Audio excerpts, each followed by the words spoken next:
Dear all, a very warm welcome to the virtual presentation of the 14th edition of Realty Plus Conclave and Excellence Awards East. As we all know, in the last 2 years, the real estate market has went through a significant transformation, followed by an ongoing stable recovery. The East India realty market now is seeing developers launching new projects, and people are gaining confidence to once again invest in real estate. This encouraging trend is expected to continue through FY 2022 in Kolkata and other major East Indian cities. In fact, this is the 14th year that Realty Plus is organizing its annual Conclave and Excellence Awards for this region. And looking at the response, we are highly optimistic about the real estate, building, and construction industry of the region. So today, we bring together the eminent leaders of the Indian real estate for some knowledge-sharing discussions and deliberations on regional and national topics. I'm Sapna Srivastava, editor Realty Plus, and let's begin the proceedings of the day with the auspicious Ganesh mantra. Vakratunda Mahakaya Suryakoti Samaprabha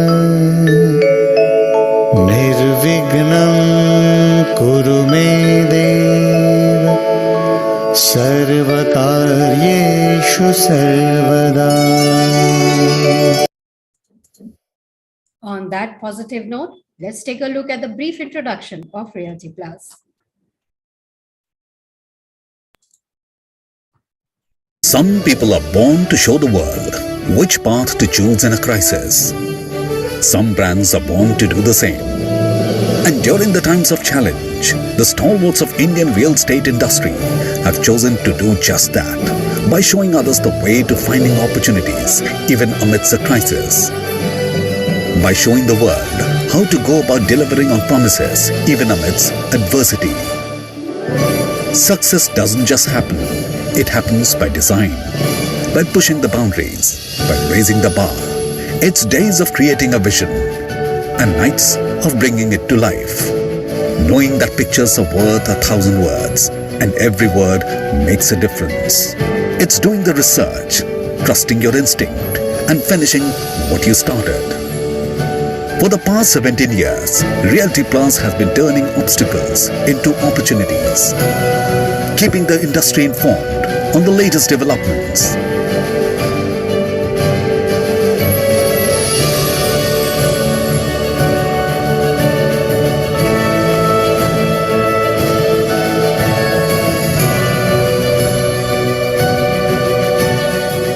Innovating to inspire debate and discussion.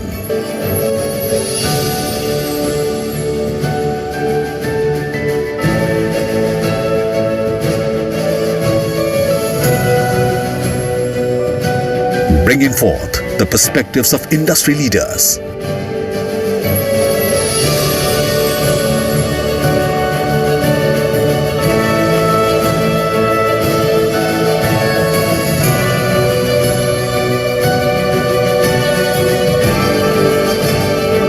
Honoring hard work and achievement.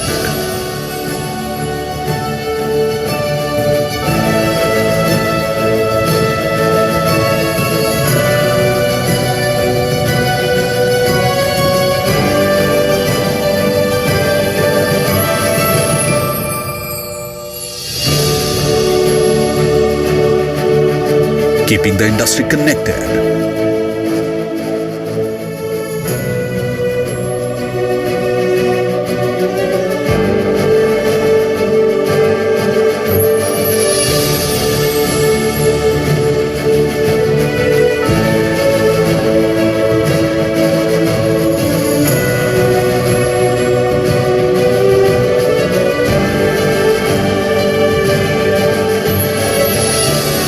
is what we are built on. This is what we are building.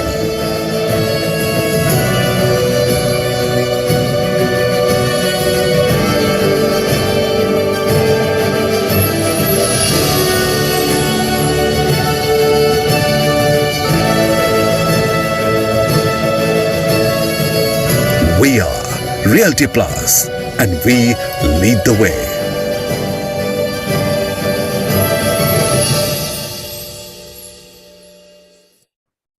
So this was a brief snippet of what Realty Plus does and what are our latest initiatives. To know us better, do get in touch with Ms. Tripti Kedia, publisher and business head, Realty Plus. We also take this opportunity to thank our organization for its support.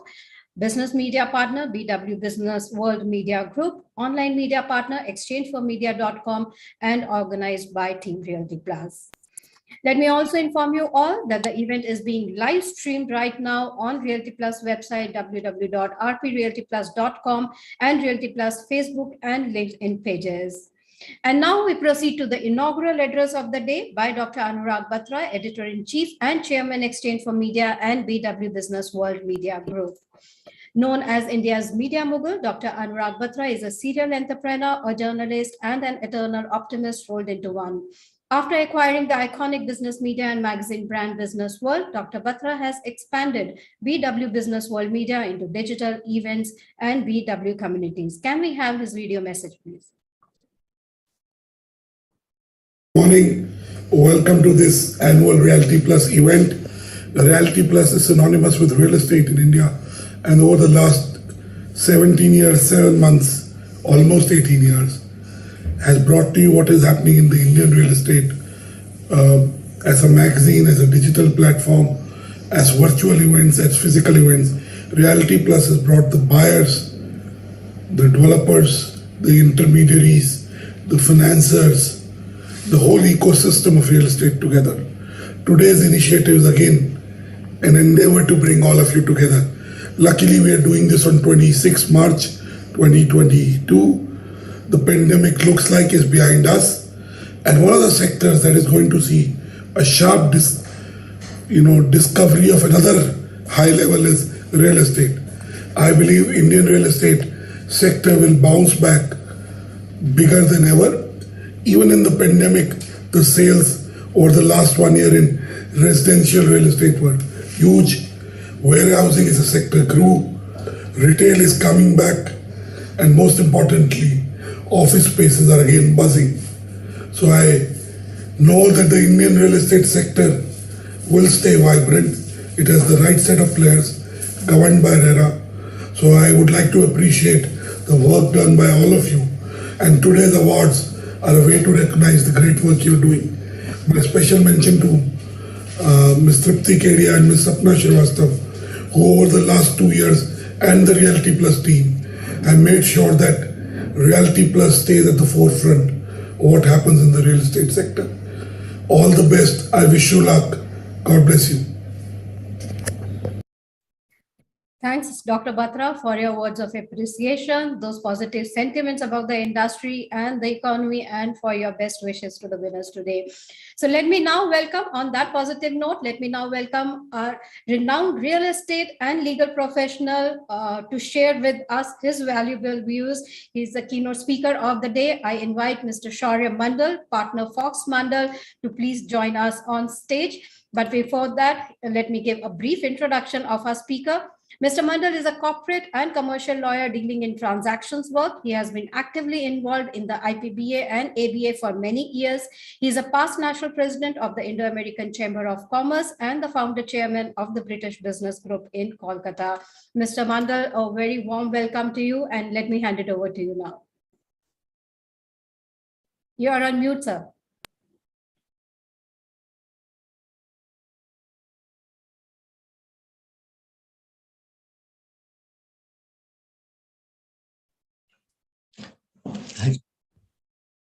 Thank you, Sapna. And good afternoon to everyone. It is indeed a pleasure to be speaking to all of you today. I'm grateful to Realty Plus and the Exchange for Media Group for giving me this opportunity to address this August gathering. I have been associated with this event in Kolkata as jury member and speaker for the last few years, and hope that we can go back to a physical format in the next year. The world has been through one of the worst phases in modern times. The last 2 years have changed the world in ways that we could not have ever imagined. Just when we thought COVID was behind us, a new danger in Europe is threatening the whole world. But it is not all so bad.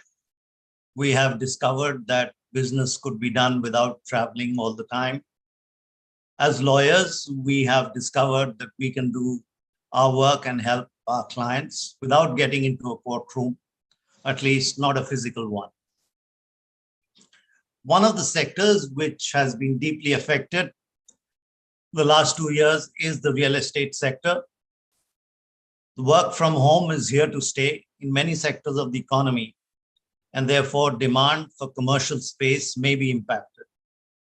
But I do understand from my friends that demand for IT space in Kolkata is increasing, which is good news for everyone. We will have to wait and see how this plays out in the next few years. As a lawyer, I will discuss certain legal and commercial issues relating to the insolvency and bankruptcy code, which has affected various parts of our economy, including the real estate sector. I believe that one of the major structural changes made by the NDA government is the introduction of the insolvency and bankruptcy code in 2016, which allows lenders to restructure stressed borrowers and companies to restructure themselves in a time-bound manner under the provisions of the IBC and under the supervision of the NCLT. While there could be some debate on whether this has been working in a time-bound manner, but it cannot be denied that it is much faster than other available remedies such as the DRT, and has been far more successful in restructuring companies than the BIFR in the past. The IBC is equally applicable for real estate companies, and there are some special provisions which allow home buyers to bring a petition for initiating corporate insolvency process, similar to other financial creditors. For this reason, the resolution of real estate companies may be more difficult than other companies. It is not surprising, therefore, that the rate of resolution of real estate companies is one of the lowest. Which is, I believe it is less than 5%. In the real estate sector, about 793 cases have been admitted to the CIRP, which is the insolvency process. And about 50% of them, that is approximately 398 cases, have been closed as per the figures available at the end of September 2020. When I may say closed, it could either be through a resolution or restructuring, but could also be through a process of settlement, because we have seen in the past that whenever, even after a company is admitted into insolvency, in many cases, the cases do get settled. A case of admission is where the application has been filed against the real estate company by a lender or creditor.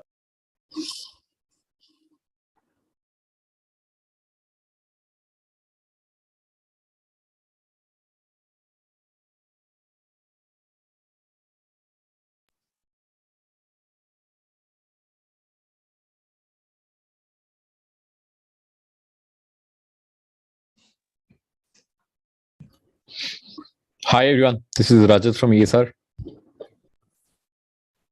Mr. Mandal, please continue. Okay. Hi. So a case of admission is where the application has been filed against a real estate company by a lender or creditor or buyer. And the NCLT appoints a resolution professional who will run the company for a period of 180 or 270 days and thereafter restructure the company or liquidate it. Once a company is admitted and the resolution professional has been appointed, there is a moratorium against the company and no case can be filed against the company. One of the largest IBC restructuring in the real estate sector was the case of JP Infratech, part of the JP Group. After various litigation in the NCLT, NCLAT, and the Supreme Court, the resolution plan of the Mumbai-based Suraksha Group was approved in June 2021. And hopefully 20,000 home buyers will be able to get their homes in due course. In December 2021, the bid for Lavasa Corporation, which was to build the Lavasa city near Pune, was won by a company through the IBC process. But all cases are not successfully restructured, as we have noted, and various companies have been liquidated because either the plans were not good enough or there was not enough interest in taking over a company. You may have heard this morning or read that Supertech Limited, which is part of the Supertech Group in Delhi and NCR, has been admitted under the IBC yesterday. I understand the fate of 25,000 home buyers are hanging in balance. For real estate companies, an application for insolvency can be made by a financial creditor, an operational creditor, or allottees of their projects. The IBC provides that any amount raised from an allottee under a real estate project will be deemed to be an amount having the commercial effect of borrowing. The definition of the terms allottee and real estate project is as per the RERA. Initially, there was no threshold for buyers to apply to the NCLT under IBC against a real estate company. Any money raised from a home buyer was a financial debt. Therefore, if there was any default by a developer, they could take the company to IBC. The law was amended in 2019, whereby a threshold of 100 buyers or 10% of the total number of allottees under the same real estate project, whichever is lower, was introduced. The IBC also provides an opportunity for investment in the real estate sector by acquiring companies through the CIRP process. Any prospective investor can submit proposal known as resolution plans, subject to the conditions of the IBC. The plans are considered by the Committee of Creditors, and whichever plan is approved by more than 66% of the creditors will go to the NCLT for final approval. Once That's right, Mr. Mandal, like you mentioned about the legal process has become quite stringent now in terms of, safeguarding home buyers' interests. And, how is it helping the developers also, if you can, shed some light, how is it helping the industry? No, it is helping industry in the sense that, firstly, when there was earlier a distressed project, then there was no way out, because once all the creditors sue a company, real estate company, there was no way the company could get out of the issue, because all the creditors could never be brought on one platform. But what IBC has done is that once company goes into insolvency, everyone, all creditors, including the buyers and allottees, have to come to this NCLT, and whatever objections they have has to be resolved through this process. So once it has been approved by NCLT, no company or no creditor can have any claim against this project. So therefore, this is a process which was never available before. Right, right. So kind of it brings all the stakeholders together. Let's resolve the matter. Everyone gets to, resolve it, and probably the buyers get the homes to in due process. Absolutely. Fantastic. I think that has set the tone of the day for us. We have, eminent developers, etc., who will be joining us. Thank you so much. But thank you, so much, Mr. Mandal, for sharing those very informative, perspective on real estate and how Sapna, I must legal admit aspect. that you And I made think it the very legal, difficult for me. the fraternity has been, yes. Yeah, no, you made it very difficult for me to give it a blank check as to I could speak on anything I wished. As a lawyer, I would Right. prefer to deal with legal issues, which I understand may not be always. No, but it definitely, it kind of gives a perspective on real estate, how real estate, and in fact, legal fraternity has been doing, given the limitations, it has been doing a fantastic job of providing, the solutions to some of the most complex matters and some of the cases that you mentioned earlier in your address. So thank you so much for being Thank here you, with us. and it's a pleasure. And I want to wish all the nominees of the awards all the best and for this evening.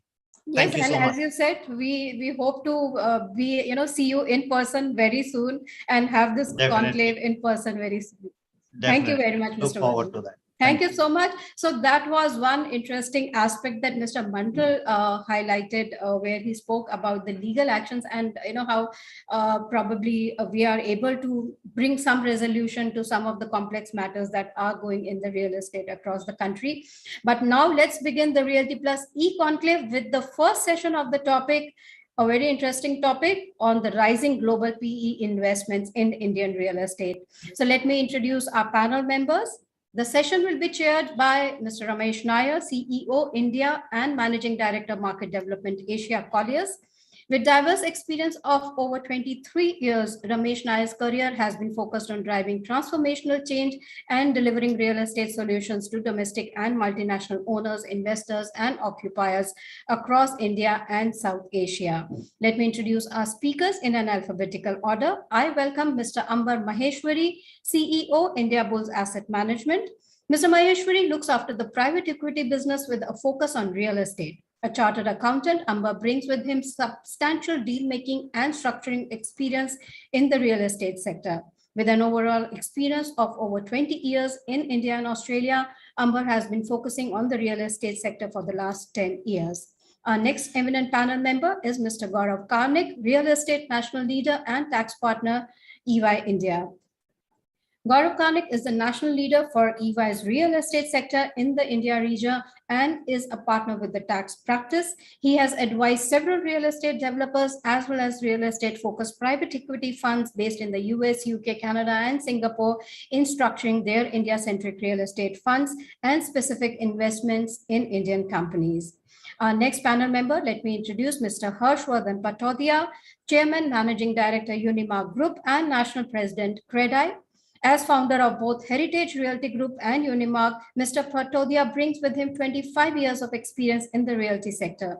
He has also served as the president of the Calcutta Chamber of Commerce and on the boards of West Bengal Industrial Development Corporation, West Bengal Industrial Infrastructure Development Corporation, and several other government committees and task force. Our next panel member is Mr. Rajat Garg, Director Investments, ESR India. He's a real estate private equity investment specialist with 15 years of experience working with world's leading fund managers, primarily in logistics, industrial, data centers, and commercial office space in India and South Asia. Our next and final panel member, let me introduce Mr. Sushil Mohta, Chairman, Merlin Group, President, CREDAI, West Bengal. Mr. Mota is also director in South City Group of Companies. He has been in the real estate industry for the last 3 decades and is a founder member of CREDAI India. Being member of various committees formed by the government of West Bengal, he has been involved in a lot of policy making and reforms in various legislations related to the real estate industry. So this is our eminent panel, and Mr. Nair, let me hand it over to you now.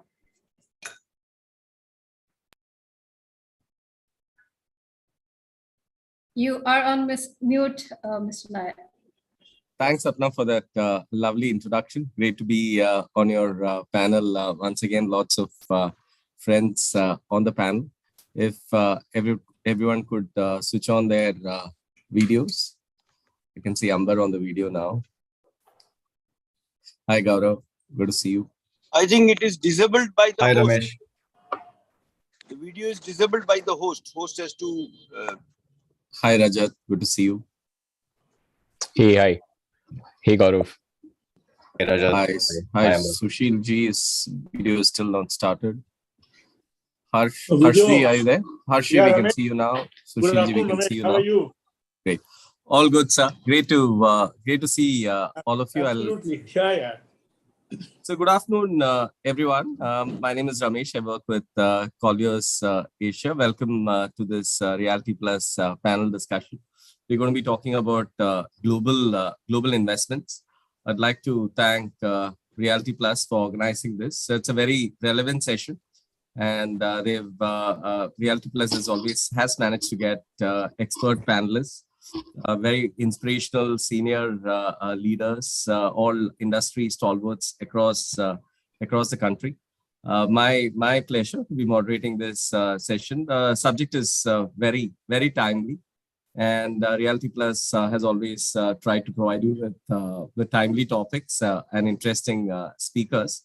Let me start with you, Gaurav, first. We've seen nearly $24 billion of FDI investments come into the country over the last 4 to 5 years, average of 5 to 6 billion. But you look at the global investment pool, that's close to 1.3 trillion dollars.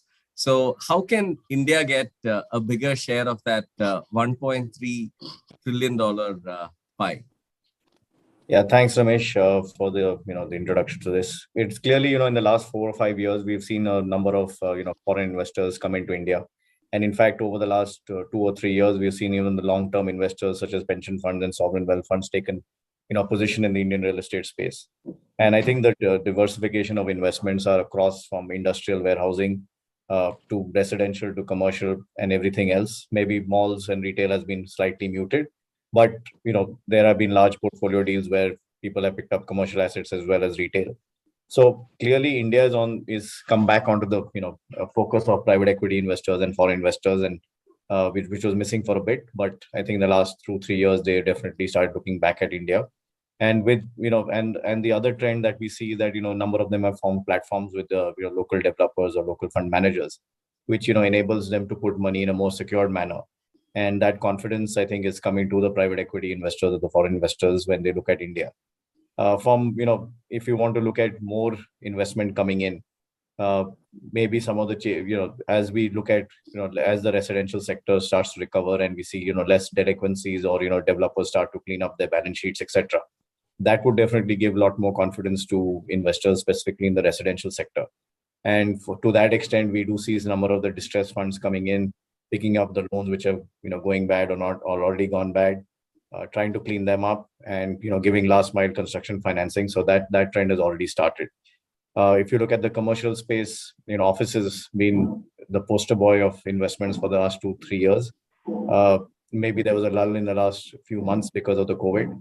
But as people, come back to office, I think the story remains intact. And clearly in the next 5-6 months, we'll definitely see a lot more investments there. And related to that, I think, is the data centers, which has become another area where, investors are coming in a big way, which given the localization laws and the government wanting to make sure a lot of the data is stored in India, that's clearly another focus area for investors. Warehousing, Rajat can always talk about. It's been a large play for a number of the large pension funds as well as sovereign wealth funds, as well as players such as ESR, etc.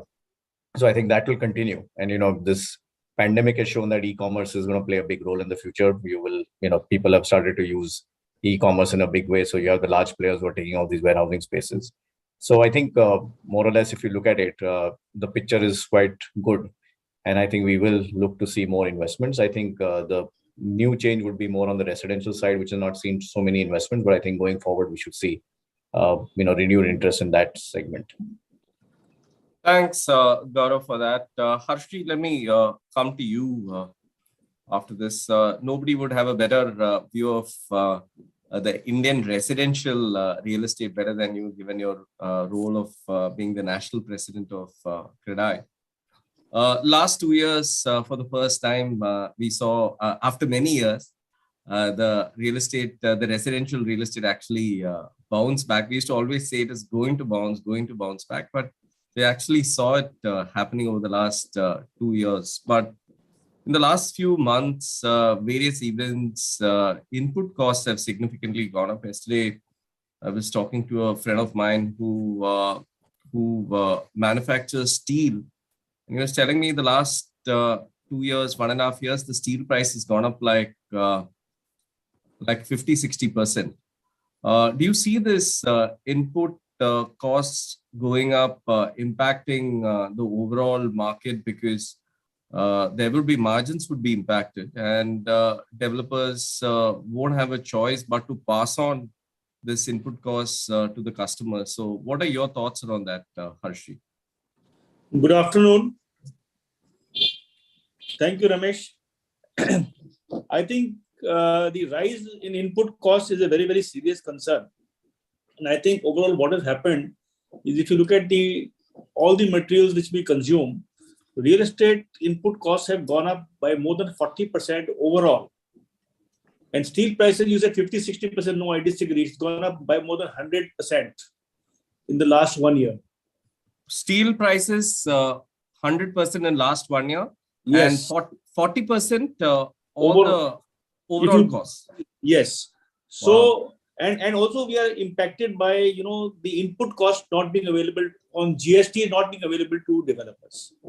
So this is a double whammy. So a lot of projects could suffer in terms of profitability and even, kind of execution capability. And we are barred by RERA and the regulatory laws that we cannot charge any increased cost to the customer on apartments already sold by us.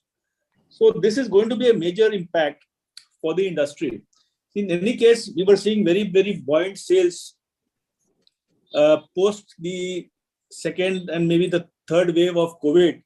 And we were coming to figures which were close to COVID levels. And in some markets, even better than that. So this was because of disposable incomes going up in the hands of people. Secondly, there was no price increase, significant price increase in the last 5-6 years. And also aided by low mortgage interest rates, as well as SOPs by the different state government on stamp duty and circle rates, etc., which were driving sales. Also, what has happened post-COVID, there's a major change in the mindset of people. People have started rethinking and they've understood the importance of buying a home, because it has become the activity center of our lives. Eventually, work from home, our entertainment, healthcare, education, shopping, all these needs are getting fulfilled at home. So what has also happened because of that, we need more space, we need more privacy. So people are opting to buy larger homes and shifting to different places. Also, a new market has emerged in terms of the housing sector, in terms of second home market and independent and row houses and bungalows, which are also in big demand because people want to have large spaces. So we see... Harshi, sorry to interrupt you, but what's the solution for this 40% increase? What can the government do? See, the government could possibly look at each and every sector in terms of either increasing supply or curbing imports and exports of certain materials and items for the time being till this cools off. Because if it doesn't cool off, then ultimately we have to pass it on to the consumer, and then it could impact demand in some way in terms of affordability of the customer, also a negative impact on his sentiment that he's going to buy a house at a fairly increased price. So we see that this cost increase could be a big dampener in the short term. Got it, Harshi. Thanks. Thanks for highlighting it. I didn't know that there's been overall 40% increase in all input costs. That's shocking. No, I can explain, Ramesh. You see, steel has gone up, cement has gone up, aluminium, copper, petrochemicals, even tiles because of gas prices, labor, sand, aggregates, the whole sanitary thing because of zinc, lead. All the pipes are coated. So there's a major increase in overall costs. And somehow, it's not possible for us to kind of absorb it anymore. Got it. Industry. Got it. Amber, let me come to you. Good to see you after a while. Real estate needs so much of capital, but funding is still a challenge. We know FDI has been quite decent over the years, but that's a few people buying office assets, the Blackstones, Brookfields, and the GICs. Funding is still an overall challenge. So how do you see the emerging funding environment for developers across the country and specifically in East? So thanks. Good to see you too, Ramesh. I think things have changed drastically in the last 5 years, not just the last 2 years of the pandemic. Residential margins had been going down even earlier before the pandemic. 5 years ago, the kind of margins that we had on residential were not enough to justify the kind of high yield financing that used to happen for residential to begin with. And then, various factors, we've talked about those factors often enough, starting from demonetization to GST to RERA and so forth. The demand took a big hit. The demand did not come back, because of which the pricing was stagnant. And stagnant pricing and rising input costs, the margins have been under challenge for a very, very long time. And then couple that with the liquidity crisis that we had in the NBFC space. If you actually look at the kind of funding that NBFCs used to do to real estate sector, bulk of the residential financing and part of the commercial real estate financing also, construction financing came from NBFCs. And suddenly now 2018, towards the end of 2018, and since then, the NBFCs have completely gone out of the market. That created a funding gap of anywhere between 5 to 7 lakh crore for this particular industry alone, for real estate alone. That gap needs to be filled in through various stakeholders in the marketplace, whether it is banks and financial institutions or whether it is, private equity funds or whatever else that have to come about. And because of that severe crisis, the liquidity crisis that we had, and the leverage situation at the developer front, a whole bunch of developers just went out. I mean, the previous session we talked about insolvency, and every day you hear about someone or the other going through NCLT and so forth. And that's typically because of very, very high leverage situation. Going forward, this funding gap that has been created because of the exit of one of the largest segments, the NBFCs that used to fund, none of the NBFCs are funding wholesale right now in a meaningful, any meaningful manner. The big five, the largest five that used to be around, whether it was HDFC, DHFL, India Bulls, Yes Bank, PNB Housing, all of those are, not funding real estate right now. And that gap needs to be filled in. Are you saying HDFC? HDFC also, did you mention? HDFC has curtailed the wholesale funding that they used to do earlier. So they continue to fund because of the balance sheet size. I mean, that balance sheet size is just too large. But, the percentage of retail mortgages have gone up significantly compared to the wholesale book that HDFC Limited also had pre-pandemic. And that's a challenge. We don't know where that money is going to come from. The banks and whether it's private banks or public sector banks are not geared to take on, the structures that NBFCs used to do. Equity continues to be a challenge. I think this is pretty much now, a watershed for residential real estate, if you like. The industry has consolidated significantly in the last 2 years. Pandemic pretty much was the last straw, right? And if you actually look at the way the pandemic has polarized this sector, residential particularly, commercial had been polarized very, very early. With the organized players versus unorganized, there was a clear distinction between the two. The pandemic has now created a clear distinction between organized and unorganized players in residential real estate. So there are a set of players which are doing extremely well. Their balance sheets look fantastic. The corporatized developers, the tier one developers in each of the cities, and you have enough and more of these developers in every city. Right. So those are the guys who are going to do well, and they have access to construction finance from banks and financial institutions. Some of them I know have been raising money at single digit, so 9%, 9.5% construction finance, and so forth. So those guys don't have a challenge at all. And over time, I think that is where the demand is going to gravitate towards, for a variety of reasons. We've had trust-related issues. We've had a variety of delivery-related issues in real estate and residential real estate. So I think, to be honest, Ramesh, I think this decade is really going to be a very, very different looking decade compared to the previous decade that we've had.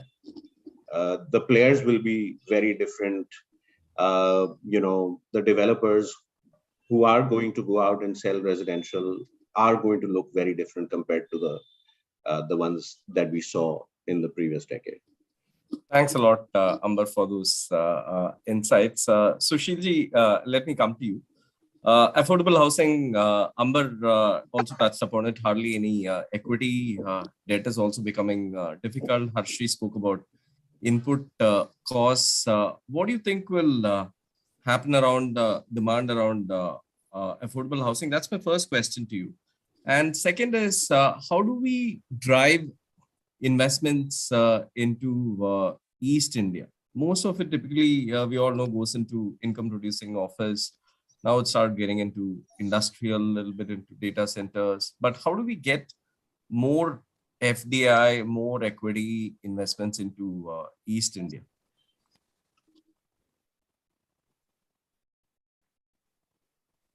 I think you're on mute, Sushilji. Thank you, Ramesh. Hello, everyone. First of all, the demand side, I think the demand will always be there in India and any part of the country, be it Eastern India or Western India or North or South. The demand will always be there. We still have 17% of our population living in slum. We still have 275 million people sharing one room or two room accommodation, where 5 people, 10 people are sharing those accommodation. So demand will be there, and with the demand, the incomes are also rising. So, those who are having income aspire, first thing they aspire to have a home. But the problem is that mismatch of the product available at a price vis-a-vis the money in the pocket. Now, we have to see that, the costs can come down and prices can be made affordable. But for this, we require serious government intervention. See, still 30% of our cost of any product of real estate, even in affordable housing, is a non-productive kind of input, which can be interest burden of 1 to 2 years of carrying the project before we launch the project, for environment clearance, for conversions, or for sanctions. Then comes your various taxes, duties, sanction fees, conversion charge, GST. So all put together, at least 30%. So if a customer is paying me 100 rupees, 30 rupees goes into this, which can be saved. A large portion of this can be saved. The intent of the government has to be there. By policy intervention, they can bring down, curtail the approval cost, curtail the approval timeline. Most serious is the environment clearance. We get the same kind of cut, paste, copy environment clearance, but the process has a rigmarole of 1 year of various committee filing the documents, then some small things and asking again the refiling of the documents, going beyond there. Sometime in Calcutta, the environment department asked the fire clearance also, which is none of their attack, because there are building committees where there are fire clearance and all these things. So they go beyond this. They are independent professionals who are in the committee, and they are not bound by the government rules. They can have their dictate, and we have to follow that. So the most important thing is that we have to make the homes available and affordable both. Matchmaking has to be there, and for that the cost has to come down, the interest cost has to come down, the home loan rate has come down, but the developer borrowing is still costly. You see, our affordable housing has a very paper thin margin, as the previous speakers have already said about the rising input cost. So even if in last 6 months we were very happy to sell, but we are becoming unhappy now. Many of the developers are thinking it's better we wouldn't have sold it, because we are committed to a particular sales price. Now the margin is how much? In 3,000 to 5,000 rupees square feet product, the margin is 10% to 15%. Say a benchmark of 500 rupees per square feet. And now if the 500 rupees is the minimum cost increase, so my profit is eroded. Now if I am increasing the price, that will be for ongoing future sales. But now the affordability will be a question, and whatever I have sold, I have to deliver. And if I increase the price and if I am unable to sell, then I have the risk of running into litigation in RERA, because I have committed some certain timelines. So it's a very, very catch-22 situation the developers are facing. And, if these rising costs are not controlled, there will be serious problems going forward. There will be humongous delays in the project completion. Some of the projects will get stuck. Some of the weak developers will find it difficult, and we will have the problem. Now, going to the investment, PE investment, etc. So PE investment can only come in residential real estate if there are margins. Right now, the kind of margins we have, the PE investment will not work out. Those people look for return in double digit. Now, our own returns are between 10 to 15%. So how much interest we can afford to pay? So either they have to reduce their, either they have to bring down their expectations. But I believe in one thing, Ramesh, that any residential real estate project must be self-funded. The borrowing can be a stopgap support just to start the project, and the borrowing should not be more than 10 to 20% of the total project outlay. Say if I'm doing 1,000 crore project, it should be maximum 150 crore rupees as the borrowing. Rest all, it should be self-funded from the customer, which is an interest-free advances. Then only the project can work out. If I have to pay interest on the construction, and if I have to complete the project with the borrowed money and then sell, I don't think 90% of the projects in India will fail. So the developer must plan. Developer has to be also very careful before taking a project. They must ensure that they should be able to sell it in advance and construct it with that money. Got it, Sushil ji. Thanks. Thanks for that. Rajat, let me come to you. Industrial seems to be Amber spoke about office being the poster boy. I'm sure industrial is today seeing the most amount of investments, close to $5-6 billion waiting in the wings for investments. You are one of the largest players today, not just in the country, but in the region and also globally. What are your views around what we are seeing, Rajat, on investments into the logistics sector? Right. So I agree. I think you mentioned a number of 5 to 6 billion. I think basis sources that I have, I think maybe it's slightly smaller, maybe 3.5 billion worth of capital that's currently being raised in the next 6 to 12 months across market participants. And we've seen increasing interest, I'd say, from all across the board.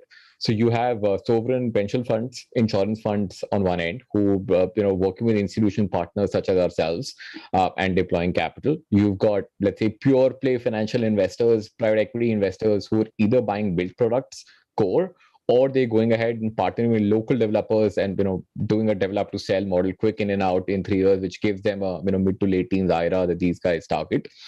You also have a lot of Indian family office and HNI money now entering this space because they've seen this space successfully deliver returns in the last 2-3 years with a fairly reduced volatility as compared to equity markets, as compared to even office as a real estate asset class. So you see a lot of domestic family office, relatively smaller ticket, yes, but entering.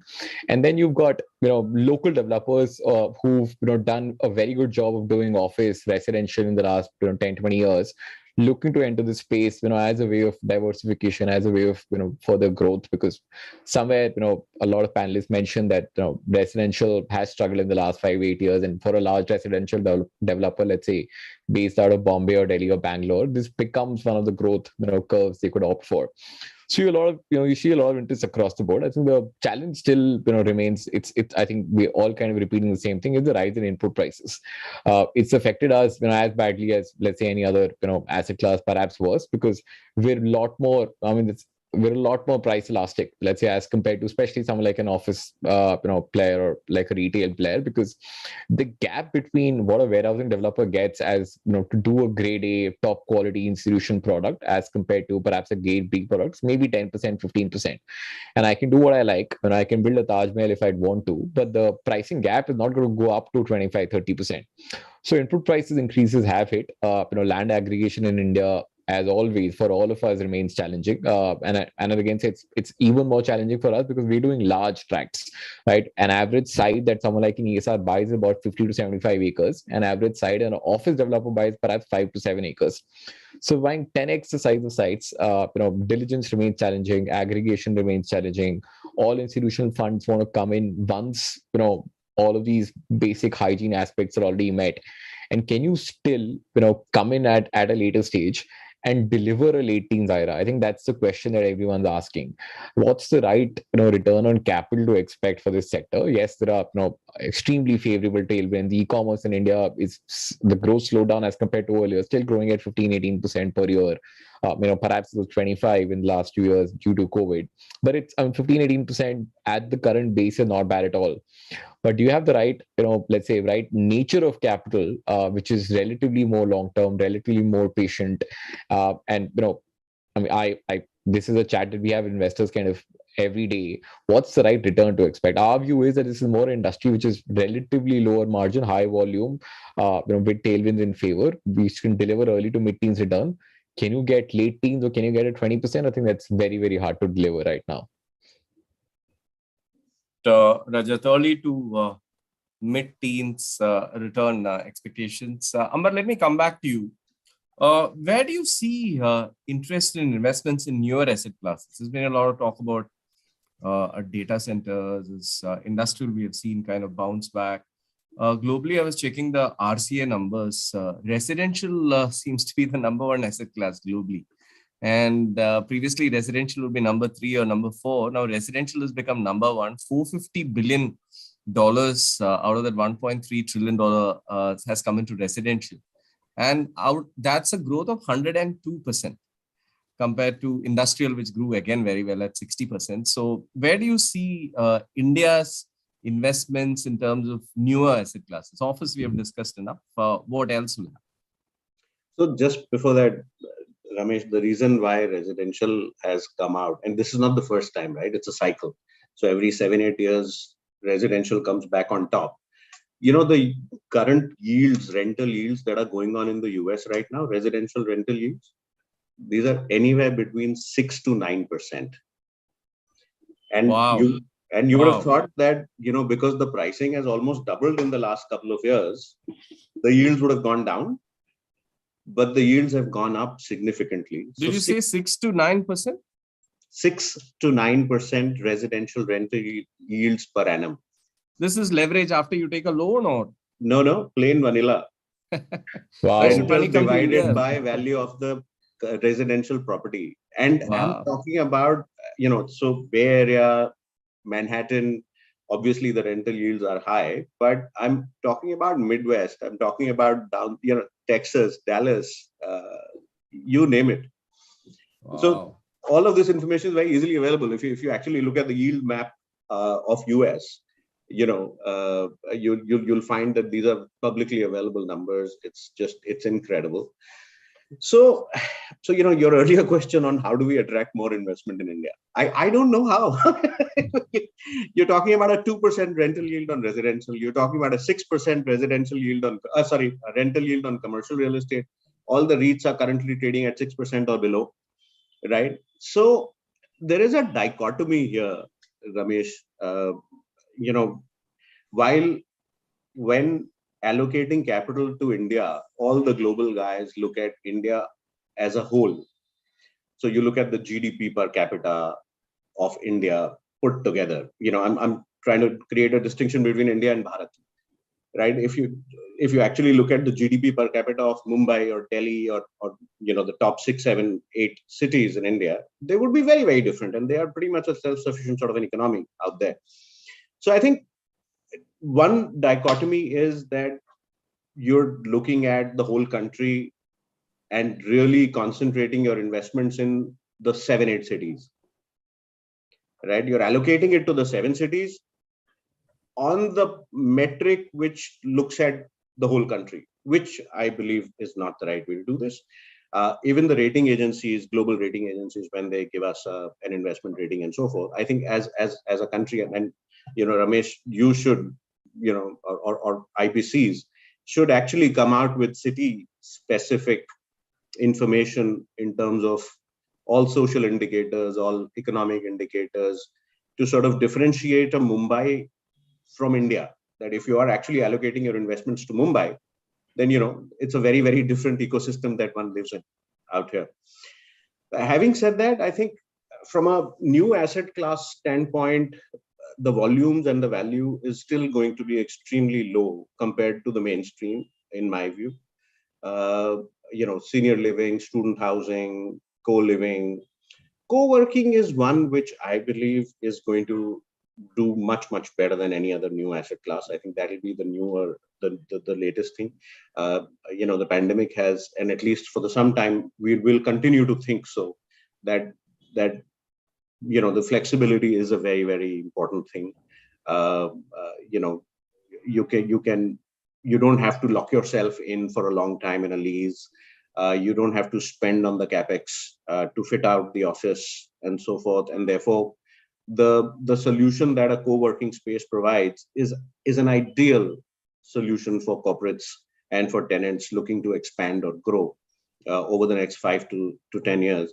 So I think co-working is something which I believe will do extremely well going forward. But the rest of the new age sectors, the investments compared to the mainstream would still be a fraction of everything else. I don't think warehousing is a new age sector anymore. Data centers still so, but I have a bit of a radical view on data centers as well. I think in a 3 to 5 year time frame, we're going to face a glut sort of a situation in data centers where everybody and their grandmothers are getting into data centers and without really understanding, and maybe worth pointing it out, even at the cost of just talking too much. But when we were looking at data centers and we were talking to an operator, and I asked that, say, State Bank of India, which is the largest bank in the country today, for all their data, and we gave them the balance sheet size, we gave them the transactions and so on and so forth. So how much physical space do you require to store all of State Bank of India? And this was under 1,000 square feet. So, 1,000 square feet. That's it. So I don't know what are we really talking about data centers when such a huge amount of players have come in and they're talking about 50 acres, 100 acres of development. This is not a real estate play. So just some high level numbers before I go to Gaurav, because Gaurav, I wanted your inputs also on what you think on the data centers. So currently, I think there's capacities around 400 megawatts And India demand, we had estimated a couple of years back, would touch around 1,000, but Gaurav is an expert. I'll look thousands, Gaurav's insights on that. The other day I was sitting with a data center colo operator in Mumbai, who is itself having so many hundreds of megawatts coming in the city. So Amber, I can kind of relate to what you're saying, but very interesting data point on SBI requiring 1,000 square feet to store all their data in the country. So that's very interesting. So Gaurav, your thoughts around the data center sector? So, Amber's brought out an interesting point. Even I did not know this data point on SBI only requiring 1,000 square feet, because if you look at, number of our clients or, investors or funds, they're busy trying to set up very large data centers in India. I think, I think my personal view is, I still think that, there is a lot of potential, because the more you look at localization of data, you try and digitize everything, you need a backup, you need the data centers there to make that work. So, I might have a slightly contrarian view to Amber on, potential for data centers. But I think the two other points which need to be kept in mind, is not such a simple business to, construct data centers. The one, I think it's very important for the, developer to actually have a client of the hyperscaler in place, because what happens is, large hyperscalers like the Microsoft, the Amazons, etc., they have certain requirements. So, if you don't meet those requirements, then, building up this data center just leaves it empty. So one, you'll have that. Secondly, power is a big issue. Very energy intensive asset. You need a very regular supply of power. So, you may need more than just one power source. Renewable power is another point that, you will have to look at. Distance from where the grid is, distance from the grid, supply, etc., also becomes important. Thirdly, also becomes location, right? If you're looking at data centers, this is driven by optical fibers. Now, the closer you are to the port, the better it is from a connectivity perspective of the undersea cables, etc., coming in. So if you see a Chennai or Mumbai, I think those are better placed. Whereas though, UP and Noida have specific data center policies, the one issue that can come up there is that we are on the earthquake zone. So, some seismic zone, as we call it. So that creates its own set of problems on data centers and, the way it would work out. So, from an infrastructure perspective, there are these certain challenges which are there. But personally, on a, if I look at it from a potential perspective and from investments, definitely an area where there will be a lot more investments coming in the next few years. And we've also seen, a number of the pension funds with this new exemption. So what they have done is data centers have been classified as infrastructure. And by making data centers as an infrastructure asset, that gives a tax exemption to the pension fund and sovereign wealth funds. So the returns which they will get obviously are going to be tax-free from such investments. Clearly, that will be another driver for such funds to come and invest in this. And globally, anyway, they're also focusing on data centers. Whether it's real estate or infrastructure for many of these funds, that's another question. I think both groups within them are looking at it, quite seriously. Got it. Thanks for that, Rajat. What about the tier 2 story? There's so much of talk around tier 2 over the last few months. What are your thoughts on that? And actually, before I take tier 2 down, let me chime in with my thoughts on data center also. So, Amber, hear you on the supply glut, right? I think especially in certain markets of Bombay, which everyone's chasing because of factors that Gaurav mentioned: optical cable, power availability, close proximity to port. Yes, there's a certain hub in Bombay where, there've been 8-10 projects announced, but how I see it, I see this as very similar to, let's say a Noida office story 10 years ago, or a Whitefield, Bangalore office story 10 years ago, where there were tons of announcements. But did we ever see those office projects come up? Like Bangalore, Whitefield is now coming up in 2 years because rents have kind of doubled since then. And perhaps, Noida rents have not doubled in the last 10-12 years, and a lot of those announcements are still announcements. So, somehow in general, I'm not a big believer in supply glut in India. I think construction, land acquisition, development are such, tremendously difficult jobs across asset classes that I haven't personally seen in my limited 15-16 years of experience in this space, a supply glut in any location. Seriously. I mean, especially keeping residential apart, office, retail, industrial, I don't think there's a supply glut, ever in the last decade and a half. And I mean that our view at ESR is the same will play out in data center space also.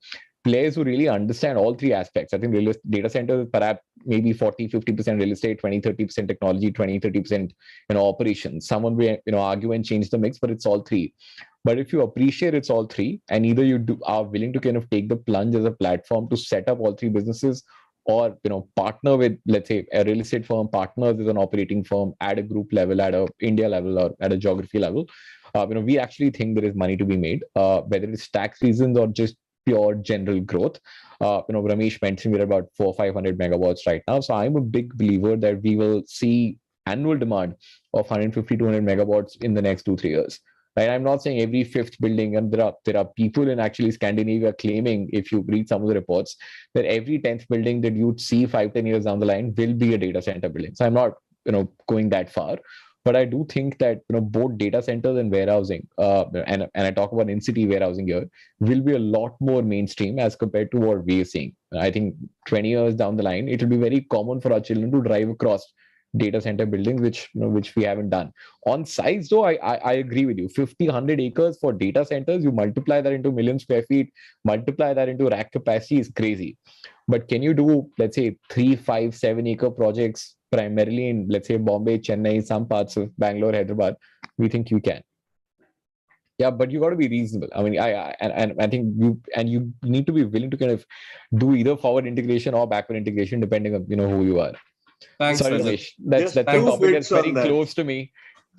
Sorry, Ramesh, I'll just take 2 minutes to just my 2 bits on it. So 2 things. I think there has been a glut situation in every single asset class, Raja. I remember the commercial real estate glut in Bangalore, where IBM leased the office space in 2007. I thought it was, Ramesh, at 17 rupees. When That's everything right. else was 40 rupees. 2005, IBM 6, leased some 300,000 square foot at 17 per square foot a month. And there was a big glut, right? The reason why Embassy sold everything to Blackstone in 2012 at less than replacement cost was because of the glut situation in commercial real estate. Residential glut we've been facing for the last 10 years, right? There has been oversupply all over the place in residential. I agree with the first incidents, and not getting into a debate here, but residential, not in key locations, right? I'm not counting ghost towns 30 kilometers away from current clusters. Everywhere there was a glut. Okay. We forget just before the pandemic, how much were we really under lack of demand and oversupply situation in residential? Everywhere. Sushilji, let me... Sorry, Amber. Sushilji, let me come to you now. What are your thoughts around mixed-use developments? There's everybody wants to work and work, play, walk to work. So much to talk around that. What are your thoughts? So you're on mute. Yeah, Ramesh, we are going to see more and more mixed-use development. I have done quite a few mixed-use developments. House City, towers and mall and school is one of the example which we planned way back in 2001. And 4 million square feet, where you have a mall with a 1 million square feet mall with 1,700 tower, 100,000 square feet residence club, and a school for 2,000 children. And that is one of the example in the country as a successful mixed-use project. And then there are mixed-use projects like we have done a stadium along with mall and office tower, and a lot of F&B into that. That's a top-class building in South Calcutta today, Acropolis. So these, with the kind of Indian roads Indian road conditions are not so good. Number one, the average travel time is in Calcutta is 5 to 7 kilometers per hour. That is the traveling time, 5 to 7 kilometers per hour during the office days. So naturally, that's my speed on the treadmill. So that's the kind of situation when we are facing. Then naturally, people would like to live where they work. They would like to have the schools close by. They would like in fact, our new town, this Rajarhat new town. There, the authorities have allowed 20% or 25% of mixed use, including residential, even with absolutely purely commercial plots. So, it has given a an opportunity, people working there to live in the same campus. B, it has also given support to the poor state of commercial real estate. So there is a better fund flow management, cash flow is good, and that supports the residential sales, supports to some extent the rest of the development. And developers would also like to divide the risk. So they are also going into this kind of mixed-use development, and that's going to be more and more. Thanks, Sushilji. Harshi, we are running out of time, so the last question to you. I know you head an association. What's the current CREDAI membership, sir? 12, 13,000 members? Sir, you're on mute. Sir, you're on mute. We are close to 20,000 if we take our youth and women being together now. Wow, 20,000 members. And what are they? We have 217 offices, locations.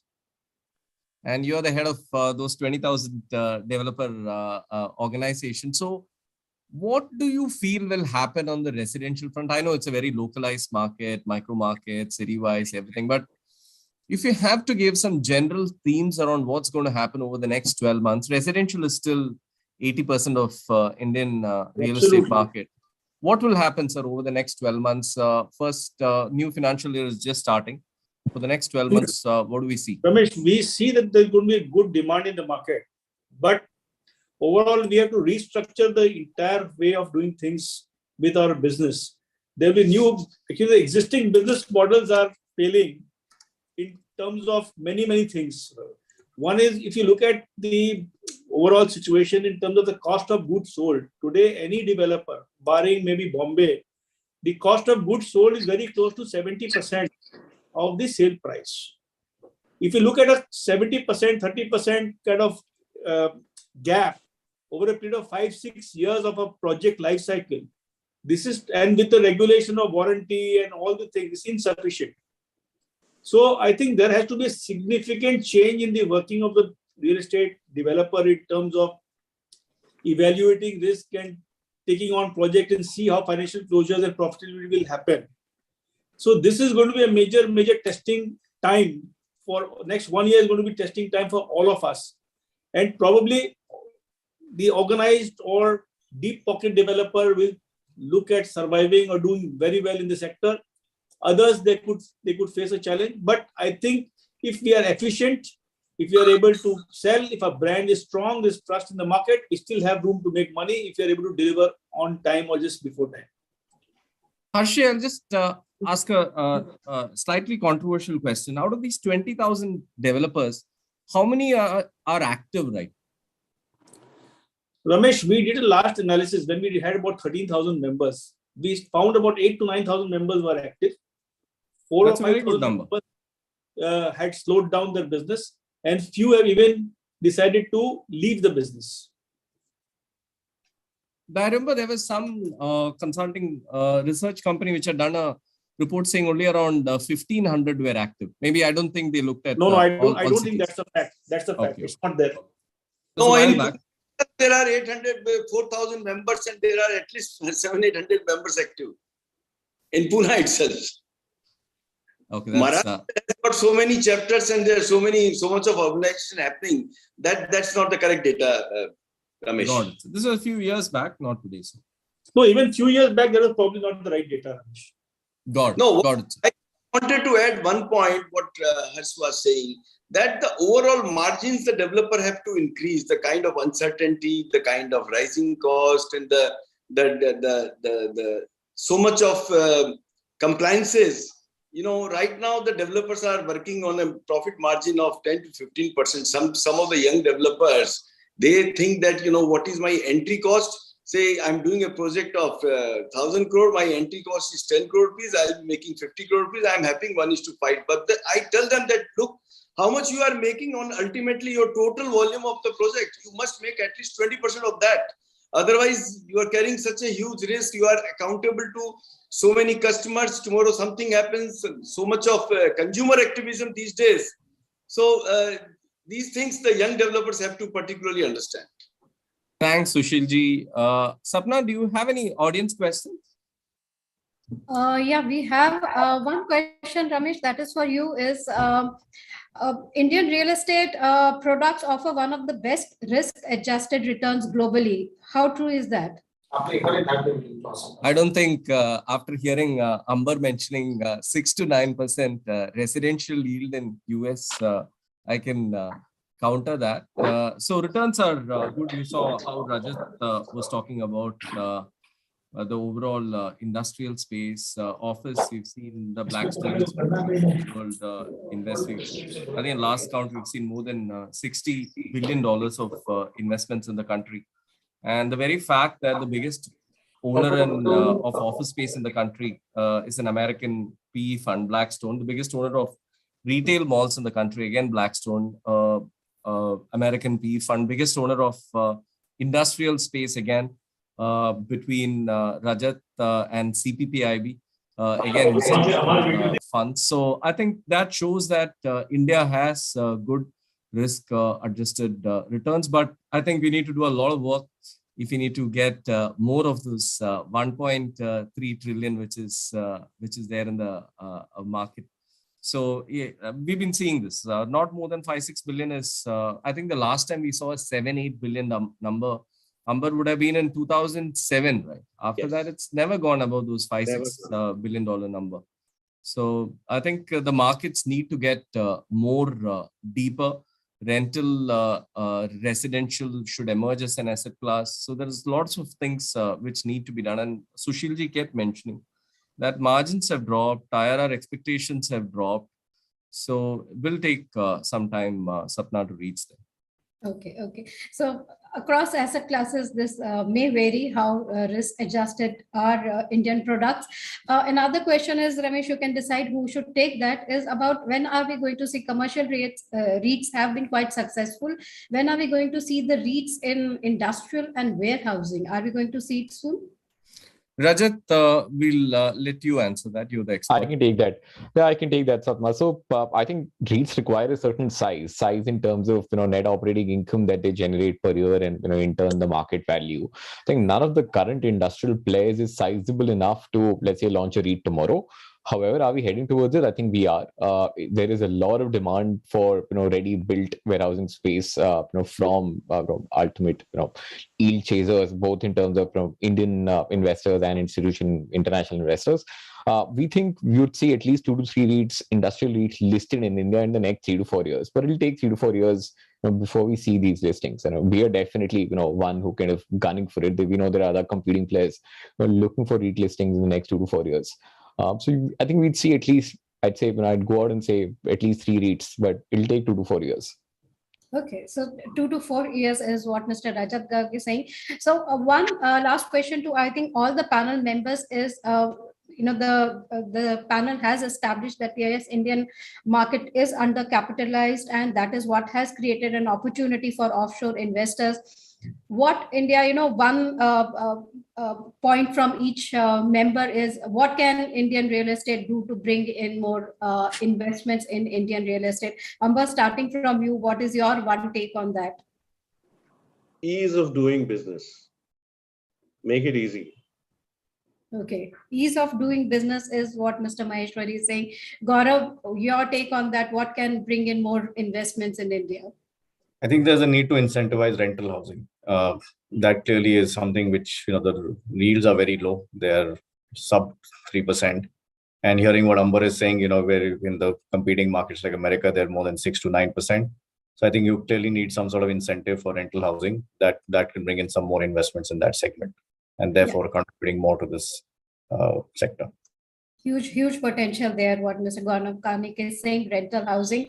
Rajat, what's your take on what will bring in more PE investments in India? Right. So I think within industrial warehousing, one area that's, I think, has a lot of demand, but we've not been able to build supply, is in-city multi-story, last mile delivery, enabling warehousing. And I think one of the key constraints to that is that regulators and urban planners aren't yet, I mean, in most cities, Delhi, Bombay, Bangalore, Delhi and Bangalore, I can vouch for, there is no certain policy that even allows warehouses to be built within the city. You can do commercial on a certain site, but you can't do warehousing on a certain site.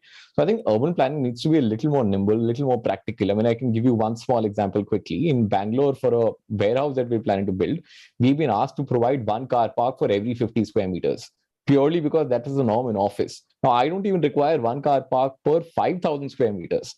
But just because that's the norm, that's how urban planners are looking at it. So I think a little more, nimbleness, little more practical approach to urban planning will definitely help. So our urban policies need to keep in time, change with the requirements. What Mr. Rajat Garg is saying, Mr. Harshvardhan, what's your take? What will bring more global investments in India? I agree with Amber. Ease of doing business. Simple. Okay, all right. So that is what ease of doing business. Again, Mr. Harshvardhan Patodia is saying. Mr. Sushil Mohta, and then we'll go to Ramesh Nair, and for him to summarize the session. Mr. Mohta, what do you feel is? Well, what my previous speakers have said, I completely agree with them. But with that, I think the government intervention is required, policy intervention is required. Rental housing is a case in point. If you incentivize the rental housing for construction workers or for the factory workers, or for, say, for example, if you allow that CSR fund can be utilized for your workers' housing, or there is some tax incentive like ATIB was there in affordable housing, or some approval fees reduction, GST reduction. If those things come, and then you see, we may find some investor in rental housing, like you see in UAE or other developed countries. There are a lot of investors who are putting executive housing or worker housing. In Dubai, there are models. So we need policy intervention by government, whereby some kind of compulsion can be made on certain type of people who are staying in the urban areas, where companies can be asked to provide the accommodation. On one hand, that will create the demand. And on the other hand, the government has to incentivize for investors who will put money in those housings. That's so right. there is demand, and there has to be an incentive for investor to come in. And then we developers are there to, develop and, sell it to investor or a REIT or somebody. And provided that there is a matchmaking, and that is only possible if the costs can come down. Correct. So policy intervention is what Mr. Sushil Mehta is saying, and making investments lucrative enough for the investors to come to India, to to make the incentives lucrative enough. Mr. Nair, you heard all the comments from our speakers. So your closing comments and your view, what will bring more global investments into India? I think the market from a global investment point of view has to become deeper. So we don't have enough depth in the market. Look at industrial, we have 6-7 developers. Look at office, maybe 20-25 developers. Residential, again, institutional grade developers would be less than 50. So I think we need more depth in the market, and that will automatically bring a lot of foreign investment. So Sapna, thanks for setting this panel. Lots of learnings for me personally. Gowda spoke about how demand for platforms have gone up from the institutional side. He said confidence is definitely coming back. Office continues to be the poster boy, but data center seems to be the new kid on the block. Harshji spoke about how input cost is a very, very serious concern. He spoke about how overall 40% increase in overall costs, 100% increase in steel price in the last 1 year. So you obviously can't change the price of apartments which have already sold because of various regulations. Interest rates is definitely help. Pent-up demand is also help. Amber spoke about how NBFCs have totally stopped funding. The NBFC funding challenges continues. There's not been much of improvement. He spoke about how a 5 to 7 lakh crores of that funding gap, which still needs to be filled in, no answers. Even players like HDFC have gone slow on the wholesale side. Equity continues to be a challenge. Significant consolidation is what Amber was talking about in the last few years on the residential side. Pandemic, again, was the last straw. So clear distinction between the strong and weak players. So interesting to hear Amber speak about how construction finance is available for strong players even at single digits.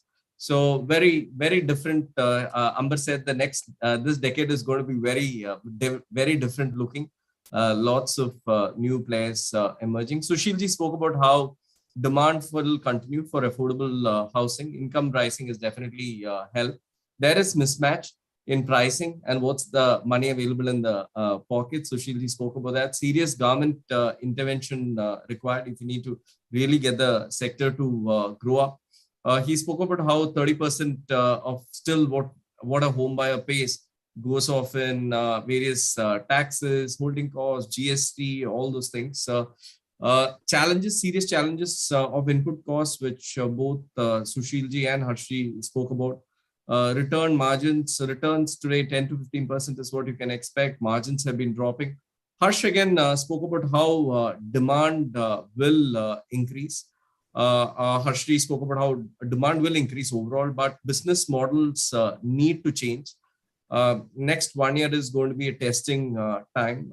Deep-pocketed developers will easily survive. Others will have to change their business models. He said, he clarified that more than 8,000 developers today in the country are active. Rajat spoke about how sovereign pension funds interest levels are very high for the country. PE investments, family office interest increasing, especially in his asset class, which is warehousing asset class, but margins are shrinking. He spoke about how input cost is impacting him. Also, very price sensitive customers. So e-commerce is booming, but those customers have their price sensitivities. Land aggregation, a big challenge for the sector. He looks at 50 to 70 acres, while office developer just needs to look at 5 to 7 acres. So early to mid-teen returns is what he said we should be happy with. Amber shocked us with some numbers. He spoke about how rental residential yields in the US is 6 to 9%. Non-leverage REITs at 6%, trading today at 6%. That'll obviously impact global capital flows into the country. It spoke about the dichotomy of India, looking at India versus the 7 cities. Very interesting point, Amar. I've never thought of this before. You'll definitely see some research coming from us around this topic. He said we need to differentiate India versus the 7 cities. He was extremely bullish on the co-working sector, not so bullish about the data center sector. Interesting statistic about SBI having just needing 1,000 square feet to put all their data in the country. Gaurav, very interesting point about data localization impacting, helping the data center industry. But Gaurav also spoke about not being simple, power, various issues, optic fibers. Mumbai and Chennai, he felt would be the best cities for data center. Infra classification of data centers will definitely increase returns from and interest from both pension and sovereign funds. Again, Rajat spoke about data centers announcements. Many of these announcements which has been made may not culminate into actual ready data centers over a period of time. He felt demand is not 100 megawatt, which was what we used to think. He said it could go up from 150 to 200 megawatts annually. And he felt he was very bullish on in-city warehousing doing well. Amber contradicted a little bit with Rajat, saying there have been gluts over the years. And Sushilji spoke about mixed use being the future and significant increase in terms of demand for mixed use. He said have retail, sports, F&B, all that within your complexes, and traffic. He spoke about helping mixed use development. So overall, everybody agreed that going forward, a 20% IRR is going to be quite tough in the industry. So back to you, Sapna. I thoroughly enjoyed moderating this panel. And thanks once again, all the panelists, Gaurav, Harshji, Rajat, Sushilji, and Amber. And back to you, Sapna. Yes, that was quite an interesting panel with a lot of new numbers that we got to know, new facts that we got to know. But overall, I think the sentiments are positive. We are on the right track. Challenges remain, but we will reach, where we have to very soon. So thank you so much again, Mr. Nair, for that wonderful moderation, and to all our speakers as well for being here with us. Mr. Maheshwari, thank you for joining us today. Mr. Gaurav Karnik for being part of this discussion, Mr. Harshvardhan Patodia and Mr. Sushil Mota for being here with us, and Mr. Rajat Garg for being part of this panel today. Thank you so much, everyone, and have a great day. Bye. Thank you. Thank you. Bye-bye. Thanks. Bye. So that was a very exciting session. So that has kind of given us the right start for our next session, which is on the topic of promising growth, Kolkata realty market opportunities. So let me introduce our session members for this discussion. The session is moderated by Mr. Parvez Khalid, Associate Executive Director, Advisory and Transaction, CBRE. Mr. Parvez is currently the Kolkata office head for CBRE and overseeing operations in Eastern India and Bangladesh for advisory and transaction services. He has close to 25 years of experience in real estate consultancy and transactions advisory, and his role encompasses corporate and office leasing, land acquisitions and dispositions, talent representations, project marketing, lease negotiation, residential sale and leasing, and investments. So Mr. Khalid, a very warm welcome to you. Let me now introduce our speakers in an alphabetical order. Thanks, Mr. Khalid, for being here with us. Let us now introduce our speakers. So our first speaker, let me introduce Mr. Ashok Saraf, Chairman, Sugam Homes. Mr. Saraf commenced the real estate development business in 1986 and founded the Sugam Homes Group in 1989, a leading name in MIG housing sector in West Bengal. Thereafter, he forayed in commercial buildings development with reputed tenants like HSBC Bank and in the construction of large housing complexes. Our next eminent panel member is Mr. Basant Kumar Parak, Managing Director, Orbit Group. Mr. Parak has an illustrious experience of over 25 years in the industry. His passion for an exclusive lifestyle drives his foray into premium residential spaces. The man behind Rishto Ki Mithas values relationships the most and regards stakeholder satisfaction as the biggest token of achievement. Our next panel member is Mr. Pradeep Kumar Chopra, Chairman and Managing Director, PS Group. Mr. Chopra is a former governing board member of CREDAI, founder and regional chairman, Export Promotion Council for EOUs and SEZs, founder of educational institution iLead, former president, Falta Chamber of Commerce, and guest faculty at reputed management institutes across the nation. And he's also author of several books on real estate. Our next panel member, I introduce Mr. Rajvardhan Patodia, Chairman and Managing Director, Segnum Group. As the founder of the Heritage Realty Group, Mr. Patodia drives its core values of transparency and ethical practices.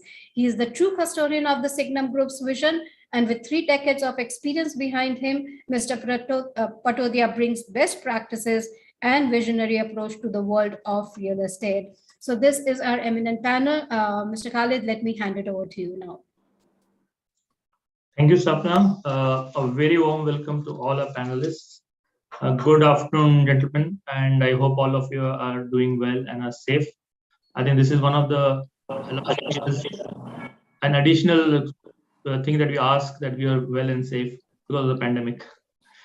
Okay, so I'm pleased to welcome you all to the flagship event of the 14th Realty Conclave and Excellence Awards East. Thank you for taking out time and joining us. And we hope that this session would be an interesting and informative one for our listeners as well. Through this panel, we aim at exploring the theme Promising Growth, Kolkata Realty Market Opportunity. Despite several challenges faced during the second wave of COVID-19 in 2021, the sentiment for the real estate sector has improved considerably. The sector has been resilient and numerous challenges delivered on projects. All of you have stepped up, I think, on the challenges faced and have really adopted the new way of life, I would say, that we're currently undergoing. Higher vaccination, of course, has helped in overtaking this pandemic and coming out more openly and doing business. The residential market in Calcutta has sustained this growth trajectory. Some of the initiatives has been the catalyst for demand of course, has been the low interest rates, of course, and of course the government's reduction of stamp duty to 5% and extending that till September this year is another catalyst which has helped in a lot of properties getting registered, and a lot of people who have been on the sidelines coming and buying and getting the property registered as well. Apart from this, I think the general sentiment, which whenever I speak to all of you, has been that with the work from home and the study from home concept, people are looking at an extra room, be it a study room or office room. So the demand for housing sizes has gone up. So people who had been okay with 2 bedrooms are looking at 3 bedrooms, and 3 bedrooms looking at 4 bedrooms. So an extra bedroom is a need of the hour. And this is also further demand, or rather relocation of people's from smaller houses to bigger houses.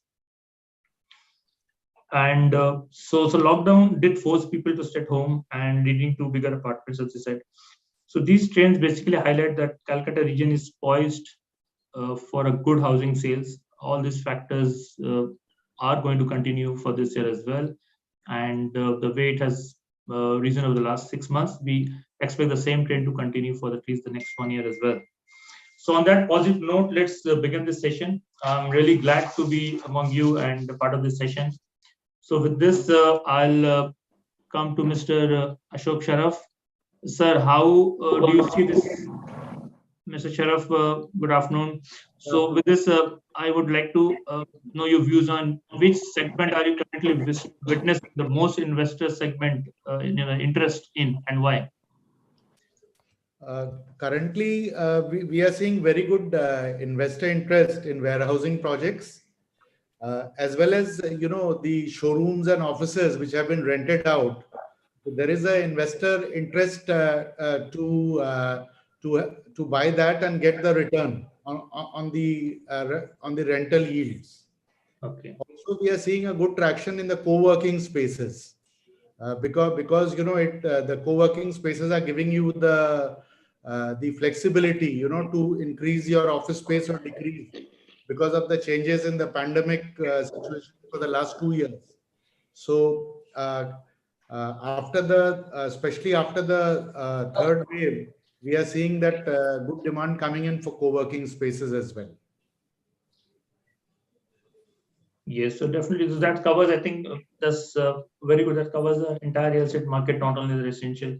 So with that, I think, Mr. Parak, I would like to come to you, and we'd like to understand, what are some of the major trends that you see shaping the Calcutta residential sector in the next 2 years?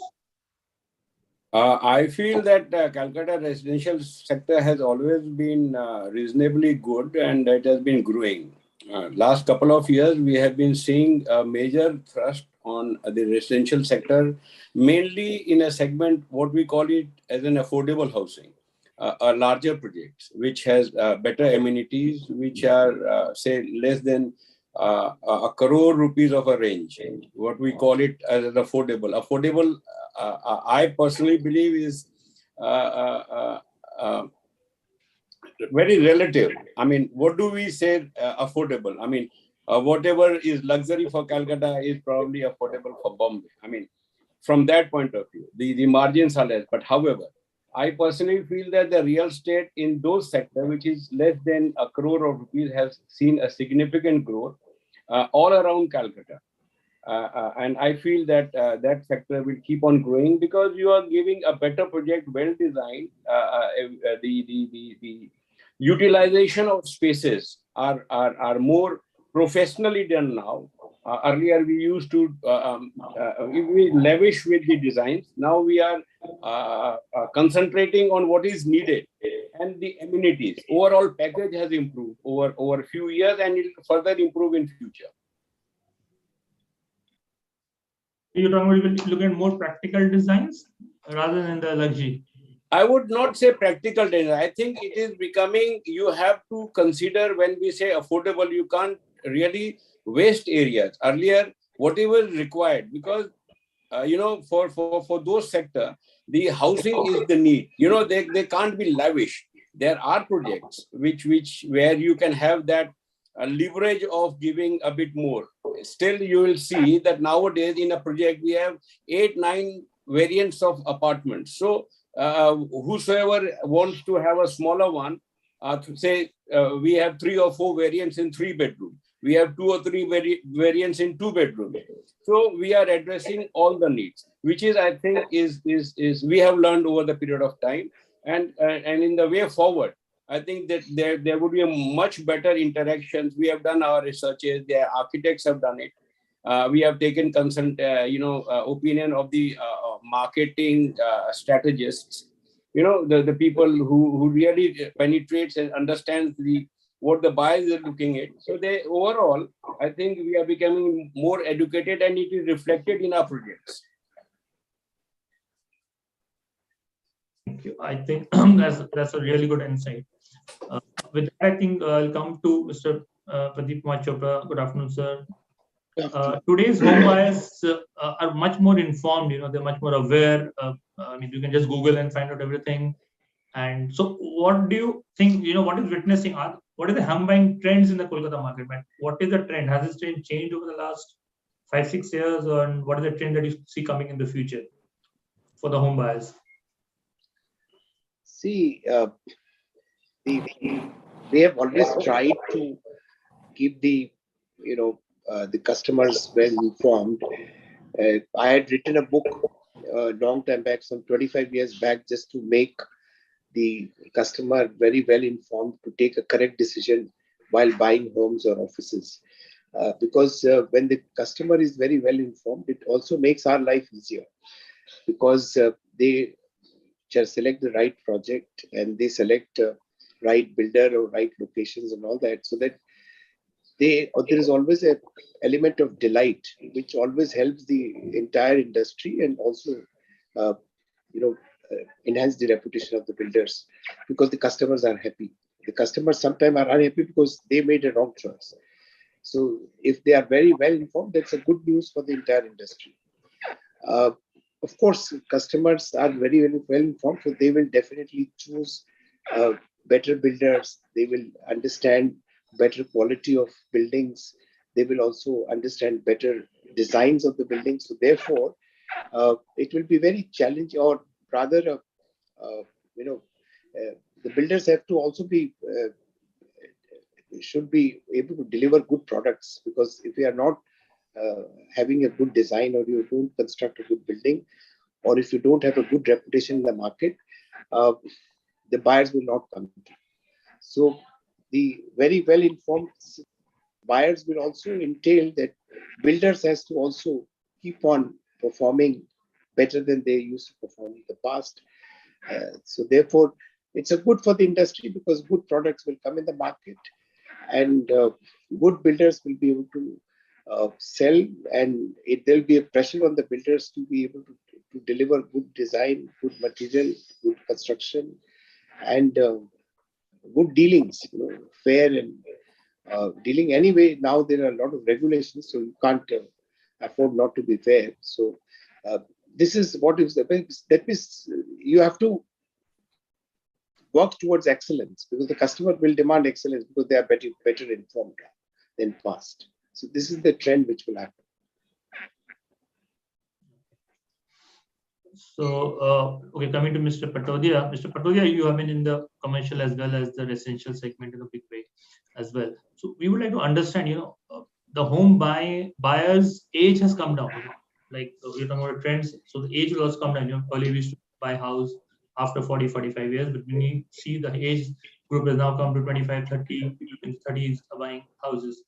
So what is their outlook when they're looking at a home? What are the specific requirements they might have, which are different from which was earlier times, and what is the trend that you see for the millennials who are buying houses? Hi, Parvez. Good connecting with you after a long time. Yes. The age of the buyers have definitely come down. So the requirement is a mixture of both luxury and health conscious amenities in the project. And they are mostly buying in the affordable segment. So as a builder, we are designing a combination of both the amenities. We are providing bigger flats, open spaces, The lobbies, the club is much more fancily made. Apart from that, we are providing a lot of facilities like sports, swimming pool, jogging tracks, gym. Earlier, gym was just one or two equipment. Now it is a fully equipped gym. So they are wanting the both of the best of both worlds. Okay. It has to be state of the art. It's deliver a living environment, landscaping, open spaces, jogging track, all the requirements of the generation is taken care of. They want a lot of amenities for their children. They don't want to step out for a lot of things. They don't want to go to 2-3 places for their activities. They want it in the complex itself.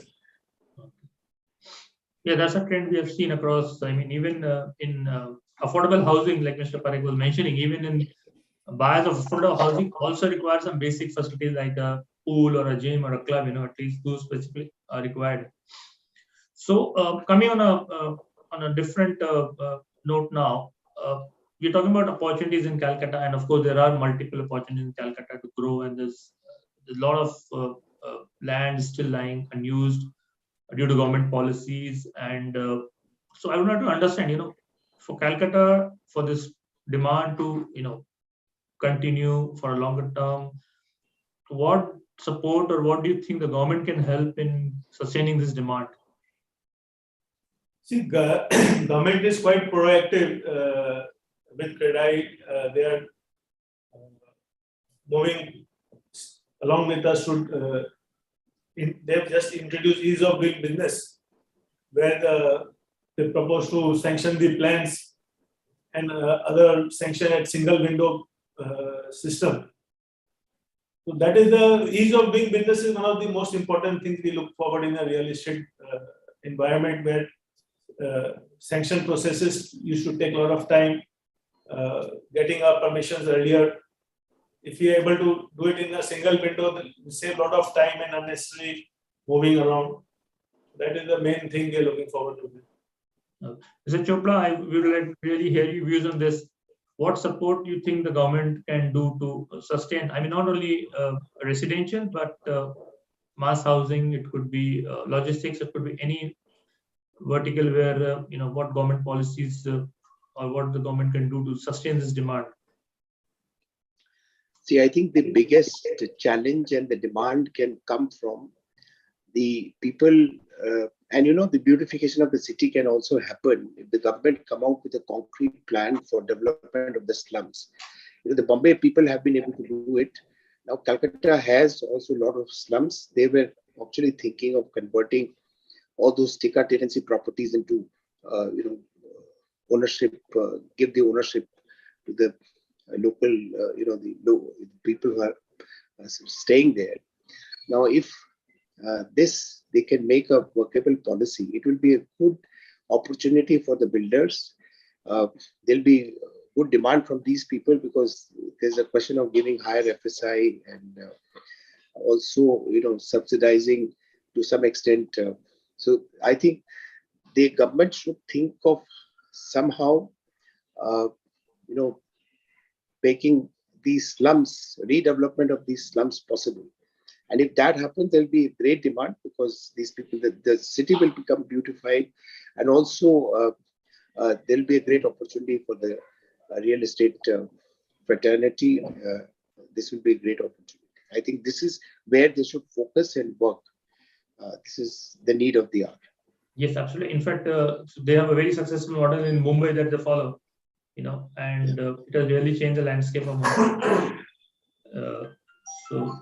So coming back to Mr. Parekh, how would you approach the government, or what do you think the government could do? Yeah, I have been saying always. Not approach, how the government can do more to, No, I would see government have been doing, but let me tell you, and you know it better than me, and all of us know. But the thing is, Calcutta surrounding, let us put it like this, has the cheapest land in any metropolitan cities, which we all will agree.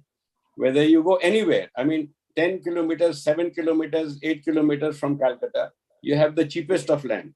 Now, how do you make an affordable housing? You can make an affordable housing if the land is affordable, correct? So how the land will become affordable? If you are able to build on it, how do you build on it?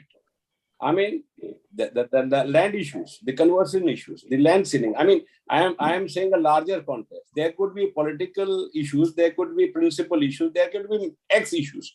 But without the land policy of the government, you can't really have a great thrust to the real estate. We have been managing one way or another, but managing in a professional manner, whatever the laws are, you know, the aggregating of the lands and so on and so forth, then the conversion, it takes time. When it takes time, it adds to your cost, and everybody can't do it. Everybody doesn't have an infrastructure. So government has to come up with a composite land policy, I think, in consultation with obviously the real estate developers and other stakeholders, so that the real estate, I mean, we all say that real estate is an industry, but like you always say there is an industrial policy. Do we say that we have a land policy? So unless, see, we are biggest contributors to the revenue. I mean, we all know, either in GST or the stamp duty or the corporation tax, the labor says A, B, C, D, X, Y, Z. Okay. Now there has to be a policy. Once the policy becomes clear of conversion, amalgamations, you know, take an example, small thing. Once you do a Sali land, get it converted. If it is bought in the name of a private limited company, the circle rate goes up, the cost goes up. I mean, if the cost goes up, how do you make it affordable? The margins are less. How do you develop the city then? This is very important. So there has to be a policy, and the government can do wonders. Let me tell you, they are the people who can really give us a thrust, you know. So a lot of things, you know, you see example of a reduction in stamp duty and reduction in circle rate. We have seen huge amount of registration taking place. We have seen huge collection by the government. They have extended it very well. We appreciate that. Ease of doing business, yes, these are post factors. We appreciate that. But the land policy has to be there. The conversion policy has to be there. The big lands are with industries or with Sali. How do you convert it? And if you are not able to do it, how do you develop the city in and around?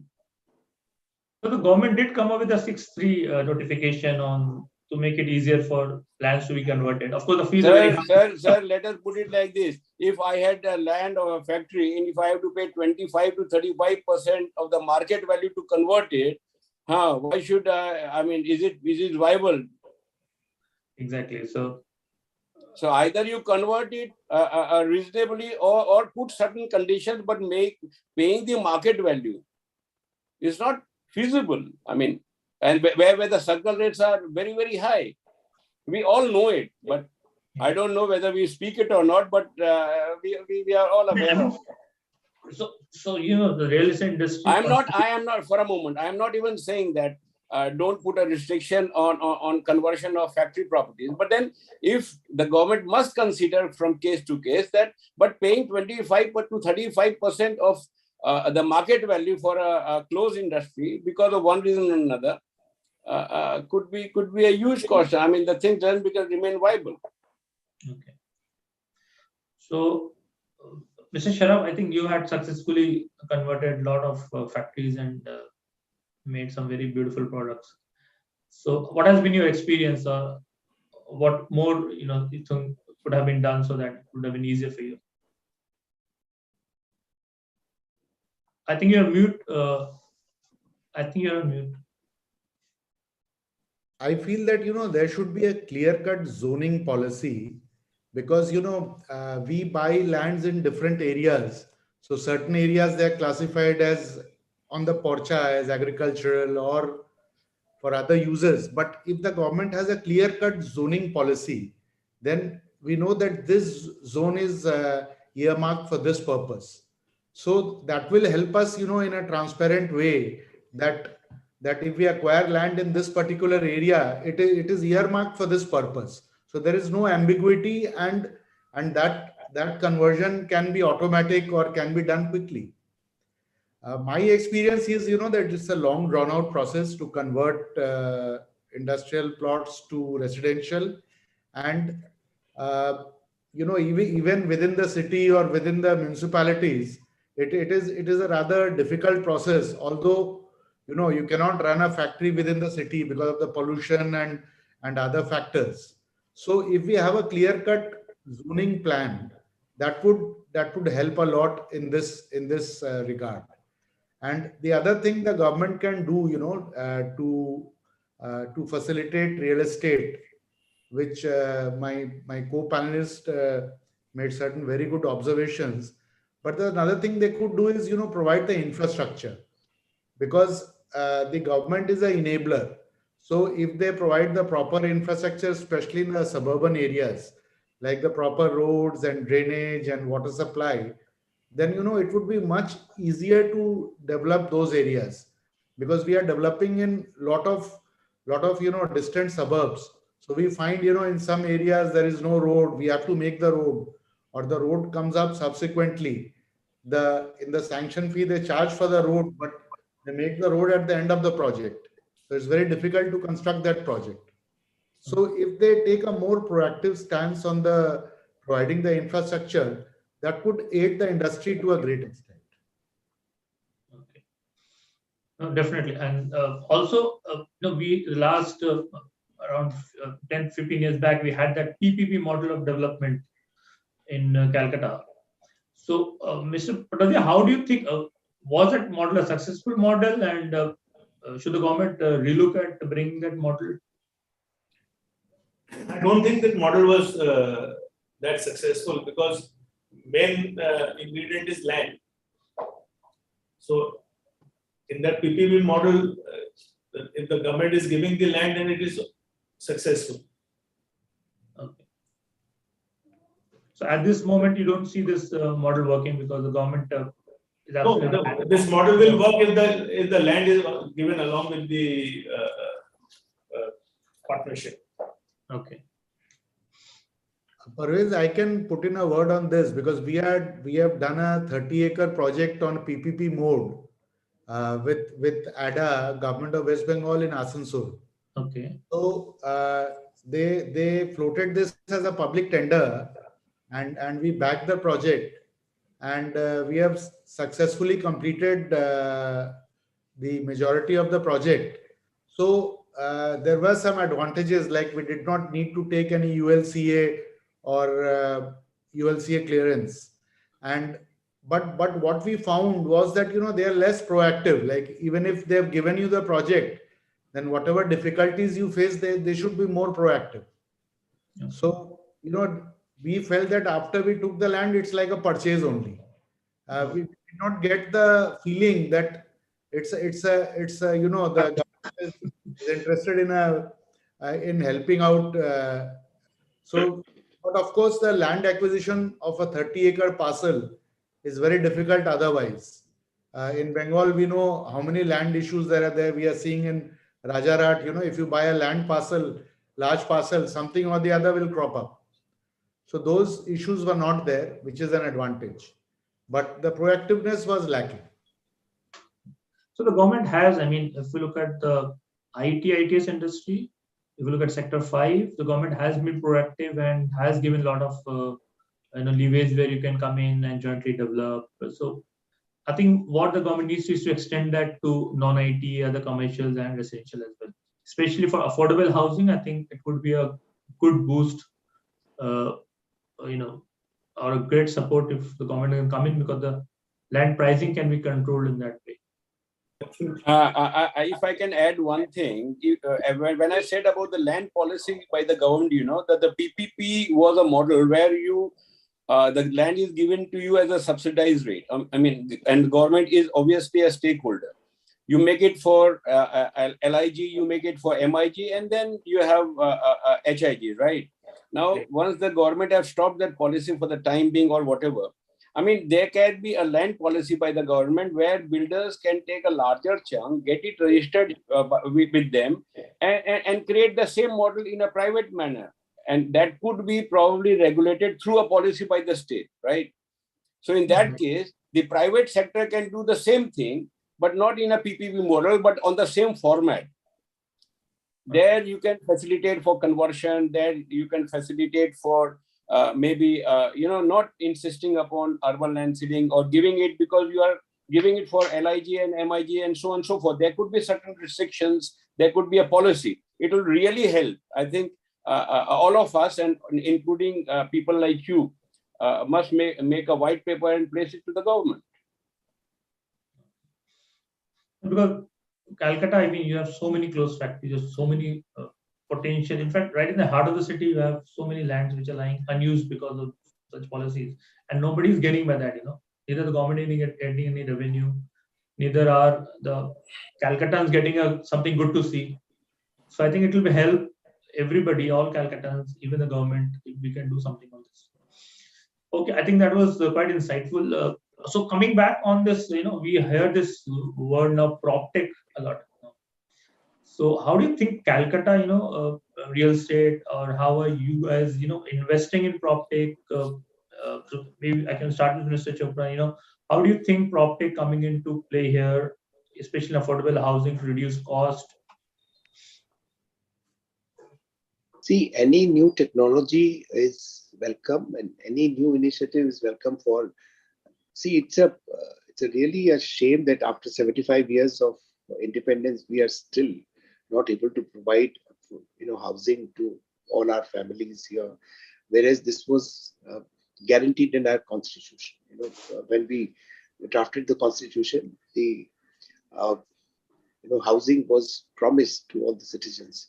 Now, 75 years has passed. I think all the agencies of the government and the real estate industry should sit together and find a workable programs using all kinds of laws, enabling laws, the technologies, and all kinds of things to make sure that this dream is realized at least in the next 10 years' time.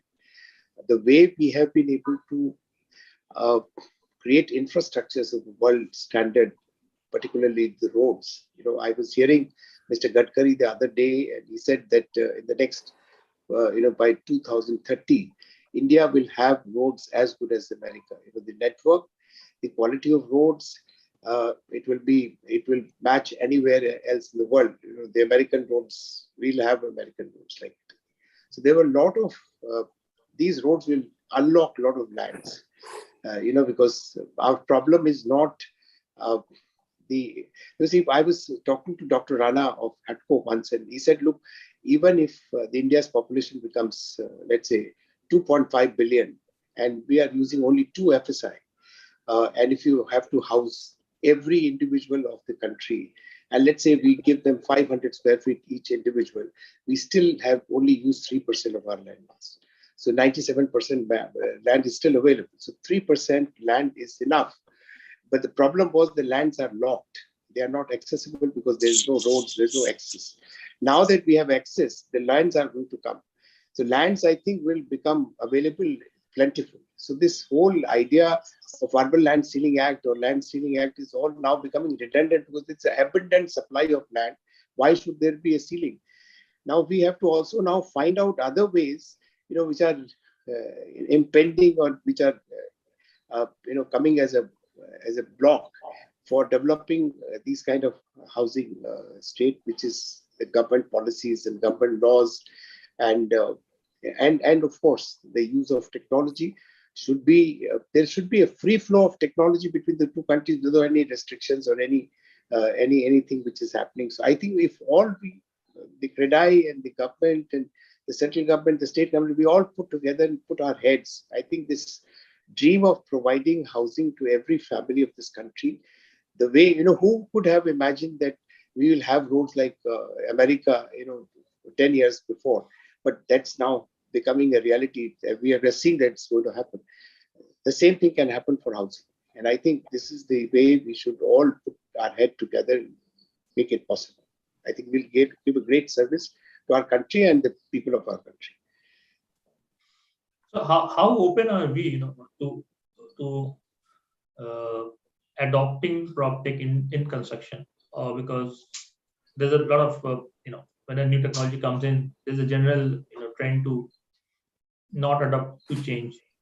So, Mr. Sharaf, I would like to understand how in your products are you using PropTech, or how has helped you in reducing cost?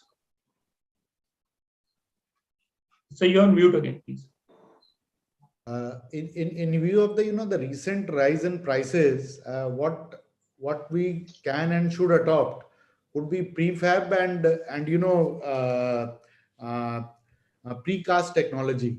It's not yet that much absorbed in Eastern India, but I think the future is that to reduce costs, you will have to look at prefab and precast.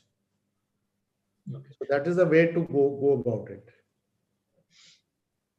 So, Mr. Patodi, I would like to understand from you, in case you have used any, To start with, we have started using BIM technology to identify the perfect quantity and of the material that needs to be used. So when we have the exact quantity available with us, that saves us a lot of cost in terms of the tenders we give to our contractors. And apart from that, my van construction is now we have adopted and is happening in a big way also in Calcutta. So that by that we are able to complete much faster the construction of our projects, and it's also leads into a saving of some steel and man hours because a lot of processes have been eliminated because of that. Okay.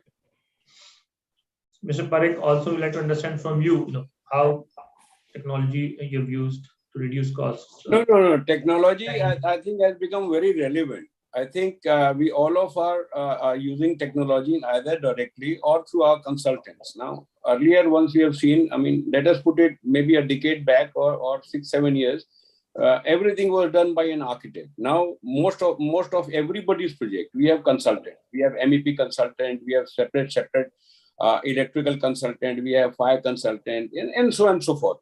And they rely upon technology. And then we do have systems of verifying it. It really helps. It helps in becoming your design efficient. That is most important. There is a coordination between the design. There is no overlapping. It really helps. The design, sometimes the designs are over designs. So you can catch it up.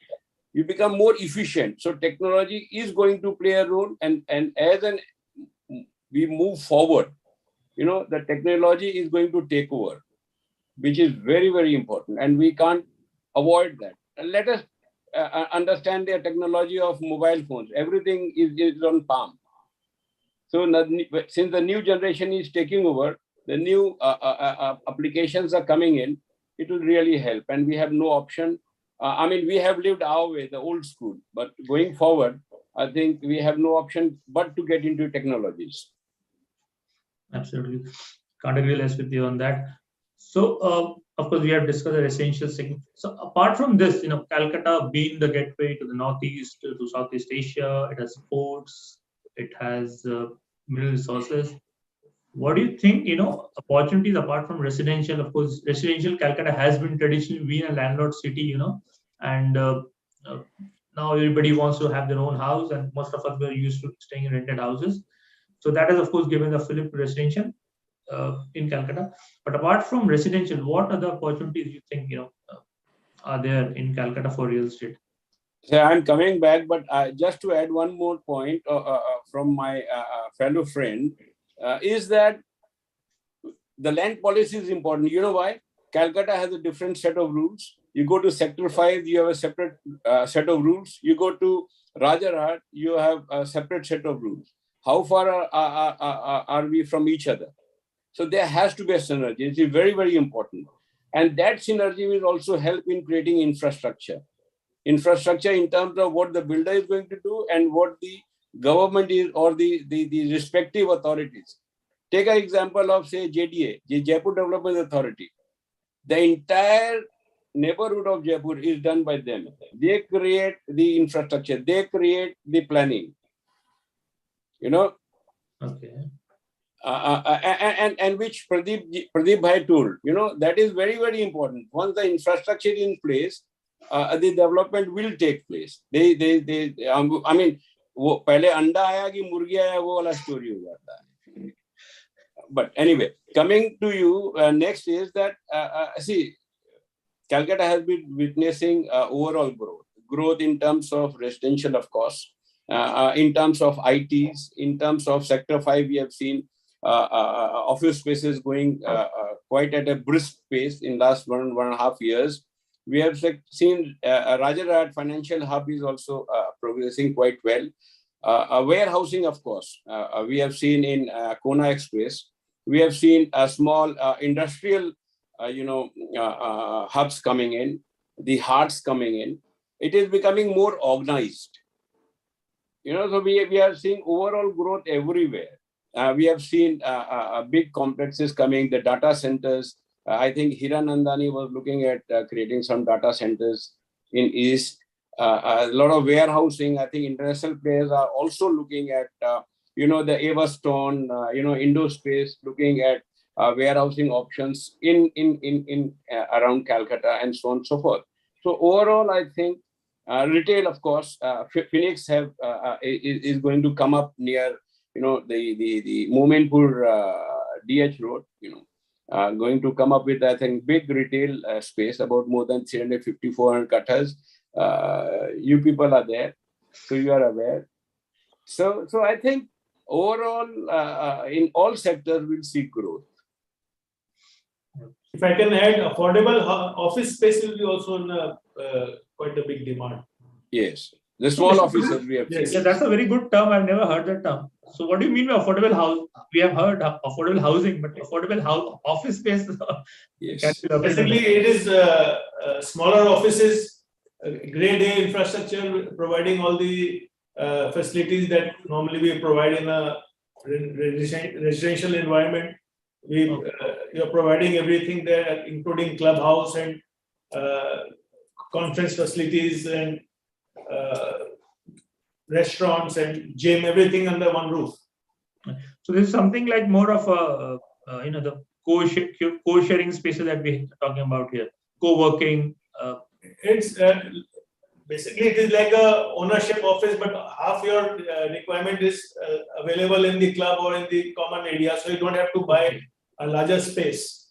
So you have a shared common area for other activities. So you don't need to create extra conference room or video conferencing facilities which you use once or twice a month. You can go to the common building, club building, and do it. And you have common cafeteria or all this. Yeah, then you have jumping track and everything. I think this is one of the reasons why this, this flex space and this co-working and all this is becoming so popular now.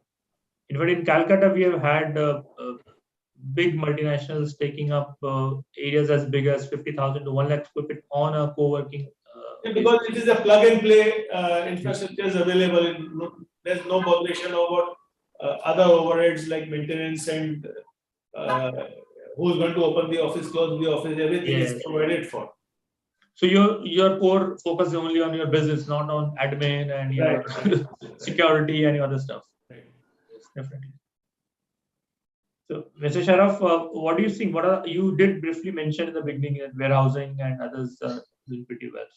What do you think the other opportunities, where are in there in Calcutta? So I'm finding, certain other areas where there could be good opportunities. Like recently, I was reading an article that Mindtree has taken about 1,500 professionals in Calcutta, and they have opened their Calcutta center. So as we are all aware, IT is on a hiring spree last couple of years. After the pandemic, there has been a boost for the digital AI ML.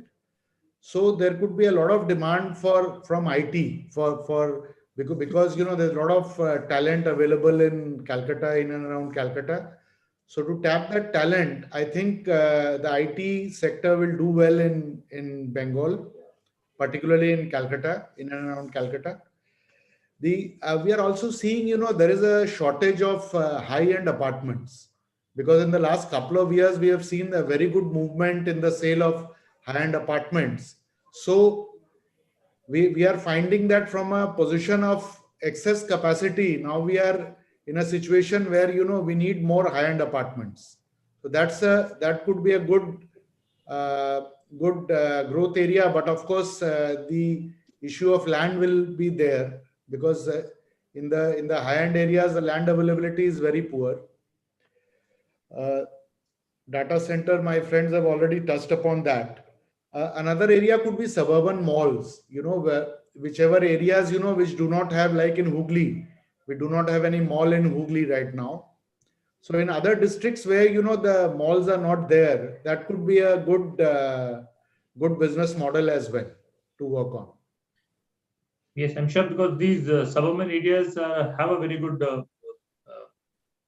cash-rich population, and they don't have an place And to lot of spend on. large complexes are coming up, like in Hooghly and other nearby districts. There are a lot of, because the land availability is there. So all the complexes, most of them are coming up in those areas. So that will lead to a demand for retail as well.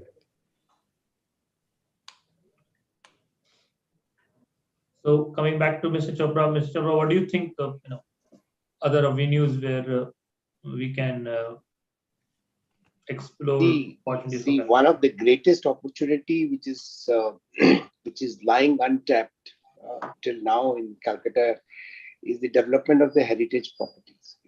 The heritage laws, are they're very, very coercive, and it's actually penalizing the owners of the heritage properties, and everybody wants to get out of the heritage listing.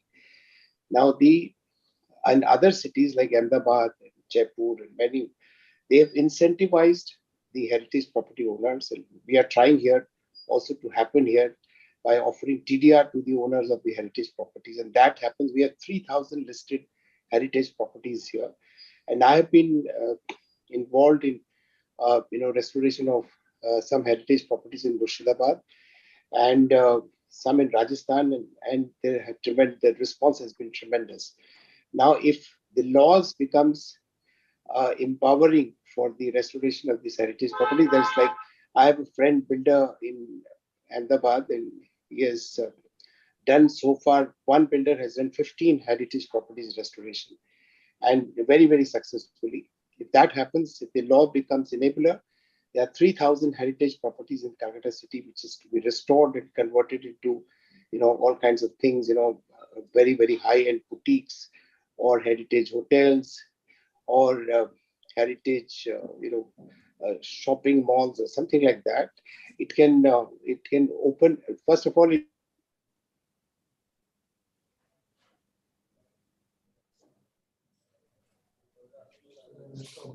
You lost Mr. Chopra.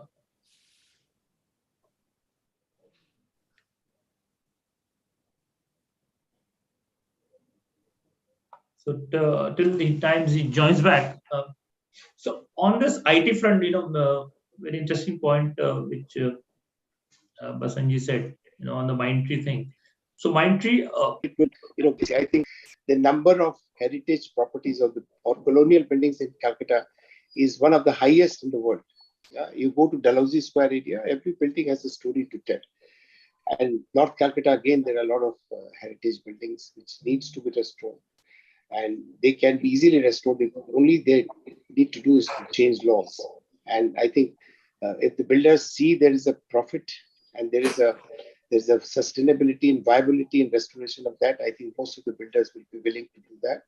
And that's a great untapped opportunity in Calcutta. And the government should do something to make it happen. That is a really interesting point, because none of us has thought on those lines. And we did see some nice heritage properties being restored, and like the one on Kamak Street and others. But that's a really good thought. 3,000 properties is a huge amount for Calcutta. And Calcutta being a heritage city, there's a huge opportunity, I think, in this segment. No, a salute to Pradeep Bhai for taking up this issue. This is a very, very relevant, very, very relevant. All the authorities must inform and put this matter forward to the government. This is very, very important. A city is known by its heritage. You go to the old Bombay. Similarly, we have Calcutta. It's a very, very, very valid point, and I think we all must take it forward.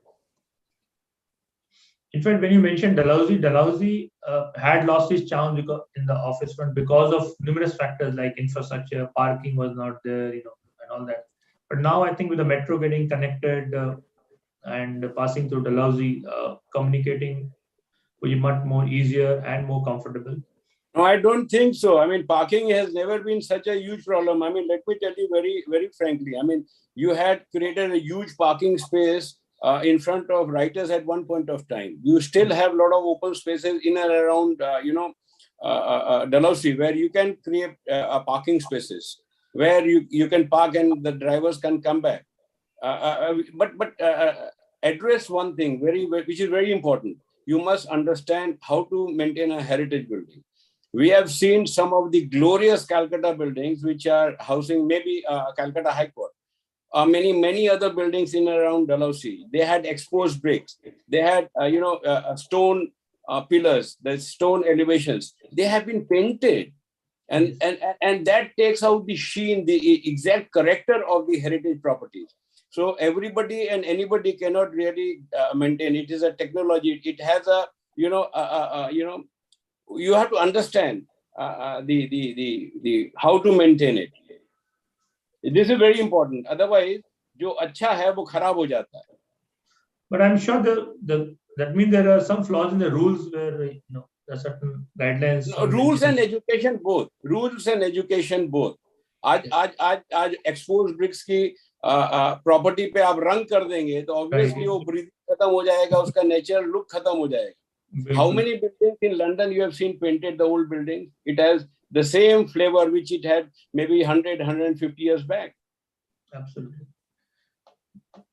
I think that's a great point which never came to any of us mind. And as CBRE, I can promise now we'll have a lot of business development opportunity there. So I think we're about time, and Sapna would like to have some comments from you. Yes, we have few questions here. The topic is about the promising growth and the Kolkata market opportunities. So from our panelists, what our audience wants to know is what are the market opportunities? As Mr. Basant Parekh rightly mentioned, Kolkata is one of the most affordable metro cities of India in terms of real estate. So what are the market opportunities? Mr. Chopra, starting from you, what is the potential of Kolkata real estate?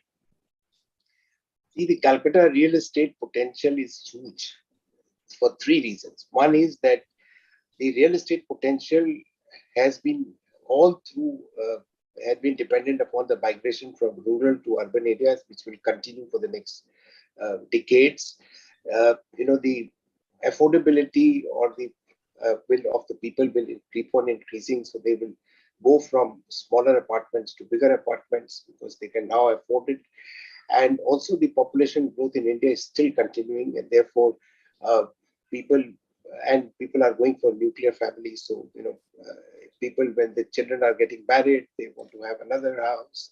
And therefore, I'll just give you my example. When I started my career, when I got married, I was living in a 1,000 square feet flat that was rented. Today, I have got 6 flats, and my son and my daughter and my everybody is having a bigger, everybody is in a 4,000, 5,000 square feet flat. So in one, you take my example, from 1,000, the whole thing area I'm now occupied by my family is about 20,000 square feet. So this is happening, and this continue to happen. So therefore, and the Calcutta market is not very speculative. It is not driven by only investors. It is driven by actual users. And therefore, people always get value for money for their homes. So you're not very scared that you buy, suddenly there will be a slump in the market and therefore your prices will break. It has never happened in Calcutta. The worst of the slumps also, the prices have been stable.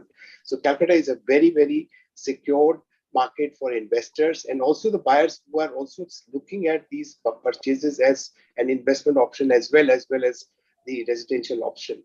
So therefore, I think Calcutta market has all the good things, and it will continue to for decades it will continue to grow. Correct. The latent housing demand, as you mentioned, that the latent housing demand is huge, which we still need to cater to. Second, you said the migration also, the population is migrating to their hometowns, especially during COVID now with work from home and hybrid model of working. I think more people are going to, and the demand for housing, bigger houses, as you said, is going to increase.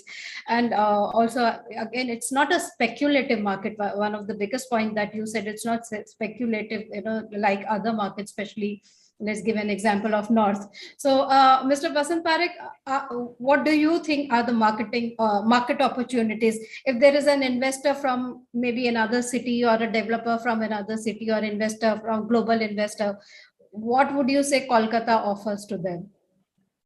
Let me tell you one thing, which Pradeep Bhai also said, is that Calcutta is a conservative market. We are very well connected to each other. Most of the builders, we know each other.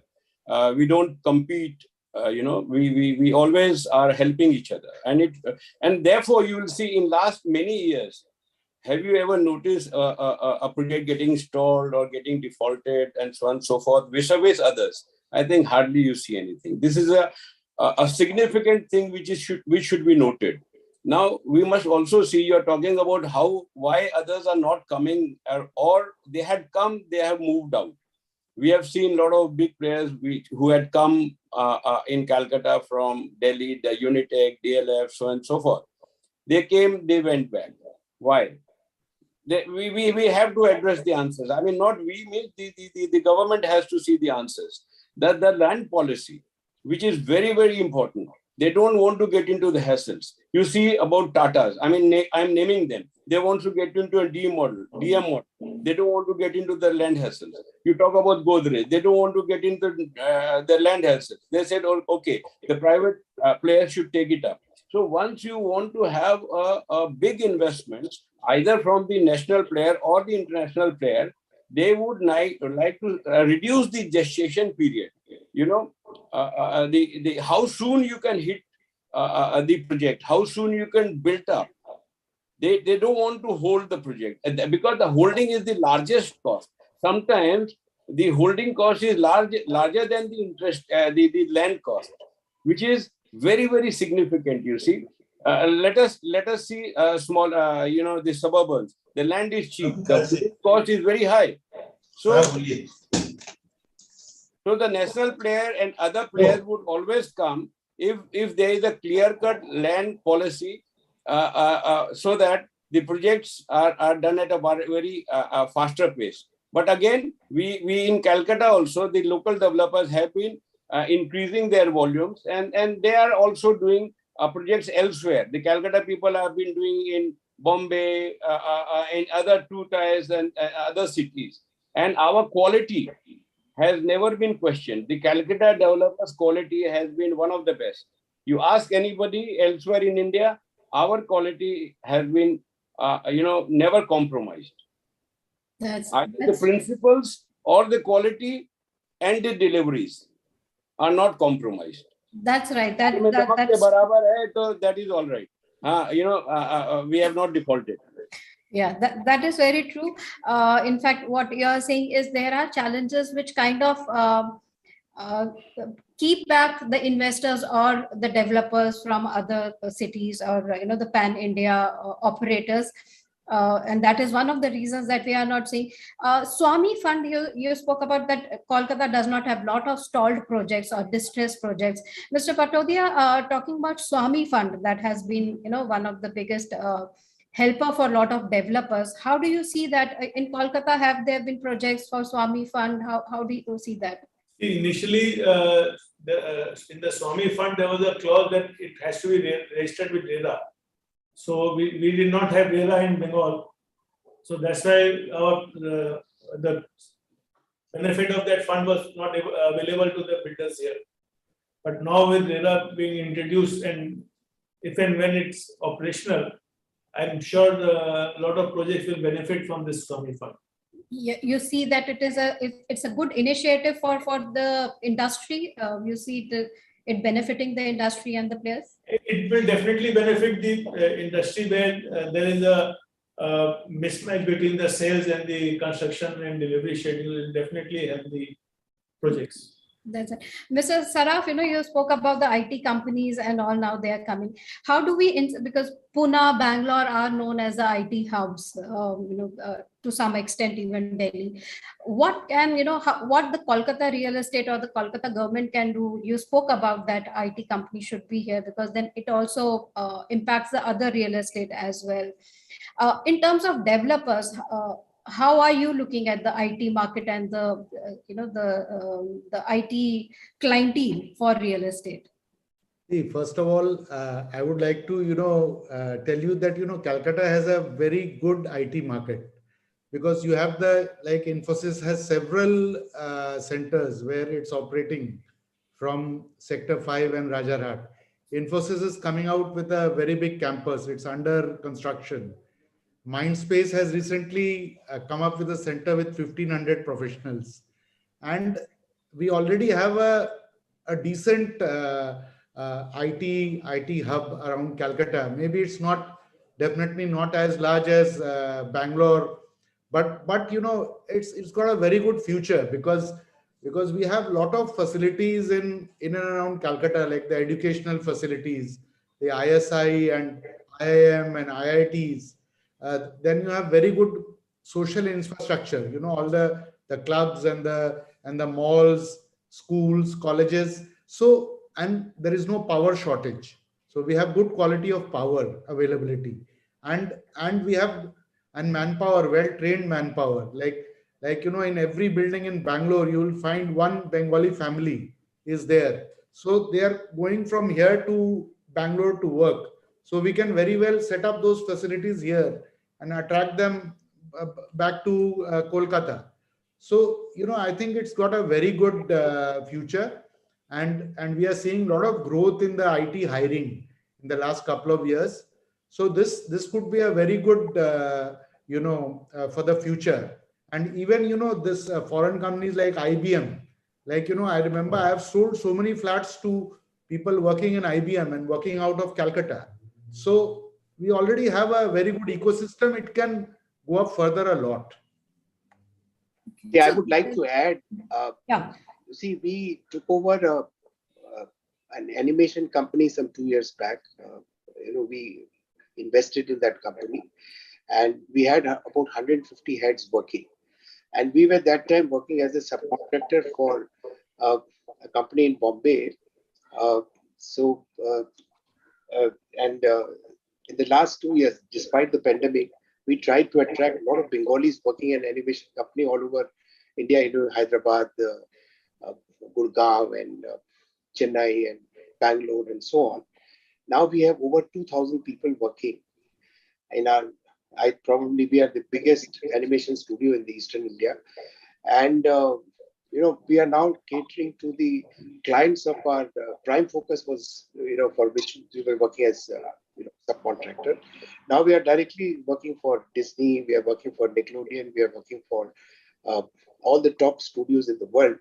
And they can't compete with us because because the low cost of real estate, low cost of manpower, our cost is much lower. And this model has to be sold to IT companies that, look, if you come to Calcutta, you have much cost advantage than working from anywhere else in the country. And that will give a boom, because we had been able to prove it very successfully that now prime focus major clients are working, giving work to us, and we are able to compete. Prime focus can't compete with us on price points. So that's an example. That's fantastic to know. Yeah, that's fantastic to know that Kolkata and West Bengal is coming up as the IT hub. Not many people might know this, that IT company, IT sector is becoming so strong there, as Mr. Ashok Saraf said, Mr. Pradeep Chopra just mentioned. Parvez, you have the pulse of the market. So after hearing all our speakers here, so what according to you is the potential of Kolkata real estate? So I could not agree less with anybody, because if you look at Calcutta, in the pandemic, before the pandemic, you look at 2019 levels, the total absorption in the commercial real estate was around 65 million pan India. In 2020, it came down to 35 million. So the huge fall. It recovered partly last year, 2021. It went up to 45 million.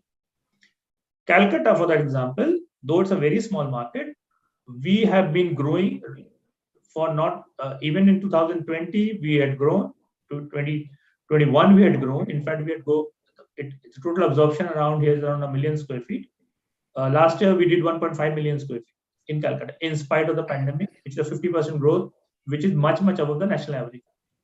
So there are a couple of factors, as I think most of you have mentioned, like the good infrastructure, you have graded developments here, you have a very good power supply situation in West Bengal.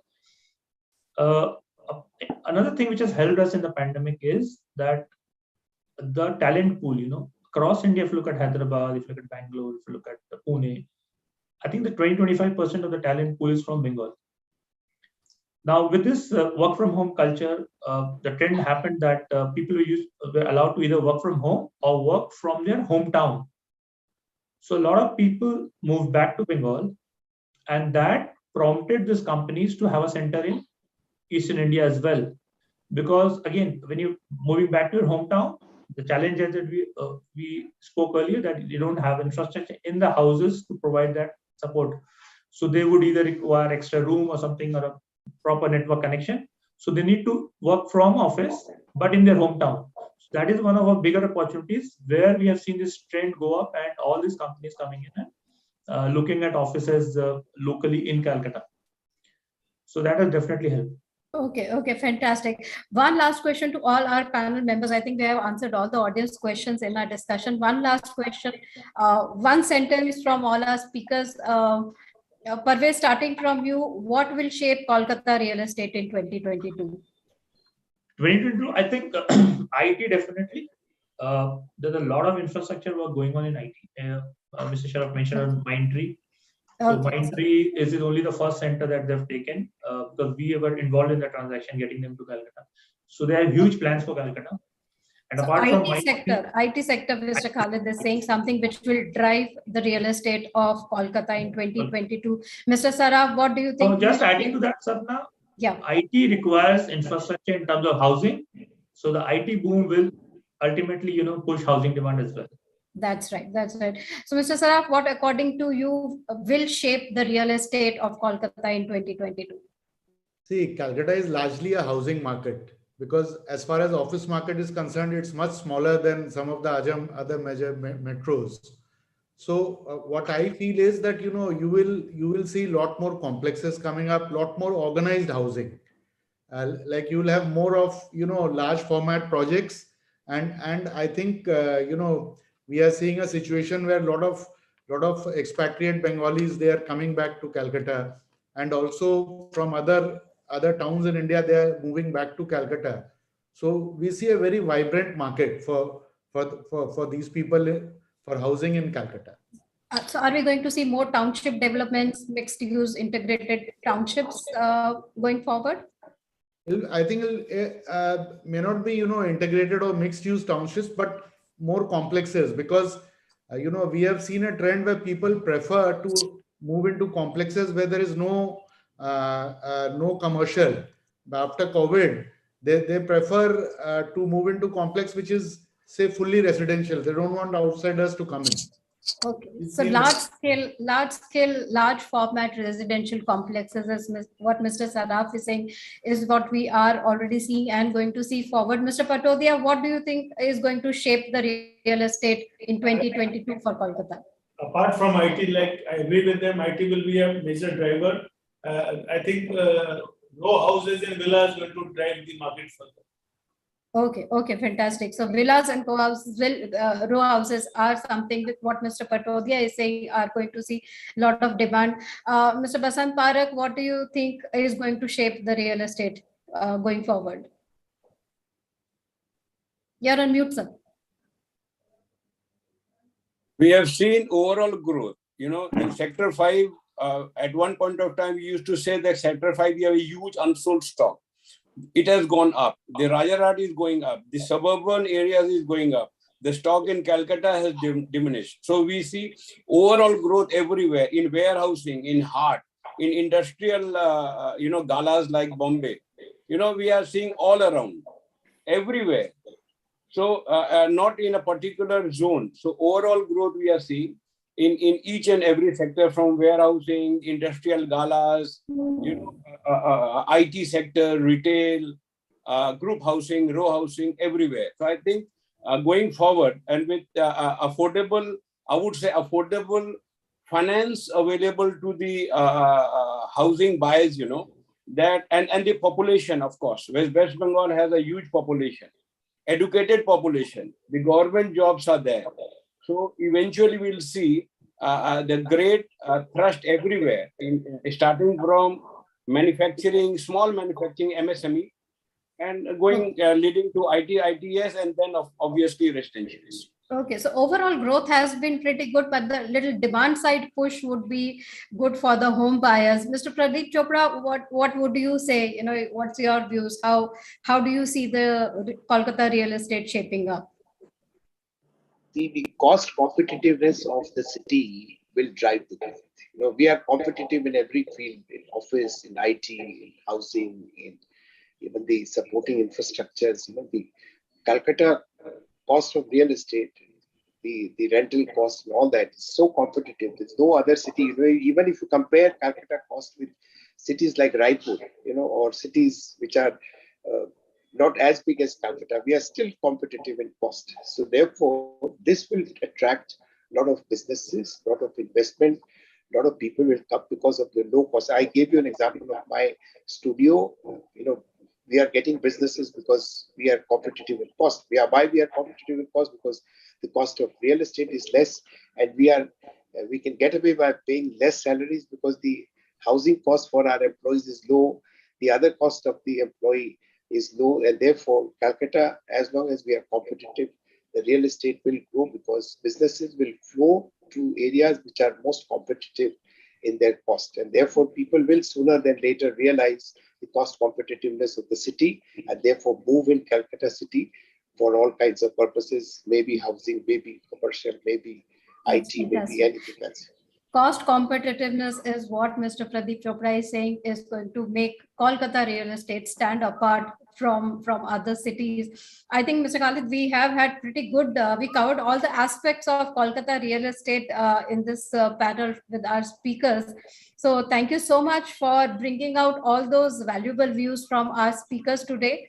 And thanks to our speakers as well for being here with us, sharing their views and sharing their opinions. What more can be done for the Kolkata real estate growth and tapping its potential? So thank you so much, Mr. Parvez Khalid, for that wonderful moderation. Mr. Ashok Saraf for being here with us, Mr.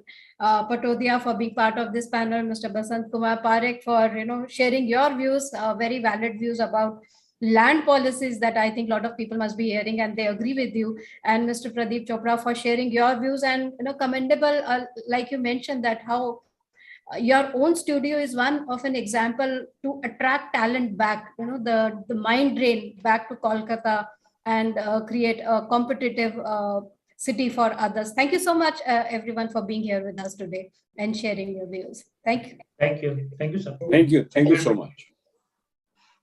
So that was one very positive panel that we had where everyone talked about Kolkata real estate and what are the significant unique points of Kolkata real estate that makes it very competitive and a whole lot of potential that it holds for investors, developers, as well as the buyers for real estate. So let's move on to our equally interesting talk, which will be about unraveling sales and marketing strategies. So let me introduce our next panel. Our moderator for the session is Mr. Rahul Phonke, Chief Business Officer, Residential Services, Anurag Property Consultants. With more than 20 years of experience, Mr. Phonke at Anurag drives pan-India operations in strategy, sales, marketing, business development, key account management, channel distribution, international marketing, along with heading Anurag Digital Agency business. I welcome our speakers of the session, introducing them in an alphabetical order. We have with us Mr. Anup Dalmia, founder Bobby Associates. He is also the Vice President of NAR India and Chairman Membership Committee. The company founded by Mr. Dalmia provides expert solution in all segments of real estate and has bagged numerous awards from some of the most reputed builders, having several clients in over 35 cities all over India. Our next panel member, I introduce Mr. Manap Paul. He's the founder, Sri Balaji, a first-generation entrepreneur. He leads the company, the developer firm in Bengal, and the company operations start right from acquisition of land, appointment of architects, to actual construction and on-time project delivery. The company under the brand name Panthanibas also offers low-cost second homes projects at unconventional destinations at pocket-friendly prices with all luxurious amenities for the masses. Our next panel member is Mr. Mahesh Somani, Managing Director, Allianz Properties. He is also President of Realtors and Estate Consultants Association of Kolkata, Reka. A passionate entrepreneur, Mr. Somani has been dealing in residential, commercial, land, hospitality, healthcare, education, retail, and logistics spaces for last 20 years. Our next panel member is Mr. Mayank Singh, co-founder Karyam Realty. After 15 years of rich experience, Mayank Singh founded Karyam Realty in 2020. His last stint was with the global real estate super brand Trump, where he was spearheading sales, marketing, and customer experience for Trump Tower, Kolkata. Luxury real estate, data analytics, sales, and marketing strategies are his forte. Our final panel member, let me introduce Mr. Pratik Garg, Director at Tulsa Group. Pratik Garg is a second-generation entrepreneur heading the House of Tulsa, a leading developer group from Siliguri. His leadership helped the group expand to the city of Guwahati and introduce nonsense and quality benchmarks, be it of green buildings or pre-inspected home delivery in the company projects. So this is our eminent panel. And now let me hand it over to our moderator, Mr. Rahul Phonge, to take over the conversation. Thank you, Sapna. Am I audible? Yes. Great. Thank you. I must congratulate Sapna for a fantastic moderation which you did in the earlier panel. Pretty powerful panel which you had. In fact, that defined the entire skyline of Kolkata in terms of how the businesses are going to shape up, which categories are going to come in. And that's my responsibility in terms of while at the supply level or at the directional level when the real estate is moving in Kolkata, or probably say to a certain extent Northeast, how are marketeers or how the businesses are looking at creative sales and marketing strategies on the same. I would want to start, so probably I would look at each panelist to share their 4 to 5 odd minutes on their views. And firstly, I would like to welcome all of you on the panel. It's a privilege to handle this panel on the same. Let me start with Manav. You have been handling the affordable segment. You are being part of the second home, so to say, largely into Kolkata and East market on the same. You must be having large exposure when it comes to what is being happening in other parts of the country in the same segment. There is a powerful backing in terms through PMAY where most of the things are favorable for you. How are you looking at and what changes which you have done, if at all, to drive the entire sales and marketing strategy? First of all, hi to everyone. Very good afternoon. If you see, this particular second home market, prices are affordable, but let me clear you one thing. Affordable in terms of total quantum of price. But if you see, this second home is always a very luxury product. People are buying this product not with the requirement. It's basically a luxury thing. So when people are buying a second car, third car, fourth car, definitely the second, third car is always a little luxurious comparing to the first one. So second home market, the price are definitely a very total in terms of total quantum is less. Maybe as I'm offering a second home from 12 lakhs to crore. So it may sounds 12 lakhs, so it's affordable. But in terms of their uses, this is a luxury product. But let me say you very thing that I really surprised during that COVID period. Still we are facing some COVID challenges. It's not like that it's over. So 2020 April, May onward, we found people have understood their actual need of second home. Many people have understood. And we're being forced to create a online gateway to collect payments. This is very surprising. I'm saying just in the month of April, we stopped our marketing activities for 15-20 days after March period, after 20 March period. But after that, we start getting some calls offline to our all representatives, and they say that we are interested. And the most important thing, people that time were interested for it, ready to move in product, whatever the price is. From there, a big challenge for us, how we can generate sales, how we can give them the documentation. That was a challenging period. But we found when people got interested on a particular product, they come to us in whatever the way available way was there. So they said, we are ready to make you payment online. So this is really for real estate, this is something very unique, because when we are getting payments online through NEFT or RTGS, it's okay. But now people say this, just give us some gateway, because in our bank accounts or something, it's not a time, so we cannot process home loans, this, that. So they want to make some payment through credit card or other available, e-wallet or something. So that is definitely, we never used to take money in that way. But we started generating business in that way. After that, the digital is a very good platform, and really our next platform, you may say, we understood. Before that, definitely our presence was there, but not in that bigger way. After that, we now also, you may say, 50% of our sales happens through this route. And people are very comfortable. And because our product is a second home, people, before they buy, they actually take references through their other buyers, maybe their relatives and all. And confidence building is very important thing. That to every player and to all my colleagues and to all my employees, I just make them understand the building of confidence. It is not the age that we just do some advertisement, this, that, and people will get convinced and they will come and buy. So building confidence is very important in whatever the way. Brand building, builders past reputations and all. And after, when the buyer get confident on you, on your product, especially on the builders, so they reach to us. This is a change happens after COVID. Before that, we need to reach to the buyers. They used to go their buyers home at 9:30. After the buyers come to home, they give the time. They were waiting on the downstairs. They come, they park the car, then they discuss the thing, close the sales. But now it never happens.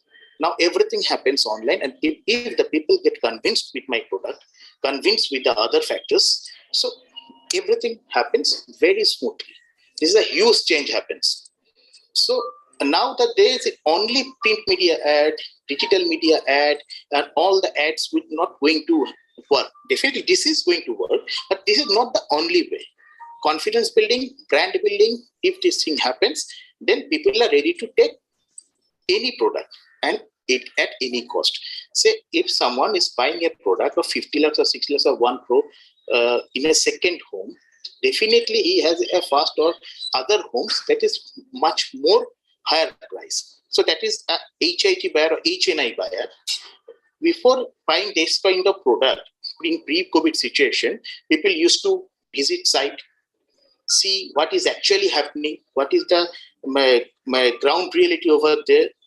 But now in digital world, people just see our online presentations, online live streaming of the site. If suppose he's sitting there in New Delhi and see the live presentations from the site, and he already have our past data, company's data, and instantly everything happens online. Fantastic. So it's a huge changes happens.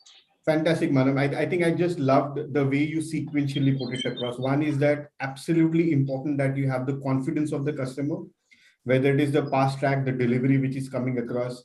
You brought in the entire brand building so that the assurance is there that I'm with you, whether it is affordable or second home. You witnessed the increase in terms of second home post pandemic. And third one, you brought in a lot of features in terms of online booking, the entire journey wherein the entire all the assets being created on online, so that brought a lot of convenience for the customer. I just wanted to extend that point for Mayank. Mayank, I know you are being a superstar when it comes to Trump. I know it's a flamboyant brand wherever it has come across in any of the city, whether it is Mumbai, whether it is Pune, and in Kolkata. I know for the fact that a lot of head turners which had happened. It was a disruptive strategy that Kolkata having a Trump. But what has been your experience? You have launched brand. You have been into the market for some time. I just wanted to pick your brain in terms of how the post-pandemic, the entire digital has taken over the entire customer behavior or convenience. So good afternoon, everyone. Rahul, let me first start by saying this, that when pandemic struck in March 2020, I think for first 15, 20 days, all of us were like stuck numb. No one knew what to do. We all were like totally taken aback.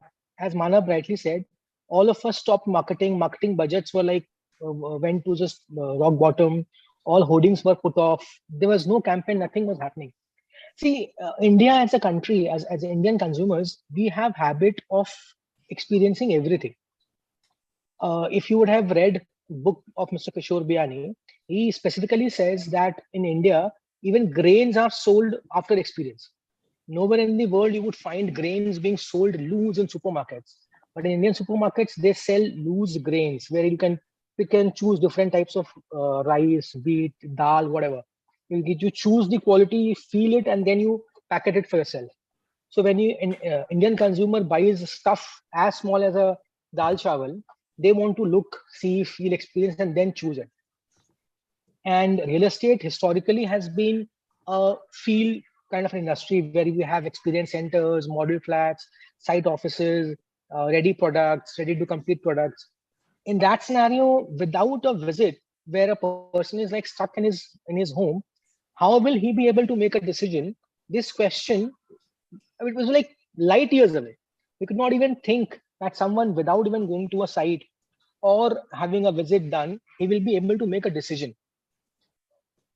He might select, he might funnel down his options. Okay, he can do his R&D, but making a decision was something which was thought very far-fetched. But then I think a couple of things helped. The entire world has got on hooked to apps in last couple of years, be it Ola, Uber, Amazon, Snapdeal, Flipkart, Netflix. So that app thing I think helped a lot. Our industry, as I would say, took a huge turn in kind of implementing a lot of technologies, as Manav was saying. So there were industries, prop tech companies, which came up with solutions wherein you could, starting from getting the lead, fixing the visit, doing an online virtual visit, to showing your site, showing your experience center, showing your model flats. Everything was created seamlessly in one platform, till the extent of getting your token application money in your account. So that experience was created. A lot of developers kind of took that approach. Some even kind of improvised on what they could do with this, and that thing was taken in a very good way. And there are many people I know, they have done better numbers during COVID than pre-COVID. I would say except April. I think except April, May onwards, collections were taken in a good manner. Bookings were happening. Yes, those bookings came with the condition that if the person goes to the site and if he might not like something in reality, he can cancel. But those numbers were very very few, can be ignored also. That big change happened. Also over here, I think a great thanks to the customers who actually kind of took one of the biggest decisions of their life in that pandemic situation on online basis.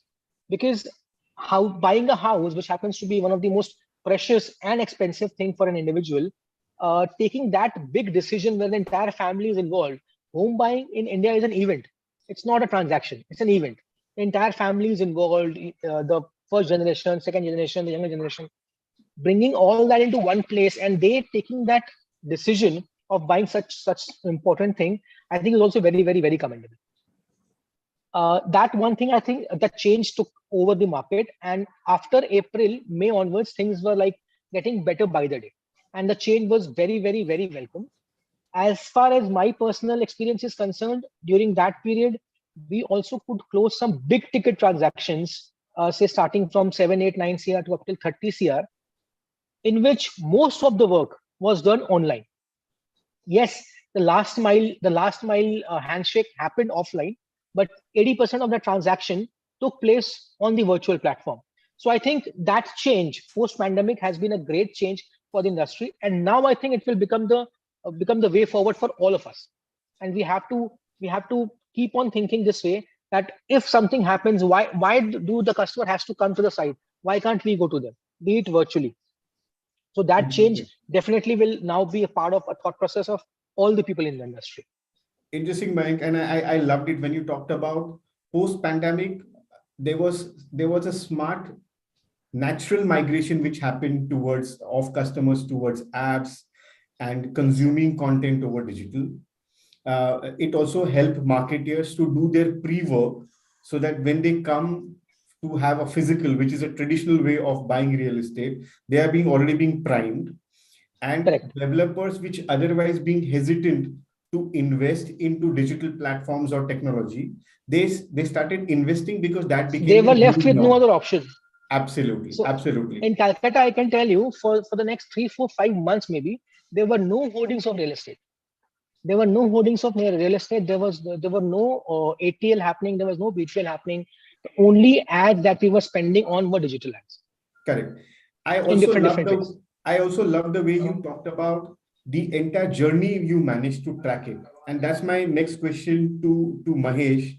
PropTech companies have smartly looked at, looking at the entire journey. There have been smart attempts which had happened. And I know it's a traditionally offline setup wherein people would like to look physically, see, discuss, have multiple visits, gets convinced, and then, final purchase which happens on that. How do you see the new age PropTech are actually helping developers as well as buyers to bring in that, convenience, to increase the velocity on the same edge?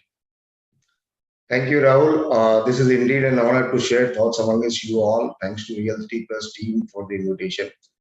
I would suggest like the innovations the kind of PropTech companies are doing. It's basically the old products in new variant of bottle, if you say like this. Because to some extent you can find the innovations. We can categorize the innovative methodology of convincing people into different methods. Like if you go to the residential PropTech, you'll find like new age of innovations like student housing, like co-living, like residential. There are some special PropTech companies who are just focusing on residential new launches. There are specific PropTech companies who are focusing on only resale transactions. There are specific PropTechs who are into the renting activity only. But if you go for HNIs and ultra HNI segments where PropTech has a very, very less impact, wherein the local agents commands the complete faith and confidence and relationship, which bring value to the table, and thus the transaction happens actually. Because real estate is a subject of trust deficit as always. If you go for a commercial PropTech, you'll find the fractional ownership companies. There are too many fractional ownership competitive age companies have come up. Even we have heard sometimes back that they are also coming up in the healthcare also, apart from like logistics and commercial office spaces. You will find the co-working spaces PropTech companies. You'll find the auction PropTech. You'll find the reverse auction PropTech, which is a new age technology is coming up. Very soon in India, there are 2 startups have very recently come up with the reverse auction PropTech. Because some PropTech are really innovative in means of transaction services. Others are doing the same old business with the technological support with big amount of funding they have. The kind of cash reserves they are sitting on with the backing of the FIs and like kind of investors. Because the scalability of PropTech is very, very high. If you go for a PropTech companies like, I would like to mention one of the name, which is the recently became the unicorn in India, the first unicorn PropTech company, which is nobroker.com. And you can imagine the kind of funding they are getting. If you can name the other companies also, like Nestaway, LiveSpace, Stanza, Falenco, Stanley. I can name you thousands of PropTech companies. But the problem is that each and every PropTech company is unable to make their footprints into the Indian market. There are only selected few who has made their footprints into this. Because it's all about, like, when we are using about the artificial intelligence or big data or virtual reality or any kind of apps or blockchain, which are already in place, which some of us, we are using it already, because the market is as traditional as real estate. But there are technologies to modernize it and to incorporate the solution that simplifies the processes and ease of transacting and buying the properties. So in spite of integrating technology into the property sector, there is still an emotional element which always involved, and that won't disappear it into. And you have also given one more question to me at that time, game changers, I believe. Is it true, Rahul? Yeah, absolutely. Yeah. So I would call that there are few PropTech which come into the game changers. One is fractional, one is student housing, one is co-living, one is auction and rental housing and reverse auction properties. I would tell them these are the game changers, because other PropTechs are the not game changers. But in spite that, they are eating a big pie of the market share because they have a large fund backing. That's why.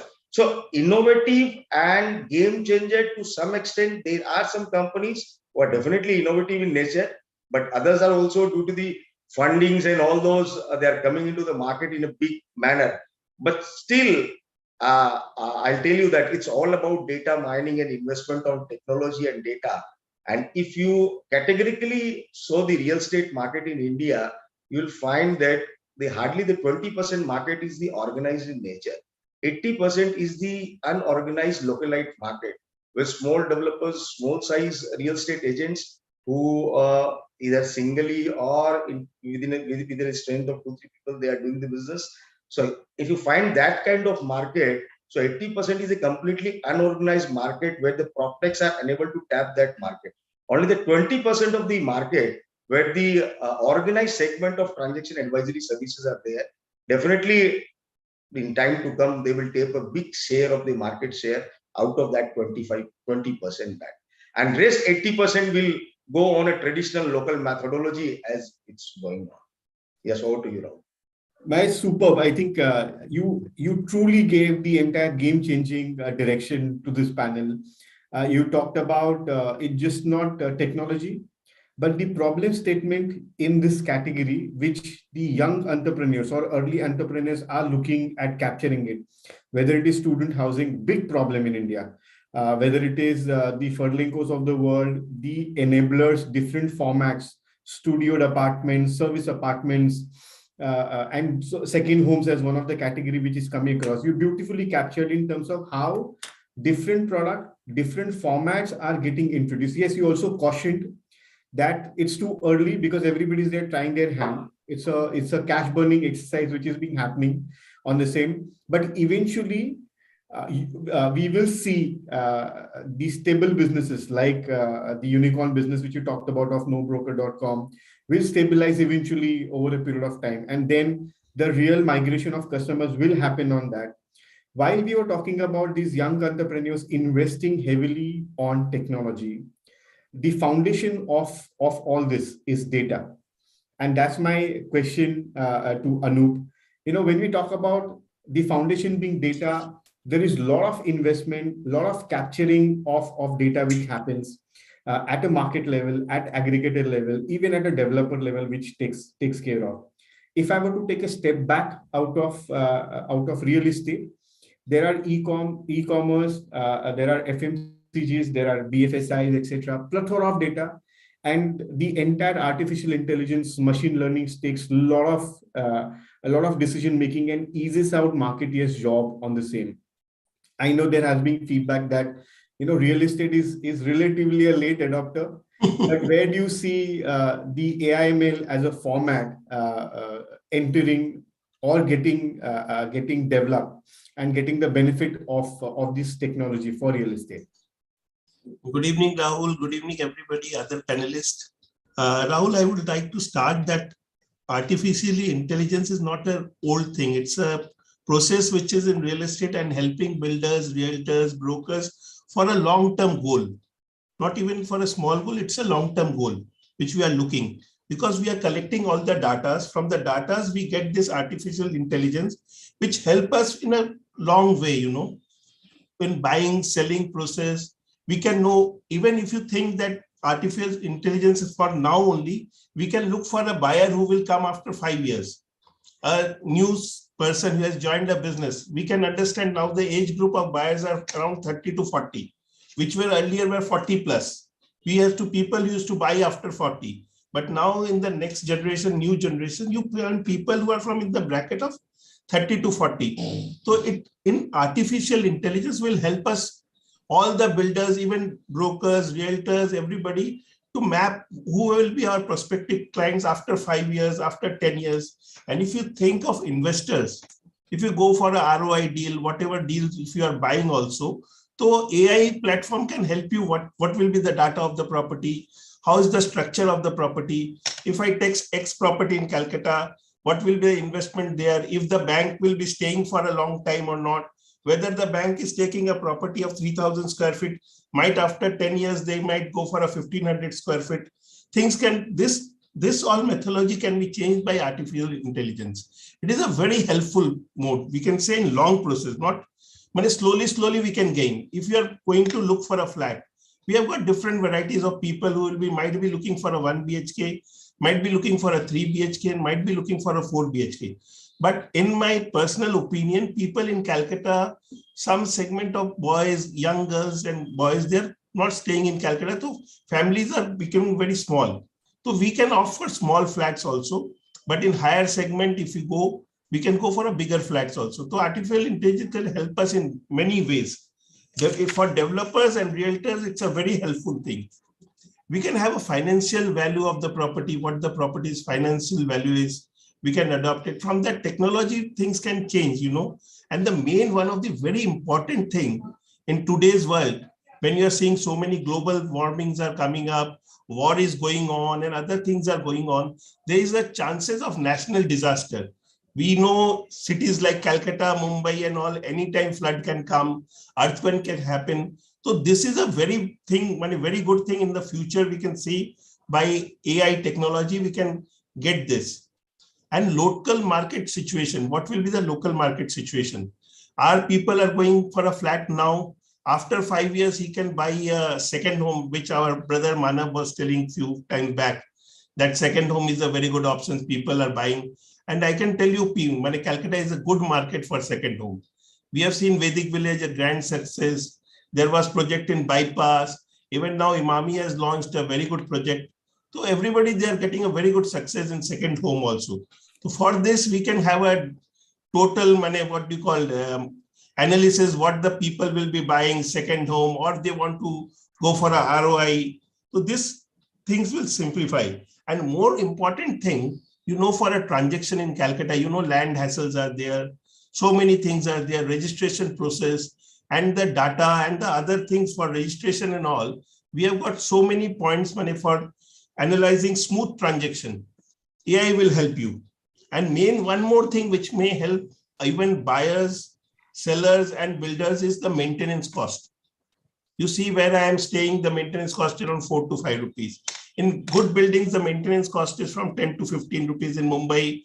And if you go to sector 5, minimum 8 rupees to 15 rupees is the maintenance cost. So by this technology, we can reduce this cost, which will be very helpful. For real estate sector, it will be you can say a boom for us. Because main thing is when you buy the property is not very, you pay the loan, everything, but day-to-day thing, the maintenance cost, your EMI, everything reduces. And one more thing, when you are planning for offices, what offices will be there after 5 years, 10 years, how will be people? Earlier, people used to have big cabins. Then now things have been reduced. Now you see there a common chamber where people can meet. Meeting rooms are different too. This layouts and everything can be done by artificial intelligence. It's a great type of AI, you can say. And most simplifying transactions for homeowners. And if you can see that what is our requirement for bedrooms, other things, it is very helpful. So I think artificial intelligence will play a major role in the coming years. So in short, what you're saying is that don't go by gut, support it with data and technology. Your life will be much more simpler. Yeah. The cost of acquisition you can control. Machines will start throwing you insights, which actually give correct predictions, what kind of a product you should be designing, what pricing you should be matching, who should be the customer, and what is their behavior you can start predicting, and so on and so forth. It's a fantastic one. I know we covered the Kolkata market, we covered the second home, we covered the affordable. I think there is the youngest panelist whom we have it, and typically, honestly speaking, I don't get exposure of that market, which is largely Northeast. Pratik, coming to you, while we talk about majority of our discussion is largely restricted with Mumbai, NCR, Bangalore, Hyderabad. And I'm sure there will be a lot of insightful things which is being happening in your region. Tell us more about that.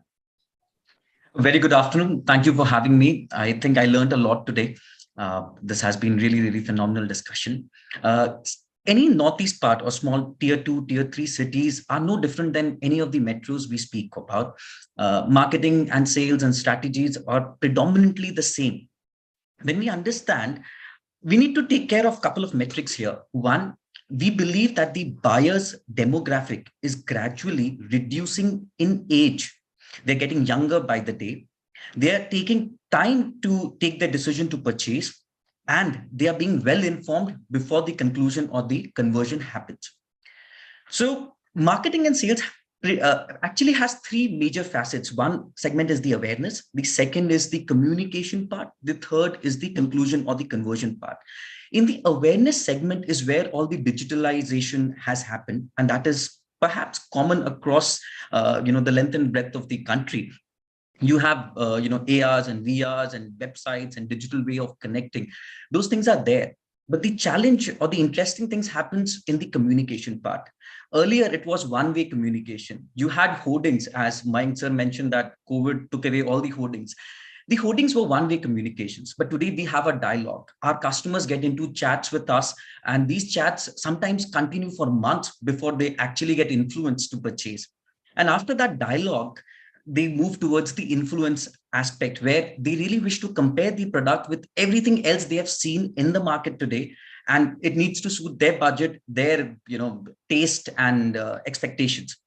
So here is where the influence part has come, or the change has come. And that is where the flexibility lies. Other than that, I think the conventional model of marketing still remains the same. Most of the developers today are adopting the D2C model, direct to consumer model, as we have seen in the retail segment. So having our own digital space really has helped us convert better customers and have long-term relationships. To give you a number, about 70% of our sales actually come digitally. And that's how strong the impact of digital space has been on our lives. And the next segment, the next aspect added to the markets is the influencer market, wherein a customer is more influenced or motivated to take a property given who and where their friends and family live today. So if they are closer to that proximity, the chances of conversion gets higher. So that is also one segment where we have started paying more attention. So more of content marketing is towards having existing customers lament their part of the story as to what has helped them make their choice of choosing this product over the other real estate space. Conventional forms of marketing still remain. They are still strong, and the broker network will never go away. But then their influence has more come towards the investor market, not the consumer market as much. So together, hand in hand, this process will continue. And I'm sure this phygital model of having a digital experience know-how first, gradually converted into a dialogue, with a proper site visit where they check everything. Okay, I saw the swimming pool, I saw the size of the clubhouse, I saw all the amenities that you have to offer. I've compared this product with ABC, and eventually, the proper society who lives there makes the buyer's decision. Secondly, this, as Anup sir was mentioning about AI, I would like to bring in data back here. This data simultaneously has helped us design our projects further. So, given the feedback that our prospects give us about a project, that, they would appreciate if this project would have been green. We would appreciate if this project came with error-free constructions or with these amenities or a larger clubhouse. Those feedback really help us design our future projects. So now consumers are no more just a buyer. They are working in partnership, hand in hand with the developer, to make this world a beautiful place and a better livable society. Thank you. Super, Pratik. And I think your opening statement was quite encouraging, is that it's not very different as compared to any other city. And I just love the term which you coined of phygital, wherein how the hybrids which is being taken across. My question first to Mayank and probably then to Manav is that we have seen, especially in Kolkata or eastern side of the region, we have locals.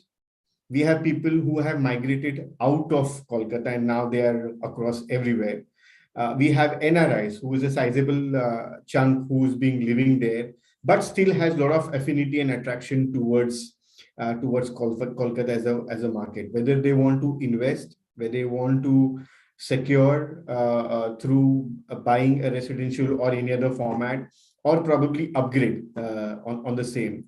My question, how your experience says in terms of how to handle the entire sales and marketing strategy for different geographies, wherein for the fact that there is an affinity towards your market, where the intention of purchase will be varied. Rahul, so Calcutta definitely has a geographical advantage compared to other big cities of the country. If you divide India into 4 or 5 zones, north, east, west, south, and central, Calcutta probably is the only big city in the eastern part of the country, whereas north has multiple big cities where you can compete the cities with each other, same as central, west, and definitely south. Calcutta happens to be the hub of all the eastern India. The next big city is like too far away. So you can put in Guwahati, Siliguri, no offenses to Pratik, but if you put in Guwahati, Siliguri, or any other cities in the east, or maybe Bhubaneswar, Cuttack, Patna, part of Ranchi, Calcutta is way bigger than any of these cities. So till 7-8 years back, Calcutta used to be the epitome of investment for all of these cities and smaller towns. Jamshedpur, Ranchi, you can have, the list might go on. Last 8-10 years, things have been different because all of the cities have also grown in their own real estate market. So Guwahati has grown exponentially in last 8-9-10 years. Same for Siliguri and other cities. So Calcutta market of people not staying in Calcutta has shrunk. Surprisingly, it has shrunk. Calcutta has lesser migration compared to Bangalore or Mumbai or maybe NCR. So that market is also not that big. But yes, internationally, UK has always been a big driver for Kolkata market. US not that much, Middle East little bit. So these are the 3 markets where we can focus on, and the other cities in the east have now have their own markets. Ranchi, Jamshedpur, Bhubaneswar for that matter, Cuttack, all them now have their Durgapur for that matter. Now they have their own market. 8-10 years back, these people used to by default invest in Calcutta, and that was a huge market back then. Now things have changed. Things have changed now. Last 8 to 10 years. Interesting. And Manav, I just wanted to get some more details in terms of when it comes to affordable housing. Of course, we talked about there is a demand because of the pricing is such, it will attract different geographies. It will attract different categories on the same. So if you can elaborate on that, plus are there any offtake by millennials or younger generation which you have seen for your products? I would take the reference of Pratik. Pratik has rightly point out one thing, that is the average buying age now become very lesser. I'm really 100% agree with Pratik. So now I'm finding in my house, the average buying age come down below 40. So people are buying, and they are buying second home. This is also a very surprising thing. The one younger generation couple, they are buying a second home. Why they are buying a second home? maybe there is a point of investment in lesser quantum. When they are buying a second home in a lesser quantum, this is a good investment, investing with some other paper product on the financial products these days. So they found real estate is a good opportunity to invest. But that is not only the only point. What we found, what the psychological, side of things, what we really get, that's people now, they look for a fixed establishment within their ecological or the sociological circle. This is a very important thing. So when some of their relatives or their friends, whoever buying wherever they feel like, so they also try to get settled over there. And Mayank has pointed out a very good point. That's every city, small cities, tier 2, tier 3 cities. Now they are also developing with their own requirements. Like Shiliguri, the development of Shiliguri, not only in real estate, in commercial terms, because Shiliguri is a very good hub for trading. If you see that the Shiliguri market in past 10 years, you can see a lot of malls maybe not in that size. If we consider mall of 5 lakh square feet, 6 lakh square feet, it's not maybe in not that size, but small malls, 1 lakh square feet, 1.5 lakh square feet, 2 lakhs, and each and every malls are doing good business. This is very important. Maybe the entire mall is not centrally air conditioned, but I can give you a guarantee, in any daytime, if you go any shop, you will find a buyer over there. So this is very important. So, Shiliguri market has developed his own real estate requirement, like in Durgapur. If you see the Durgapur is always the industrial sector over the Durgapur, Asansol, this already developed. Maybe it's oversubscribed now. Durgapur, Asansol is over, but Bardhaman is also developing. Bardhaman is a very small city. And if you see some other cities in Hooghly district, in Calcutta, whatever the real estate market in Calcutta, we say, if you see main Calcutta, the 30-kilometer radius is oversubscribed. Now, whatever the real estate activities is going on beyond that circle, so that comes majorly in Hooghly or 24 Pargana South, 24 Pargana North. So other outskirts are developing. People are now they are very comfortable to invest outside the city, because now each and everyone having a car. So they won't mind to go further 20 kilometers if the project is good, if the relatives and friends are staying over there, if the infrastructure is comparatively is good. I won't say the infrastructure beyond 50 kilometers of Calcutta is very good. You may not find a very good roads, because roads are, in Bengal, roads are definitely a big factor. You may not find a good road. You may not find a good sewage system. But the thing is, if the complex is huge in size, if the infrastructures are good, if the friends, family are staying there, if there is a school, relatively good hospital, in and around the circle, so people are moving there. They won't mind to move to 20 kilometers beyond the Calcutta circle. So now geographical location, city-wise, is not, real estate is not bounded within that circle. This is very important. Wherever you do, with a good infrastructure, people will move there. Like in Shiliguri is a very important and a very strategic destination. You may find 3 international borders are there: Nepal, Bhutan, Bangladesh, and the entire Sikkim and Northeast. They're all the residents over there. They depends on Shiliguri as far as their daily life is concerned. Most of them. Now the Guwahati is also developed, and other cities are also developed in very good manner. Just Sikkim, entire Sikkim is developed on Shiliguri. So Shiliguri real estate market, the marketing strategies are definitely different. You need not to target a Calcutta person to buy real estate in Shiliguri. Shiliguri market have their own buyer, like in tier 2 and tier 3 cities, where I am doing most of my project in tier 2 and tier 3 cities. And not only that, all the projects are basically single player on that destination. But there is no other project is available. But still I'm saying people are crazy for this project because I'm the single player. And I do believe in coming days, on that destination, other player will come.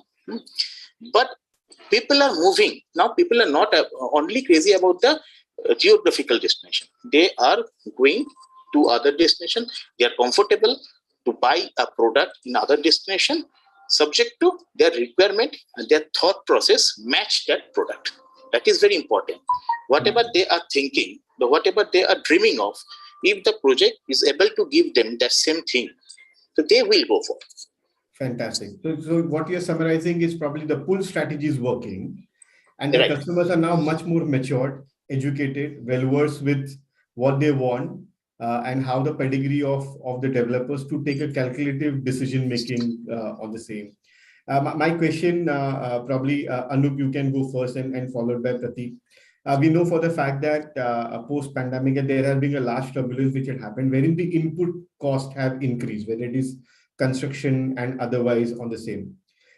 The natural, the style of any developer is to cut and optimize the overall cost.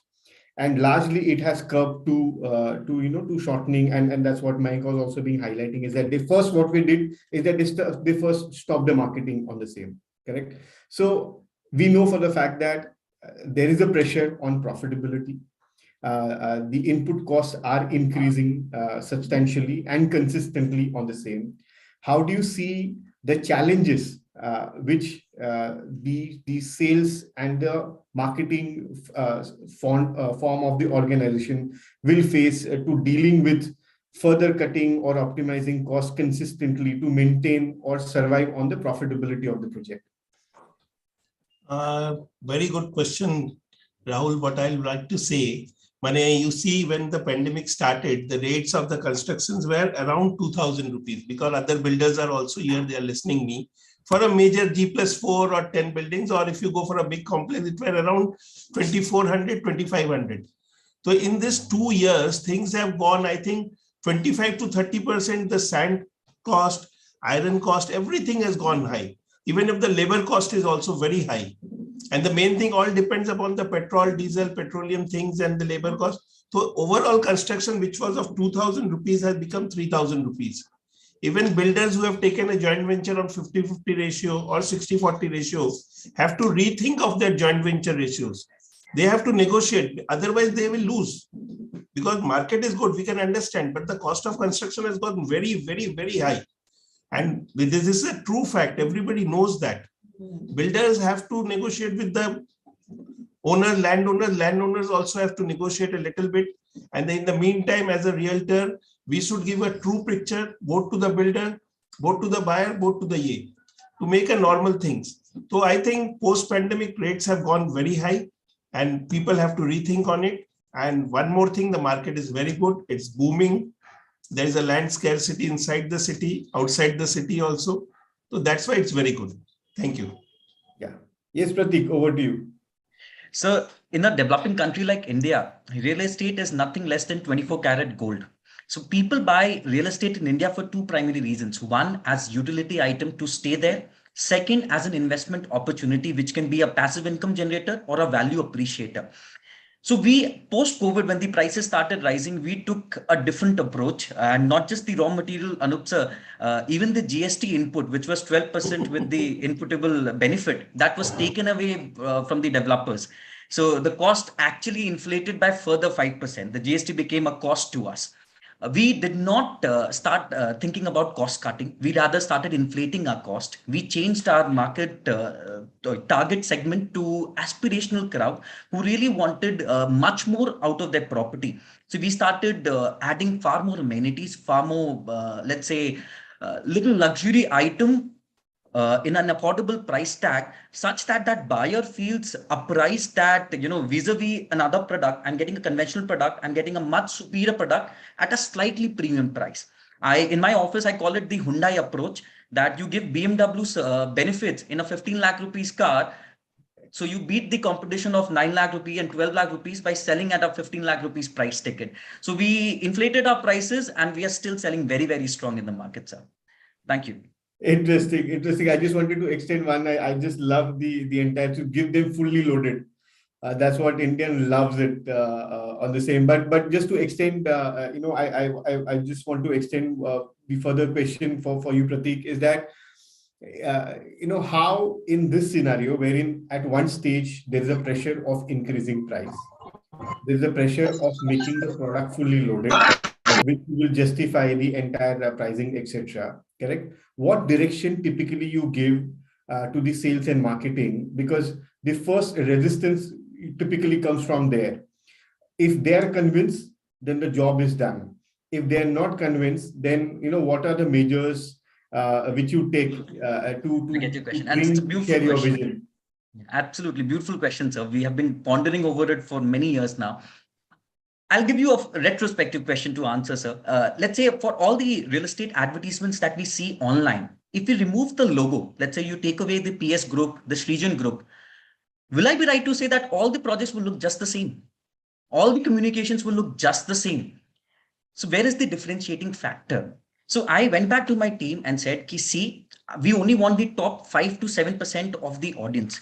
Out of, let's say, 10,000 flats being sold, we are only trying to sell 700-800 of them. So we don't want everybody. We want the limited top cream of the lot. Second is the emotional connect. So in the communications, we really try to stand out. We try to speak to the audience as to what is our why, what is our motivating factor. And we bring in the emotional relationship first, and then we go towards pitching. So if you look at our digital marketing or communication, it is not about 2 BHK flats, this much price, these many amenities, chahiye kya? Or, this is the product, this is the amenities, this is the price, do you want that? Or book now, prices are rising, book now. So we are not trying to hard sell. We first build a relationship with the customer, which is very, very emotional.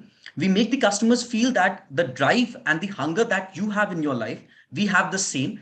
So, it's a like-minded relationship bond. And then, the buyer kind of gets interested to pay a premium and join hands with us.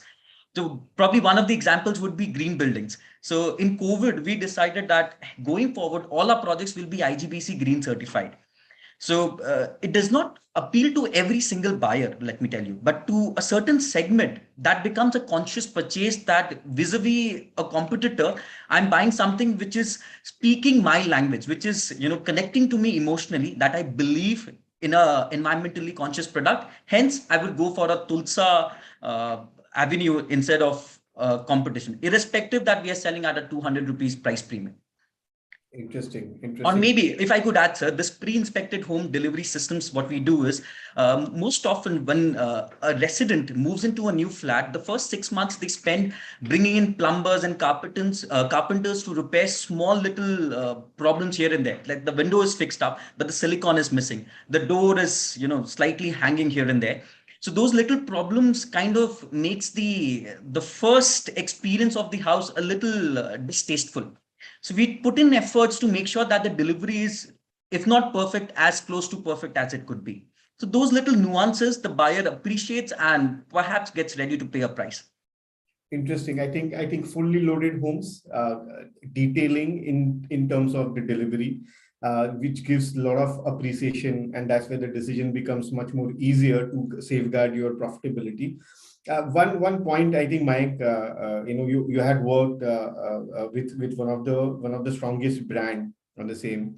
I just wanted to touch upon how much do you think the entire distribution as a game supports the realtors. We heard 50% contribution coming from digital. We heard Pratik talking about 70% contribution coming from digital or so. We've got a huge broker network. We got huge channel partner feet on street, which is being there. And majority of the time, it was the customers who swear by these brokers, and they are the actual influencers when the decision making is being happening on the same. What are your views? Have there been any substantial investment or any of the direction being taken so that more participation and stickiness happens as far as sales are concerned? Rahul, as far as getting clients for a realtor, I think for a realtor, Mahesh and Anuj would support what I'm trying to say. 80 to 90% of our leads come through digital platform, be it portal, be it social media, be it other influences. ATL, BTL is dead. It's not happening anymore. Press ads don't give any results. There's no ROI. There is no classified ads working. It's either references or it is portals or social media. What do you want to say? So 80% to 90% is online mediums, 10% is references and old clients and everything. So that is the only medium to do. The faster you are able to adapt to that system, that ecosystem, it's better for you. Otherwise, there is no other way that you can get ads. You can get leads. It's not working. Classified ads, nothing is working. It's not working anymore. The only thing, and the database that people speak about, that I have a database of this club, this bank, this, that's all dumb.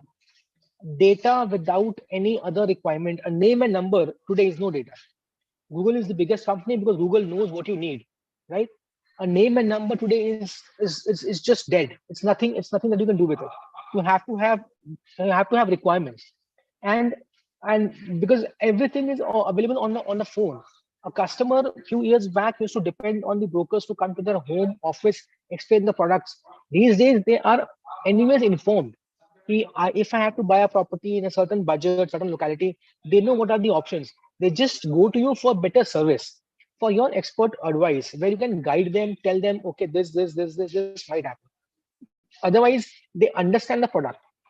Any which ways they know कि क्या आने वाला है, क्या launch होने वाला है, क्या pricing है. All that is available on just click of a button. So they don't need us for that anymore. They need us to smoothen the transaction. They might not know the contact person. They might not know how to reach, even though that's being taken care of in a larger way. But then that trust factor is there. They would want an unbiased advice over 5 projects from us. That's what we are here to do now.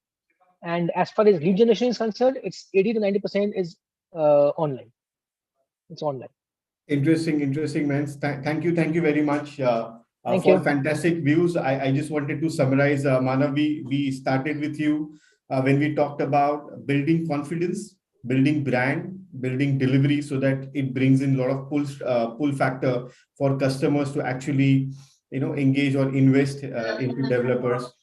We had Mayank talking about the entire behavioral change which happened in terms of the app, the entire online gamut which is coming across, and how the digital is playing a huge role in making the decision for customers is concerned. We had Mahesh talking about a different spin is in terms of young entrepreneurs identifying problems in real estate and launching the PropTech solution, the startups, the apps, which eventually the future will tell us who will survive, who will not, and actually becomes the habit for all our customers as a convenience.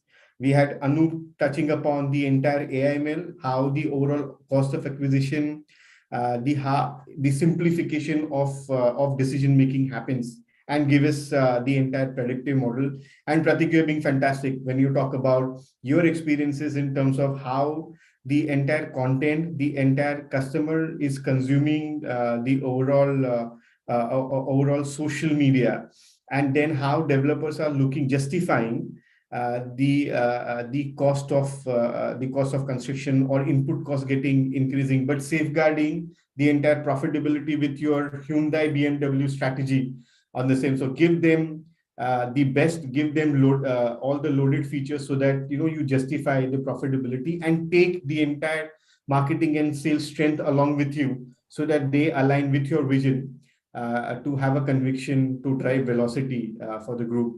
Fantastic. Thank you very much, panelist, and great to have you on board on the same. Sapna, over to you.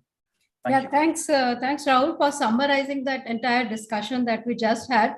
One question for you is how far do you think real estate industry has come in terms of technology in sales and marketing?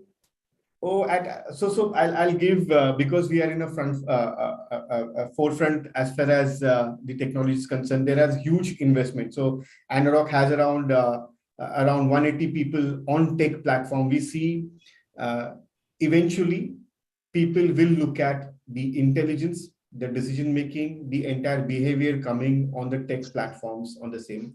What it differentiates is that eventually humans will get aided or replaced with machines or the entire tech platform which comes across. Don't go by gut, go with data and intelligence to move ahead on the same. And this I'm summarizing for all the 450 mandates which we have been doing and selling around 20,000 homes, which we sell it every year across 50 odd cities. So it is here to stay. only thing what is relevant will stay, and how aggressive and agile you are in terms of the tech front becomes the formula to win. Okay. So what you mean is not follow the trend, but adopt technology as per your own requirements, your own suitability, and then use the tools. Listening to other speakers, Pratik, you mentioned that 70% is digital. How soon do you think you'll be going 100% digital? Is that going to happen? I wish I could have told you 100, but that would have upset the other consultants on board and probably hurt my business. So it's as good as being 100. Digital is the way to go. Like Mayank said, that the leads are getting generated online. And online, the first impression is getting created by the consumers. So they decide firsthand just by your website and digital presence, do they wish to deal with you or not? To take this insight further, we've tried to put a system where 24 hours, there is someone in the office to respond back. So if there is someone texting or chatting on Facebook at 11:30 in the night, we have someone responding at 11:31, so that they don't have to wait for the next day and, conventional marketing kicks off. So these little things buyers appreciate. And I think there would be time when direct consumer behavior would be the ideal way to go forward. Mr. Suman, same question to you. Do you think you'll be moving 100% marketing budgets moving towards digital? पुराना session चल रहा है क्या? इस session शुरू हो गया था मेरे. Mr. Dalmia, I'll take it to you. I think we have lost Mr. Samani. How much, the percentage of your marketing budget going towards digital, and is it going towards 100% any time soon? Mr. Somani, and then we'll have it from Mr. Dalmia. Sorry, there was some connectivity issues actually. Yeah. So at the moment, it's 70 to 80%, as Mayank rightly pointed out and well deliberated by Pratik. So it's currently 70 to 80%. See, it's not about 100% budgeting or 80% budgeting. It's all about whatever leads we receive of the 80% also. If we don't churn those leads also in next 1 quarter or 2 quarter or 3 quarter. So because today's lead can get converted after 6 months or 1 year also. So the continuous churning of leads by the data coding team is very much important, because the fresh leads may be 70 to 80%, but ultimately in turn, if you see in a year, it would ultimately become 100%. So investment would be on 70 to 80%, but ultimately the conversion ratio would be on 100%. Okay, 70 to 80%. Mr. Dalmia, what do you have to say? Your marketing budgets towards digital. You're on mute. You're on mute, Mr. Dalmia.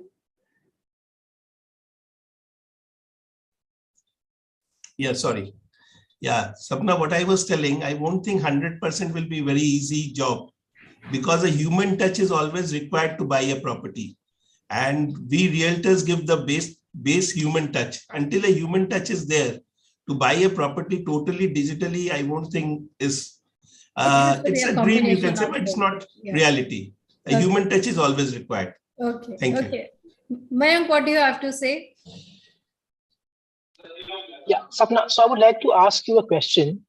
For a realtor, you're asking, or in terms of a developer, you're asking? As a realtor as well, how are you looking at your marketing budgets towards traditional? So our marketing budgets are 100% for digital platforms.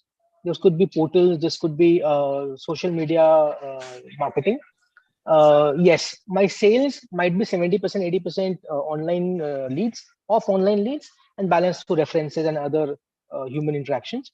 But my budgets are all only for digital marketing. That's it. Fantastic. No other ways that we have left to generate leads. Okay, so 100% budgets for digital, 70%, 80% Absolutely. from online, and rest from the traditional. Conversion, yeah. Mr. Paul, as a developer, how's your marketing budgets working?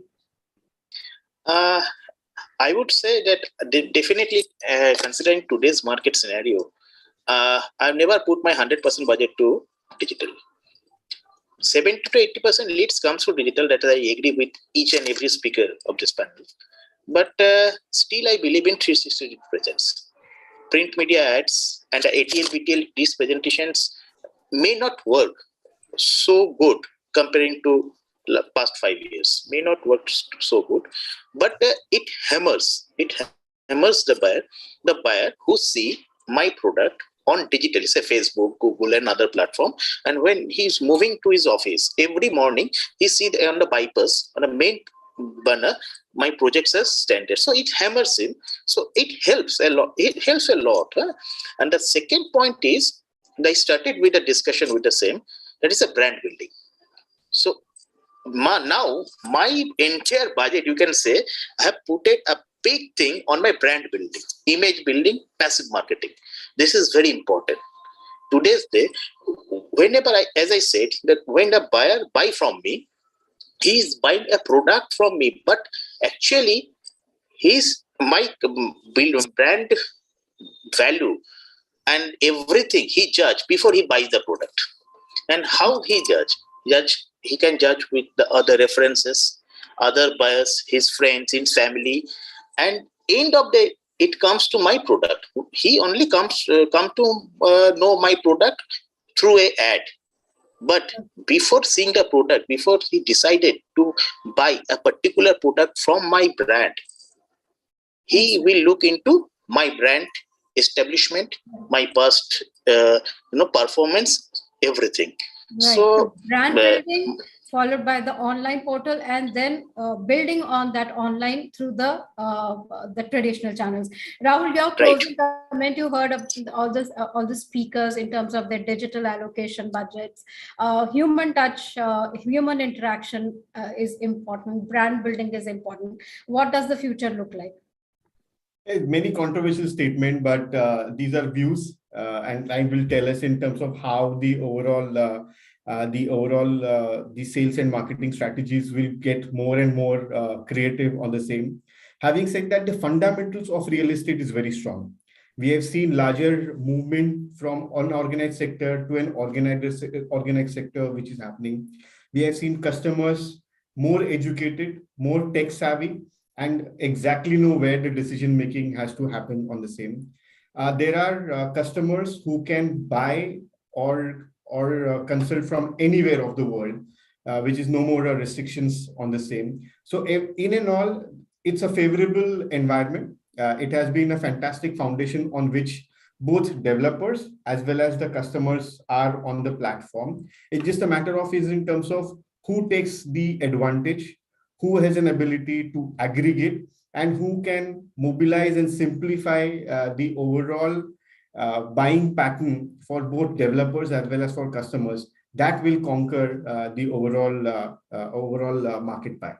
That's right, as you correctly said, interesting times, but fundamentals are strong. So, let's see what the future holds, as our title says, getting creative. So we are seeing how all our developer friends, realtor friends, they are getting creative with their sales and marketing strategies. So thanks everyone for being here, sharing your views, some very interesting views that we got from all our panel members. Thanks, Rahul, for that wonderful moderation and bringing out the best from all our speakers. Thanks, Mr. Mayank Singh, Prateek Garg, Mahesh Somani, Mr. Anup Dalmia, and Mr. Manap Paul for joining us. Thank you, Rahul. Thank you, Satnaji. Thank you, Rahul. Thanks for having us. Thanks for having us. Thank you, everybody. Thank you. Thank you. That was our sales and marketing panel, where we are talking about how real estate is being sold and being marketed in a new and creative way. So let's move on to our final panel discussion, equally creative, where we have the experts sharing their opinions on a new direction, moving towards smart designs and products. So let me introduce our eminent panel. The session is being moderated by Devin Moza, Executive Director, Head of Project Management Services, Knight Frank, India. Mr. Moza has over 2 decades of professional experience in architecture, construction, project management, and corporate relocations. He has successfully delivered projects across multiple sectors that include hospitality, residential, commercial, retail, and holds key proficiency in project management, construction management, and architecture and workplace strategy. Mr. Moza, a very warm welcome to you. Let me now introduce our speakers of this session in an alphabetical order. We have with us Mr. J.P. Agarwal, Director Agarwal and Agarwal Architects, winner of some of the most prestigious awards in the architectural arena. Architect J.P. Agarwal, during his practice of more than 27 years, has completed more than 400 projects across India, including IT infrastructure, housing and malls, as well as institutional, hospitality and industrial projects.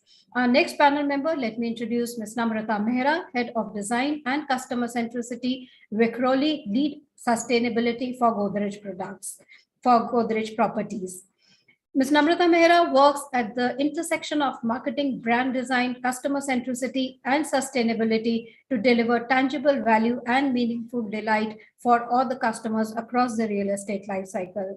She was responsible for leading the GPL Design Studio from 2015 through 2019 before pivoting to lead CSR and sustainability for Godrej Properties. Our next eminent panel member, let me introduce Ms. Shakuntala Ghosh, Principal Architect and Partner at Ghosh, Bose and Associates and Chairperson IGBC Kolkata Chapter. Environmentally sustainable architecture is a major focus of Ms. Ghosh's work, and she has been actively involved with the green building movement since its inception. She is on the Technical Advisory Committee on National Rating System for Green Buildings by MNRE. She is a qualified trainer and evaluator for GRIA and an IGBC accredited professional. She is an empaneled architect with the Bureau of Energy Efficiency, which has initiated the energy conservation in building code and has been designated as master trainer for improving understanding and promotion of ECBC.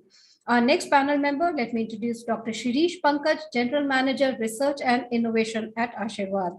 Mr. Shirish Pankaj is a Six Sigma certified professional with 14 plus years of experience in research and application development focused on polymers and nanocomposites. Dr. Shirish is a published scientist and has a long list of patents under his belt. He had led corporate research and technology projects with global cross-functional teams for cost out, new technology introduction, and new product development. He has worked earlier with Eaton, ClearEdge, and Renaissance. Our next panel member, let me introduce Mr. Vincent Pinto, Senior Vice President, Schindler India. A seasoned business leader with over 21 years of experience, Mr. Pinto is a highly passionate, self-driven professional and comes with a diverse experience in service, business operations, and sales management. So this is our eminent panel. And let me now hand it over to our moderator of the session, Mr. Devin Moza, to take forward the conversation. Thank you, Sapna, and good afternoon to all of you. It's a privilege to be moderating this panel. Just before I logged in, I realized there was a date, 24th March 2020. So 2 years and 2 days back, we went for the first lockdown without knowing what we're getting into. And we've survived for 2 years, and it's a great achievement, and we're still battling our way out.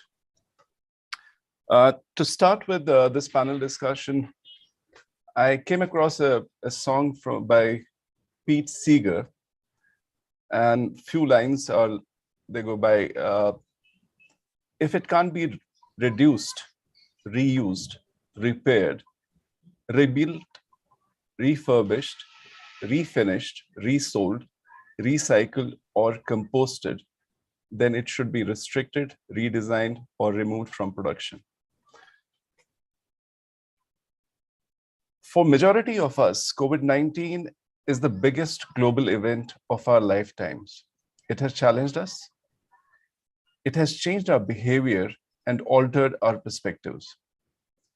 We have lost our trust in public space, and at the same time, we have been introduced to healthier habits, gained more appreciation for the environment, and have realized a certain desire to connect with others as much, as often as possible. There's a constant ringing in the air about what to expect from this new normal. Our attitude and behaviors are evolving at a rapid pace, forcing a hurried response from organizations and economies alike. The behaviors we build and the technologies we adopt during this time are going to shape our lives in the way we can't yet imagine. how will that affect the way we design, communicate, build, and create spaces that people feel confident coming back, families feel safe. So we are learning how to build new environment that can successfully respond to this crisis. We're looking past the current pandemic for long-term solutions that will drive healthier buildings and happier occupants far beyond the new normal. A new direction moving towards smart design and products. This is the topic of our panel discussion, and we have eminent speakers who are going to share their views, which are going to benefit our audiences and give the insight of what's happening in the world. So I'll start my first question with Mr. Agarwal. The pandemic and the climate crisis have challenged us to redefine the way we design and rethink them through the lens of human experience. Tell us about the new design trends that are being considered. This question is for all the panelists. I'll go sequentially. Each panelist, I would request, should sort of answer this in 2 minutes because I have to complete this whole discussion in 60 minutes with the questions from the audiences. So I'll start with Mr. Agarwal. Hi, good evening, everybody. Post-pandemic, even for, you can say, lower MIG housing, we are finding a change in the brief and design.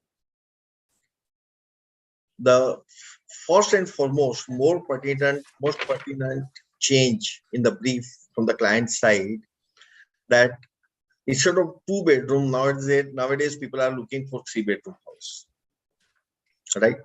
So spacious house is a requirement, no doubt, from the flat buyers or the who are seeking the new house. But for me, I look at the whole thing in a different perspective. It is not about adding 1 bedroom. It is about the new awareness which has occurred now, or rather is now becoming a kind of awareness scenario in which the living condition of the house are becoming more important for everybody.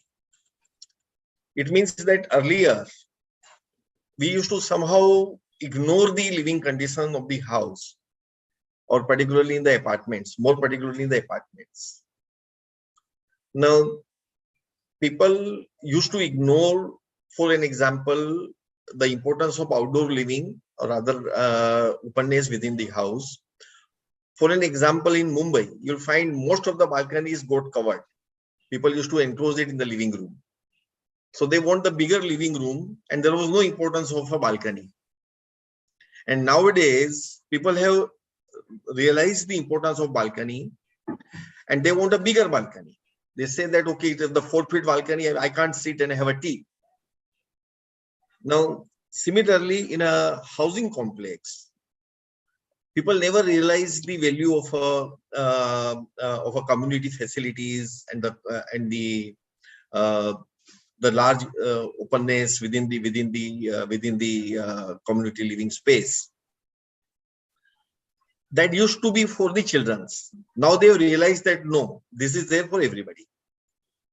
So there's a lot of mental, psychological change post-pandemic over here. And now we look at something beyond. Look at the scenario of war. Whenever I look at the Ukraine pictures on the screen, on the TV screen, I always feel that something like that even we can face tomorrow. And it's a prolonged scenario again in which we face the more harsh conditions. For an example, I saw in Singapore a bomb shelter in every house, an RCC room in every apartment, and it was compulsory. I don't know about today. This I observed about almost 15 years back. So, what I feel that for the time being, the pandemic is over. We do not know whether it is going to prolong, whether it is going to be the same infectious, or what next will come, whether we are going to encounter more infectious disease or some of a disease of a different nature or the challenges of a different nature. So considering the overall scenario, I personally believe that we need to collectively rethink on this particular challenge, and the architects must think in a different manner for the future houses. Thank you. I'll move to Namrata now.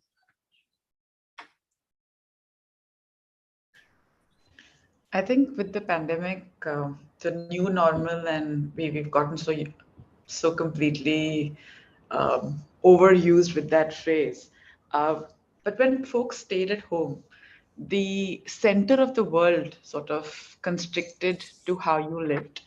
And to just sort of echo what we've been talking about and what I believe Mr. Agrawal also referred to, it made us reevaluate how we live. So whether it spoke about how multiple demographics, multiple ages use the same space, certain unmet needs, for example, acoustics, if a child is studying compared to grandparents wanting to watch TV, someone cooking in the kitchen, these things was oftentimes sequential over the course of the day. And with the pandemic, we felt that a lot of us, and these are clear trends, we saw increased across our portfolio, we saw increased requirement for larger apartments. People didn't typically go from 2 to 3 because share of wallet, all of those things matter. They went from 2 to 2.5. But the other sort of insights landed up being a lot more qualitative. And wall thicknesses have oftentimes reduced over the past years. There is very little insulation, door ceilings, multi-use spaces. Yes, balconies as outdoor connects became important. So our entire lens to the world sort of constricted and shrank to our homes. And that was an opportunity for a lot of our customers, and a lot of research that we've done in the past sort of year and a half has underscored it for us, that very interesting insights or user case insights came about from how people actually use their space or would like to use their space. And a lot of that has already been integrated and is being integrated as we speak across the product portfolio. So hopefully very interesting sort of newer trends to come.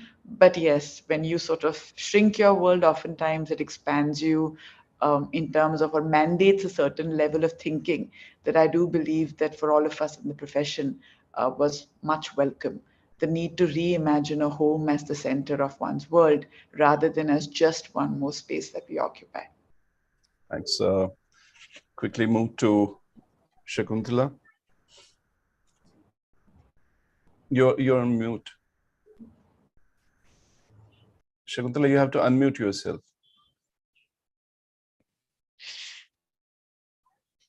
Good evening, everyone. Our firm deals more with commercial and office spaces, so I'm going to come at it from that angle. And what we have seen is the pandemic has completely changed our maybe 100-year-old concept of work and of how we work, where we work. This thing has been totally upended in the last 2 years. And it's interesting because a project which was started just say before the pandemic hit, it was looking one way. And then as the pandemic there was the first wave and second wave, and it looked like now we're going to have to live with this. It totally changed the program. So what we would originally have is, we are going to seat so many people in this much space. It is now a very digital hybrid kind of a situation we're looking at, whereby, say, somebody would have an app and they would not have a fixed place in that office, but they'd book their desk for the day, maybe twice or thrice a week, and they book it through that app, and that app controls their entire interface. We looked at completely reworking the services so that it becomes touch-free and hygienic For example, the lifts, the elevators don't have any buttons. You will key in on your app which floor you're going to go, and you'll be told, go to elevator number such and such and such and such. And in every aspect, we have actually, we do green buildings, so they're already platinum rated, gold rated. And for these buildings, the HVAC systems, the daylighting systems are also very advanced. So we did not have to do much changes. But the important thing post-COVID is ventilation and fresh air in HVAC systems. They need to be completely relooked at. And you have to put in the filters and all in place, which we had. In facades, you have to have more openable panels than that was there previously as per fire norms. So these are just, some of the things. Even in the washrooms, it has to be a completely touch-free as far as possible experience. So in all these ways, COVID has really impacted the way, it's given us a new way to look at, and that is the way going forward, I think.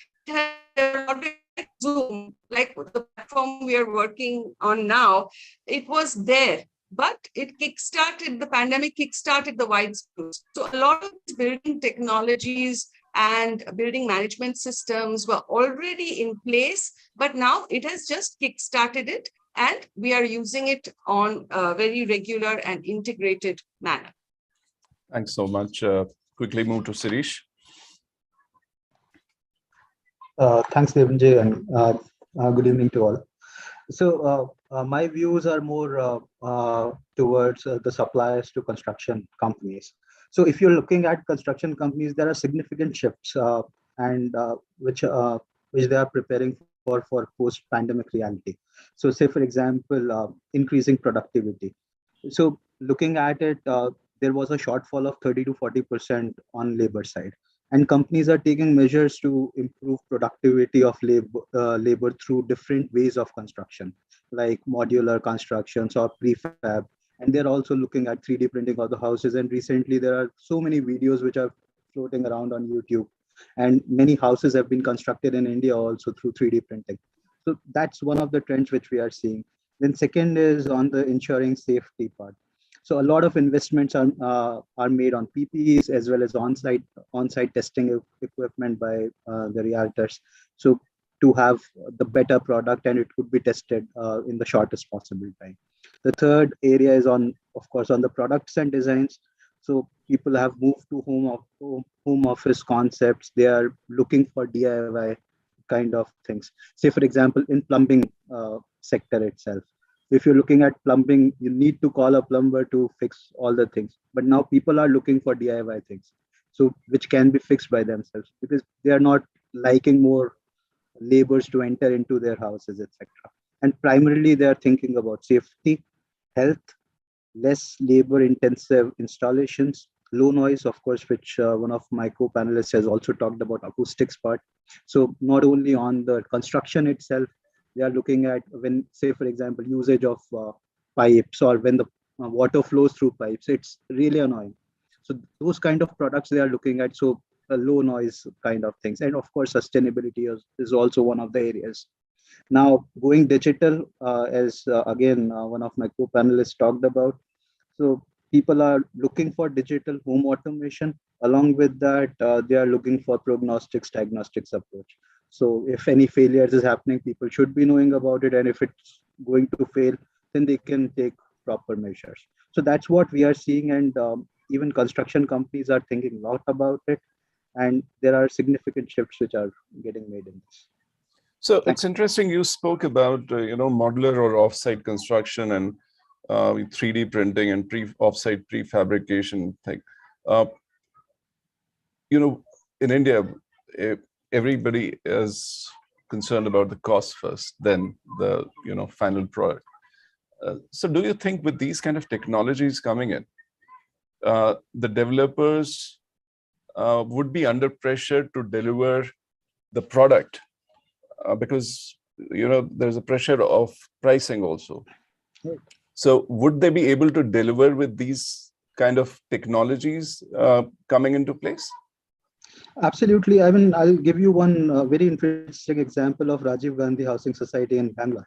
That's a government organization, and the entire construction is modular. Right. So they have done the entire off-site constructions, took it to the site, and they built it. The production cost was about 30% lower as compared to the conventionals. So if you are looking at steel pricing, if you're looking at the waste which is getting generated for on-site installations, if you're looking at factory constructions, so factory labor is much cheaper as compared to the on-site labor, and then it's much faster. So that's what people are. If you look at the total end-to-end cost, it's very well cost effective, lesser wastages, and that's where this entire thing comes into. So even for the plumbing sector, so we built the shafts, all the utility shafts in the factory, and then we installed it at one location. And we found it about 20% cheaper as compared to the on-site construction. Great, thanks. I think very great insights that the new technology is not expensive, so you can actually save the money. So I'll quickly move to Vincent. You represent Schindler. How has pandemic changed your approach in terms of your product design and demands from the client? And because I think elevators are a contained unit, right? And the fear, and still we have a lot of buildings. If we go, there are restrictions of number of people who can, occupy the lifts. So, and people have come up with very innovative solutions like using toothpicks to press the button, or there were certain products in the market. How has Schindler relooked at the whole design thing, keeping in mind the challenges of contamination of a virus, because it's a 3 feet or 4 feet by 4 feet contained unit? Thanks, Mr. Moza, for the question.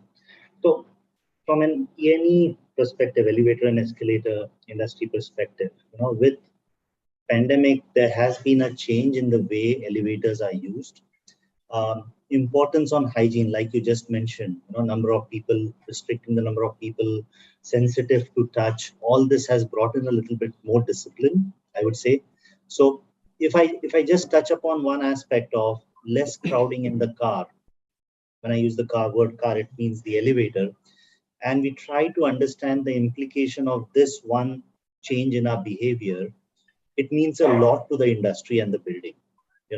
Now, in an existing building where you cannot change much of the thing, the number of elevators remain the same. You cannot make them bigger overnight. It puts a lot of more pressure on the traffic management, because a lift, you may have 2, 3, 4 elevators in your building, which have been designed keeping in mind the traffic condition, population of the building.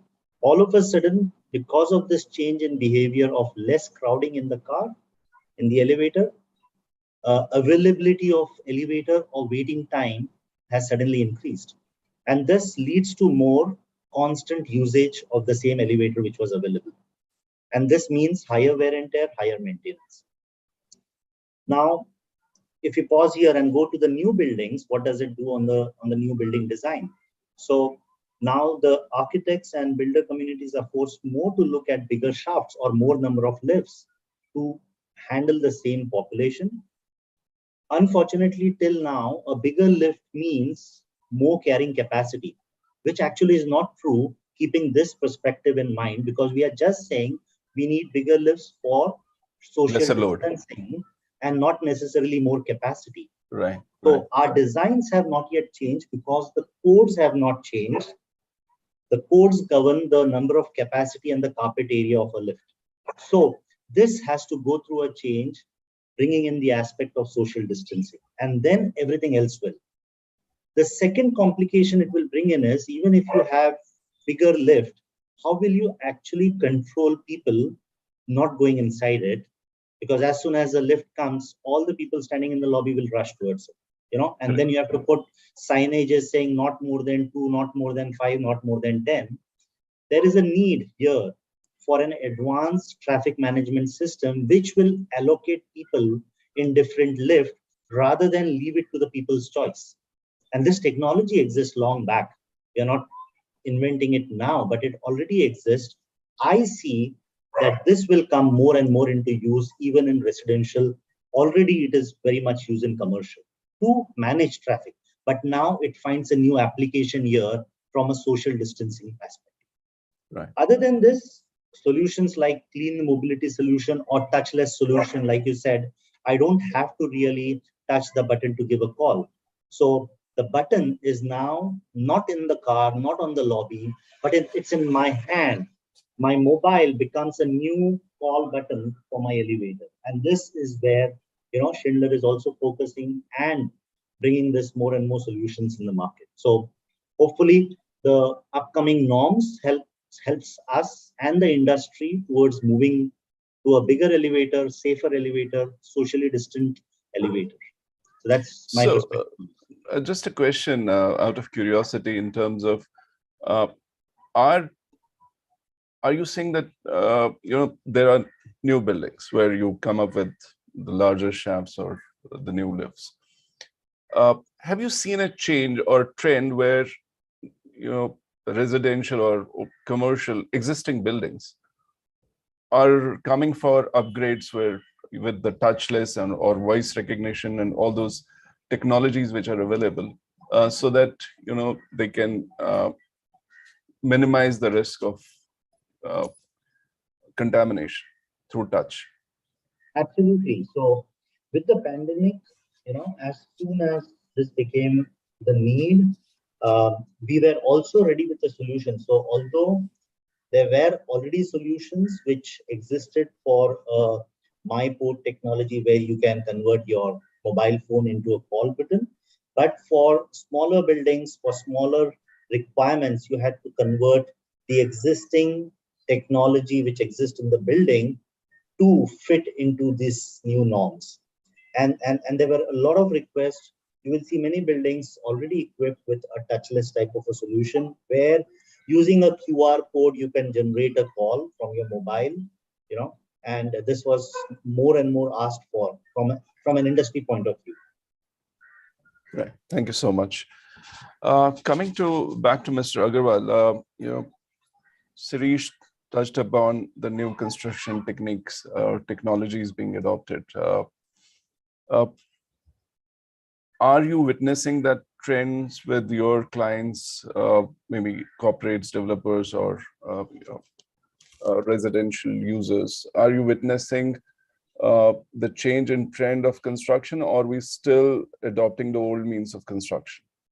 Give me a moment, sir. Sir will be back. Okay. So, okay. Yeah. Sorry. Are you back, Mr. Agarwal? Yes, I'm back. Yeah. Okay. Should I repeat the question? Please, if you don't mind. Yeah. So, Sirish spoke about the new construction trends. We're talking about off-site construction, prefabrication, 3D printing. So all these new construction technologies are there. I have two questions. Do we have required skill sets, or do we have experts to carry out this kind of a construction? And are clients open to these new ideas of construction? I would put it this way, that the requirement of new technology is driven by the certain necessities. For example, shortage of labor, shortage of manpower, increasing cost of manpower.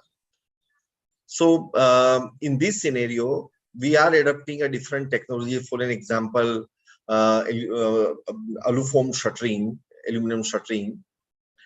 which we know it as a Maiman, in which the construction can be much faster. I'm not sure about the 3D printing technology picking up for the high-rise building at least. And I'm not a big fan of such technology. And I think that it will have its own restricted use. People tried the steel construction also, but I think in India, we are not at a stage where we have to do the high-rise multi-storied buildings with the complete steel or that kind of a scenario. So in future, the technology, whatever the technology will come with respect to the cost. The cost would be the guiding factor, and the labor intensive construction will be the detrimental factor. So these two aspects will govern the new technology in future. Thank you so much. Coming to Shakuntala, everyone is talking about environmental social governance, better known as ESG. News stories, blog posts, investment conversations, disclosure reports. Not a day goes by without these latest topics and issues being raised, challenged, debated, and discussed.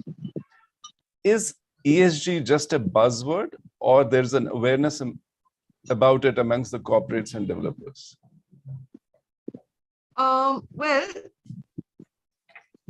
trends, they start out as buzzwords and then it gets traction and then it becomes widespread and in use. And, when I was thinking about today's topic, this smart design and smart anything, we put it for everything, smart city, smart TV, smart home, everything is smart. But before something is smart, it has to be good. So because people just think that if I throw technology at something, it suddenly, this box is going to become a magic green box and smart box and whatever. So one has to look at what is beyond the parameters of our site and our plot. And I find this very much lacking, even in the awards which were just held, these realty awards. So it's like my site is an island, and what is outside that, nobody knows. So I can have the smartest, most fantastic 30-story smart building, very luxurious, all amenities. But if it is in a low-rise neighborhood, well-knit neighborhood with 2- and 3-story buildings, and it's completely disrupting that fabric, then we really have to ask ourselves that what is smart and what is good. And we can see it all around in all the neighborhoods that we are living in. It's changing beyond recognition. So there has to be, it's not from the municipality alone, they are getting their sanction fees. They are happy. The realtors selling some Singapore dream, they are happy. Everyone is happy. But we are ruining our cities forever. So I think that there is a consciousness that we have to look beyond our little bubble and see what's happening outside. And the IGBC rating systems, they do this. They look at context. Where are you building? What is the overall impact of this development? So I think that has to really come to the fore, because we have a very short span of time in our life. We have about 10 years before things are going to go irretrievably downhill. So this is going to gather momentum, and over the next few years, I'm certain that it is going to be front and center. And we have to rethink the way we are doing things, because everyone here is part of the problem. We are part of the construction industry, which is causing so much pollution. India is got the rank of 5th in the world in terms of air pollution. I think ahead is just Pakistan, Bangladesh, Chad, and some such.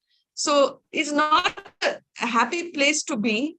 And something needs to happen now. And this kind of forum is the way that we all have to make money. We all have to exist. But beyond that, that awareness has to be there, that what am I part of, that larger thing, and how does it affect others? And I think that is kicking in now.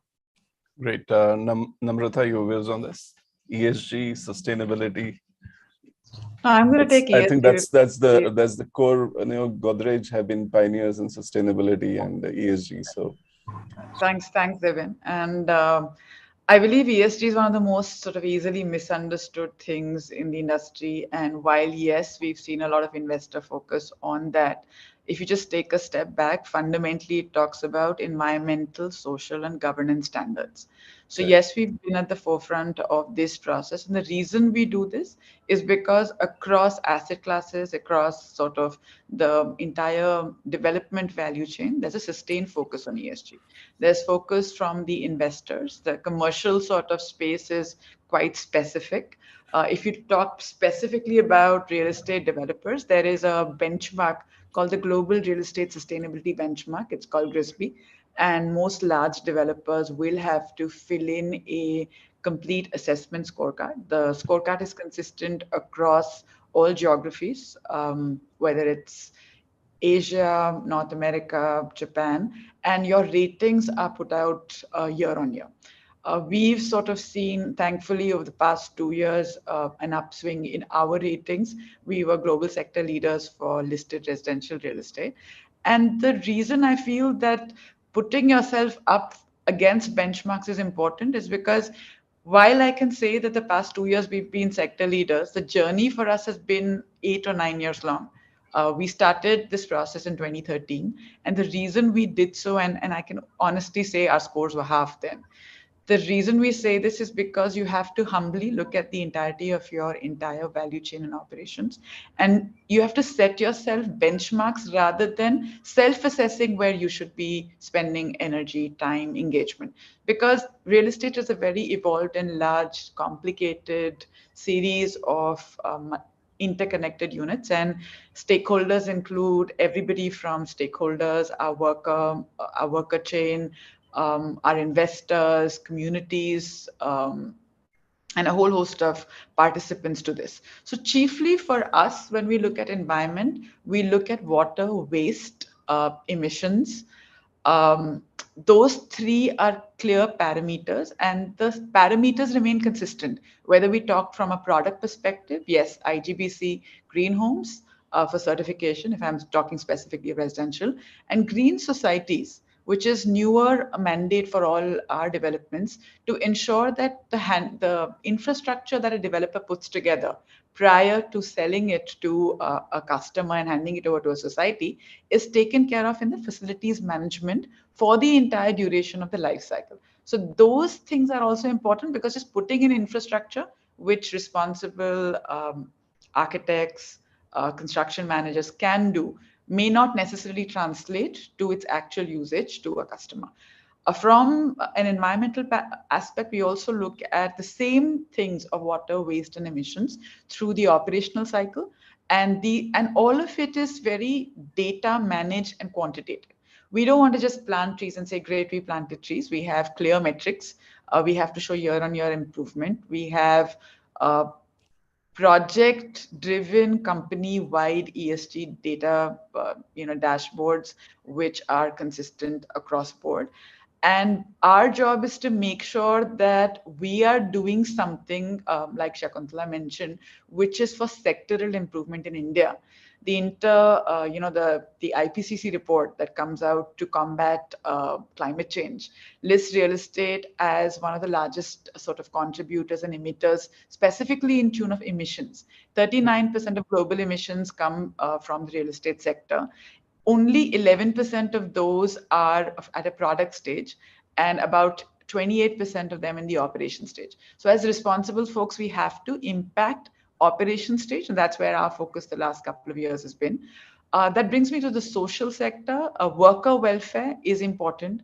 While all of us, are happy to look at worker productivity as an indicator of how well a site is doing, why is it that in our country it is a secondary migrant population challenge? And those of us who are from this sector, I'm sure COVID has been exceedingly heartrending looking at the sort of migration that we have all seen. So honestly, to take a step back and say, what are we doing? So we mandate and maintain building and other construction workers, which are called BOCW cards for all our workers. This unlocks a host of construction-linked funds. Every developer pays a 1% cess. That 1% cess goes into a statewide coffer. There is 40,000 crores aggregated BOCW funds unspent in our country. And when the government announced a host of measures, such as the 5,000, payment that was one-time payment to every construction worker, only about 33% of those workers availed those funds because they didn't have the applicable card. So one of the things as responsible practitioners I would urge all of you to do is, any site that you're at, can you please check if your workers have the ability to access social protection and benefits? Because if they do, the sort of benefits are, and I can talk about it because I believe this is really important for us sectorally, but for their kids' education, for someone's death not on a construction site, anything to do with social protection is met through these schemes, and it is up to us to unlock value. From a governance perspective, ensuring that the sites that you have are health and occupational safety certified under 45,001 and environmental management system certified under 15,001. So if we're looking at ESG, yes, E, S, and G, and each of them have quantifiable data-driven parameters where it is up to us to show year-on-year improvement and make it an integral part of how we approach our work in the sector. I hope that helps. Oh, great. Thanks so much. I was listening to you, and whilst we talk about ESG, we talk about sustainability, there's something which is being widely discussed, which is because sustainability or, your LEED rating or IGBC rating, it normally deals with the material and the methodology of construction. Right. So during pandemic, we realized that there's something called wellness, which is equally important because it's about people who are occupying that space or, using that space. So what is your take on wellness? I'll start with you and then go to Shakuntala on this. No, I think it's really relevant. So we started this off on the commercial space, and Shakuntala can speak more about this. So all of our offices from our headquarters at Vikhroli, including every sort of regional office across the country, the first thing we did in COVID was to sort of almost internally check all systems, whether there were air filtration that had to be upgraded or thermal comfort or multiple such parameters. And IGBC has a health and wellness rating as well.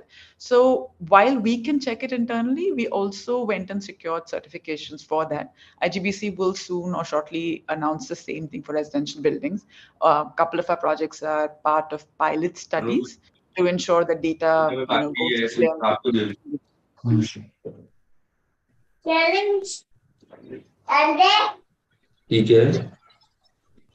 Nice to have some kids on the chat as well. I think we're doing it for them. And I think with the sort of work that we do, I think it's important to remember that we have to sort of leave something behind for kids as well. Yeah. So yeah, I think that's incredibly relevant. And so health and well-being for sure. And also, I just wanted to share because, with eminent panelists, it's important to do so. We did life cycle analysis for our developments, and life cycle analysis is cradle to a grave or cradle to gate. As developers, we typically do it from cradle to gate. And what we found is very, very interesting sort of product level metrics. These are emission factors. So typically for developers, think about it. We purchase quantity X of a particular material, we multiply it with the emission factor of that material, and we get an emission score. So over the past year, we've mapped the emission score of each and every project across our entire portfolio with some tremendous insights, which we are sharing with our partners across aluminum windows, across cement, steel, a host of such things. Because I do think that one key aspect that we have found missing is more engaged interfaces with the supply chain. And our mandate for this coming FY is very much to focus on our supply chain. We have about 218 suppliers mapped across our entire portfolio. We've reached out to them. They were kind enough to fill in a self-assessment. So now we have ESG scores for every supplier who works for Godrej Properties with Godrej Properties. And we've identified certain lacuna areas that we believe could help at an ecosystem level. So whether it's Shirish or Vincent, perhaps you're looking at what the life cycle analysis of the components that you bring to market are, and to know predominantly what emission factors are, so that when we speak about sustainability, we talk about things that we can map, measure, and better on, and we make it quantifiable and real. And that's the only way we can bring change. Great, thanks so much. Shakuntala, quick word on wellness. Yes, so I think wellness, it's not something which will be added on afterwards. If we start out, like I said, with the design, which is going towards platinum or something like that, a lot of these factors will already be inbuilt. Things like access to daylight, access to good quality air, a lot of it is already inbuilt. And after that, getting the wellness rating is just, it's very easy, one can say. So that would be the start. And I would just say one thing to all the listeners is what is important is the integrated design, this aspect. It's something we as a company for the last 60 years, we have done this interdisciplinary design where the product, where the engineers, the HVAC people, the MEP people, structural engineers, architects, the specifiers, they have to come on a common platform, and realtors should ideally try to avoid parceling it out separately to somebody in Singapore or this part to someone in Canada. I don't think it can really give that integrated final thing that we are looking for, the product that we are looking for. So the design process has to be integrated to get these outcomes. And it has to be very close. Like previously, the architect would do something, nice elevation and all that, then the structural designer would just do the structural design, then hand it out to the MEP people and this thing. So that can't happen in a sustainable kind of development that we are looking at going forward. Thank you so much. Vincent, so we spoke about smart design, and what we didn't sort of talk about much is about smart products. What kind of innovative products Schindler is coming up with in terms of technology? We at Schindler have always been keen on innovation. We have seen a series of new technology always introduced. And this innovation is always keeping the customer in center as a focal point for our development. So if I talk about Schindler Ahead as an IoT-based smart elevator that can not only continuously talk back to our experts by sending the signals back from your elevator, but also trying to find resolution of the problems which are already occurring at site. What does this do to the end customer is improve reliability, and before even there is a breakdown, this has been captured back at our technical experts and it is being fixed. So this connectivity which we bring in improves reliability, improves the availability of elevator at site, and improves the experience that the customers are going through. That's one. Second, if I link back to now plan and design, that means in the design phase, every architect wants to have that creativity brought out in his or her project. And that's where our plan and design tool helps it to be much more easier, where it gives the entire range of product and the configurations available, taking very, very minimum inputs from a building perspective and trying to give all the outputs based on traffic, based on modeling, and the renderings, everything. So for an architect, it's like life made easy, because they don't still need to rely on what and when elevator and escalator industry specialist is trying to tell them, but everything is on their fingertip. So the response time is much better. All the rendering and modeling is available. If Thank you so much. Sorry, go ahead. Yeah. If you talk about destination control, I also spoke about it earlier.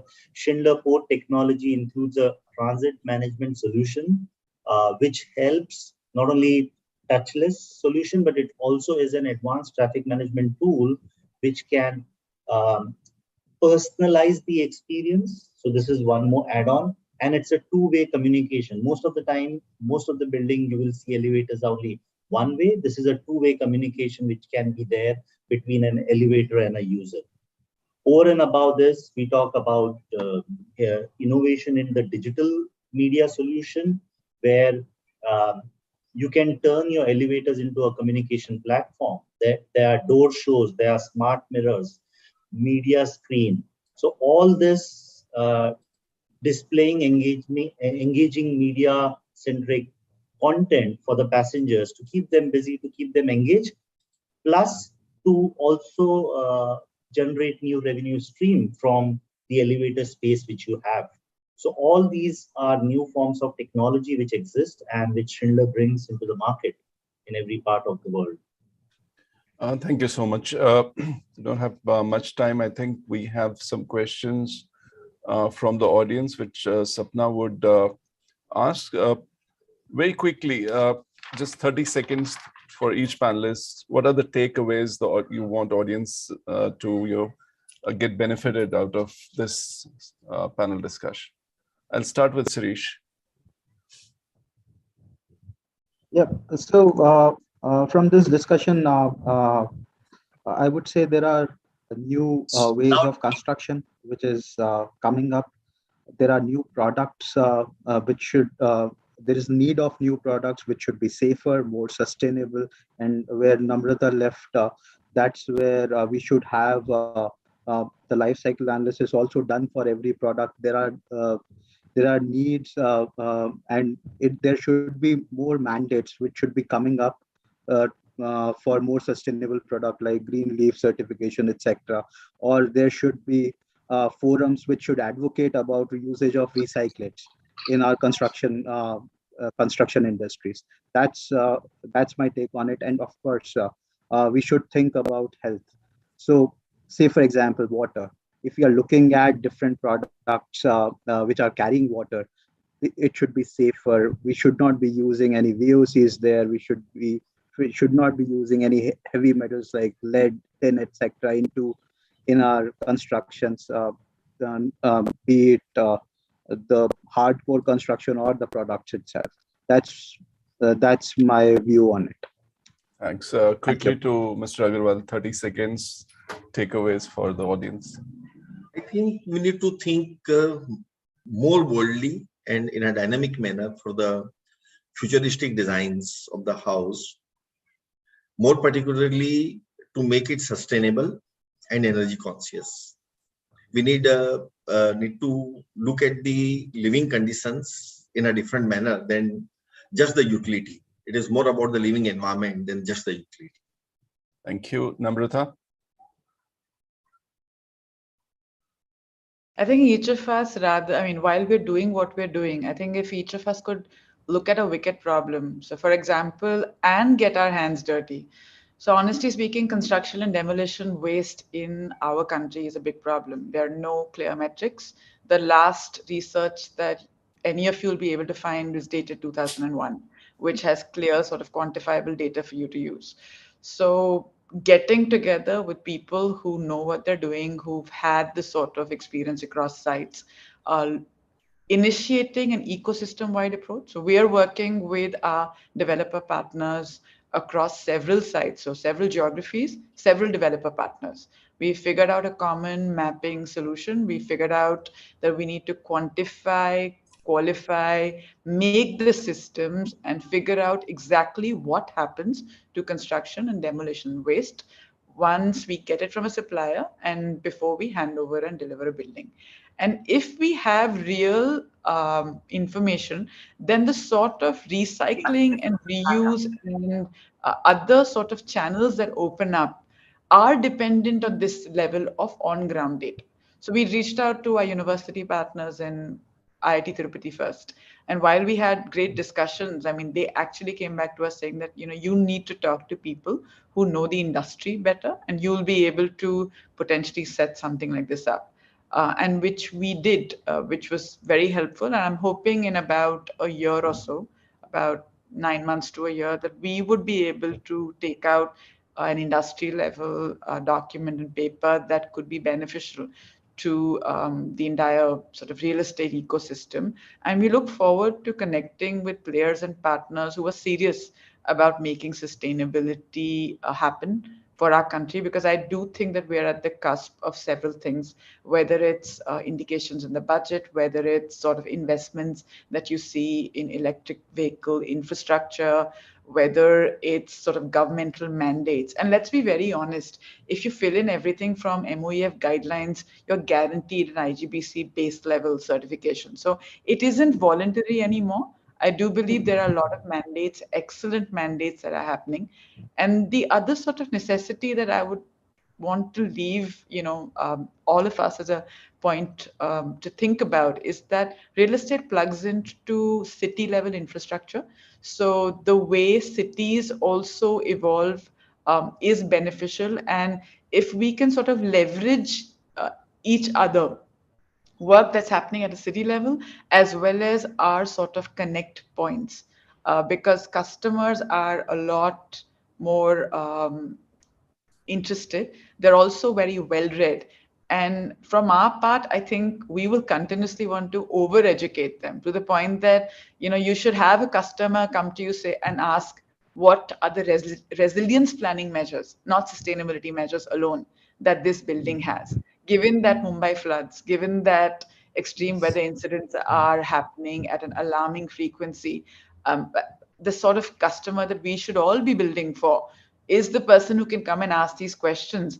And as an industry, we should have robust answers. Thank you so much, Vincent. I have just 1 minute left. Vincent, quick word from you, and then I'll move to Shakuntala. Yes, I'll keep it short. I would say, no matter what building segment we are talking about, residential, commercial, hotel, retail, explore more from a technology point of view, what the elevators or escalators can do for you. It's no longer just a steel box moving up and down. We are happy to shape up the solutions to meet your requirement.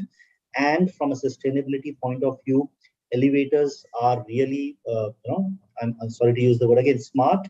The recyclable material used is high. The energy conservation in this topic is very, very sensitive. And with technology, the machines and everything is getting smaller, which leads to conservation again. So that's all from my side. Thank you. Thanks. Shakuntala. Yeah, so very briefly, I just have 5 things to say, short sentences. And first, I would say that we all need to be mindful in each aspect of our life and what we do. How does it impact the larger ecosystem? We have to move towards net zero energy, meaning taking no power from the grid, getting to renewables, and we can do that absolutely with help from municipal authorities. Number 3 is net zero water, taking no fresh potable water for our developments. Number 4 is net zero waste. Nothing goes to the landfill. That's the goal. That's where we need to go. So to end, I would just like to say, let's all get smart. Great. So I have final few words before I hand it over to Sapna. I think the coronavirus has reminded us that we can see many challenges coming if we pay attention. It's not that it has suddenly happened. We've been getting indications, different kind of viruses coming in, but we didn't pay attention, and we should listen to the experts. We have the experts on the panel. We can't wait until we are overwhelmed, and we need to be proactive, not reactive. So do we want our response to be a flat-footed one? I think no. So let's learn from this tragedy and find a silver lining. So my request to all the people who are listening to this panel discussion, take the key lessons from this panel discussion, and you can reach out to anybody for any support or help. And I think most of us would be happy to help. And if you have any questions after this panel discussion, please reach out to Sapna for that. Over to you, Sapna. Yes, we have lots of questions, but Mr. Moza, you heard all the panel members, what they had to say, and they come with their own expertise and domain. You are someone who is at the intersection of product manufacturers, the designers, and the development. How do we make our buildings future ready? We have already, maybe even disaster resilient, but how do we make them future ready? See, I think what most of my fellow panelists have said, it's common sense, design with common sense. I think, I'm sure there are many architects here in the audience and in the panel. I'm also an architect. I think what we have done, we had some great principles of design and architecture in India, which somehow we just forgot and we blindly followed what West followed. The design methodology or ideology in the West is very different from India because of the climate, because of how we behave and how we act. So I think, as I said, let's learn from this pandemic. Let's create sustainable buildings. Let's care about our environment. I think what we just got in last 2 years is then the nature has given us back what we've been sort of doing to nature for last century, at least 1 century, I can say, because almost 100 years back we had a plague as pandemic, and we haven't learned from that. So we're just getting another alarm. So let's care for our nature. Let's look for sustainable development, preserve our energy, aim for net zero emissions.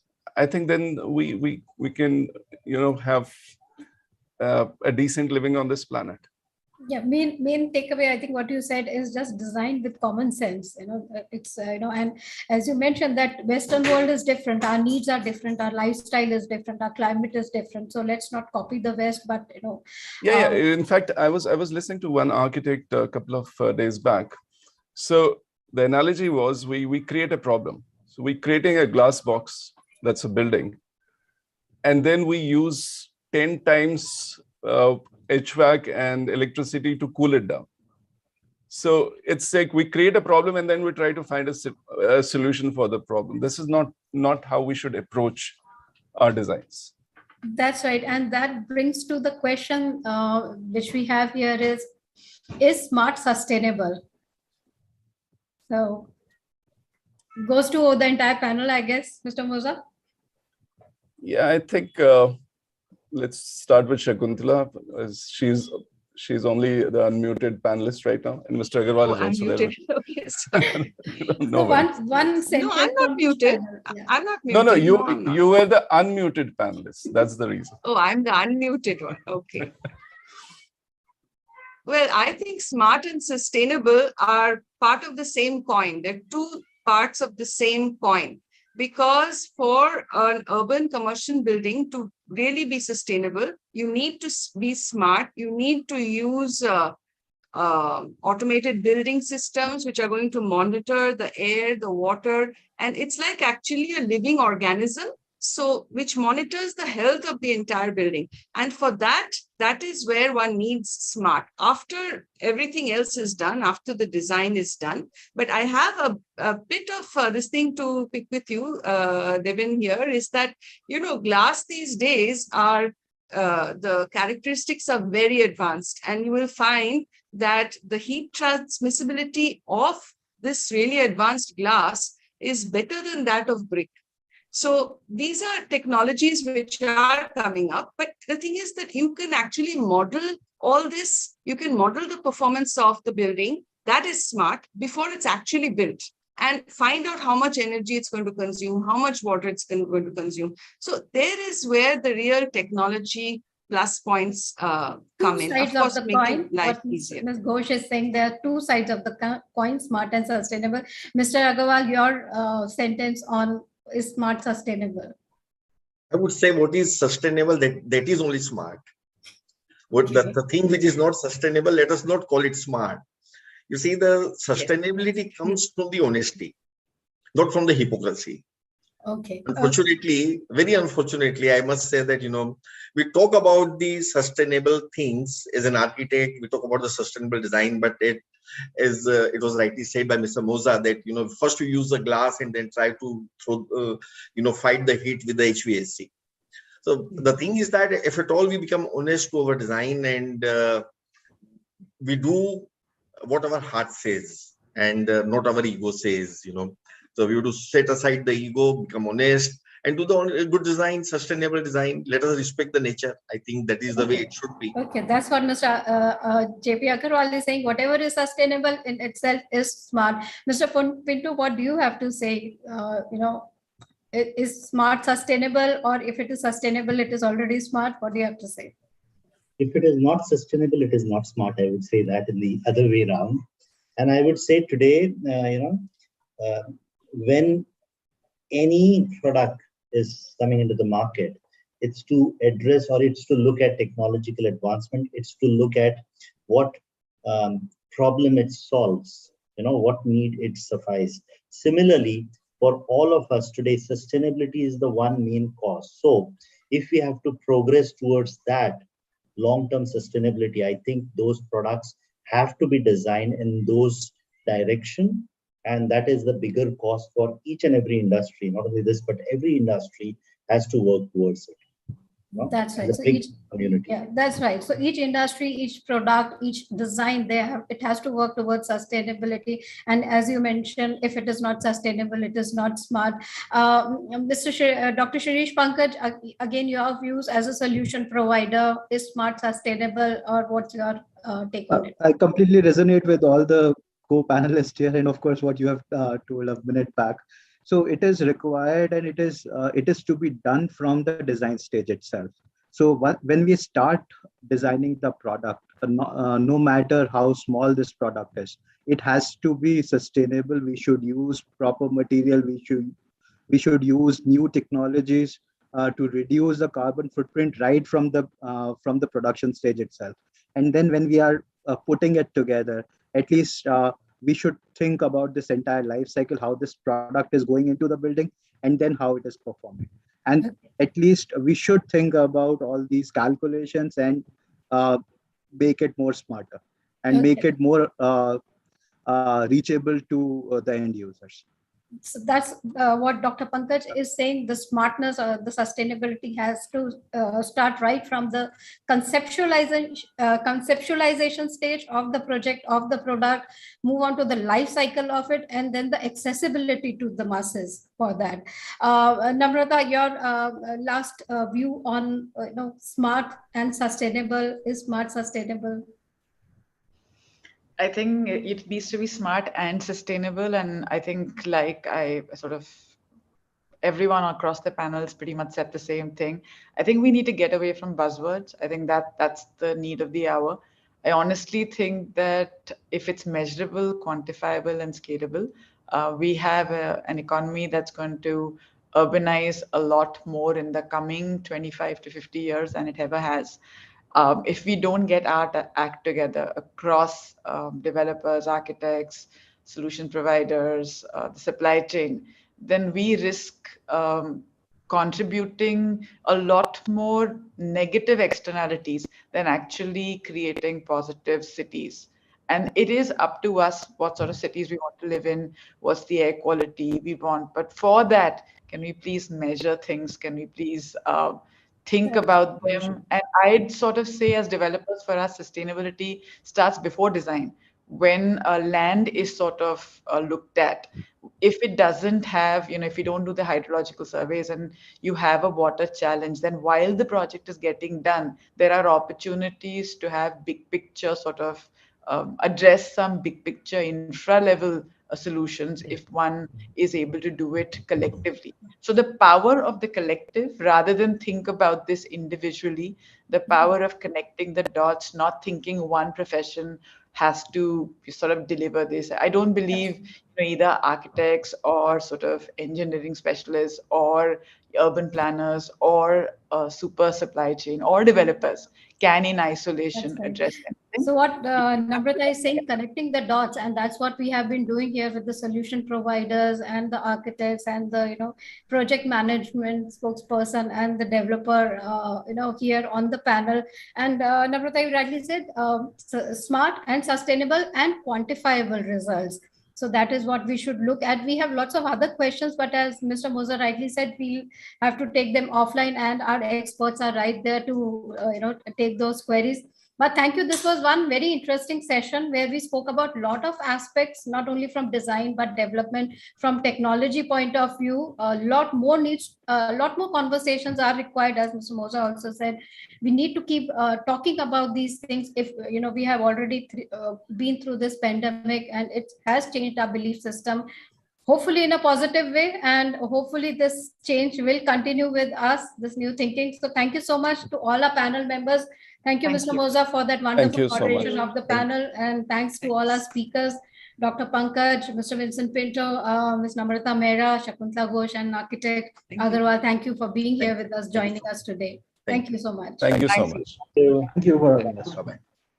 So thank you to all our speakers of the day as well for making this edition of Realty Plus E-Conclave East so informative, interesting, and yes, very thought-provoking. We thank the awesome audience as well for being here with us today and sharing their queries. Many questions we have not been able to take, but we'll make sure to pass them on to the expert panel members that we had today with us.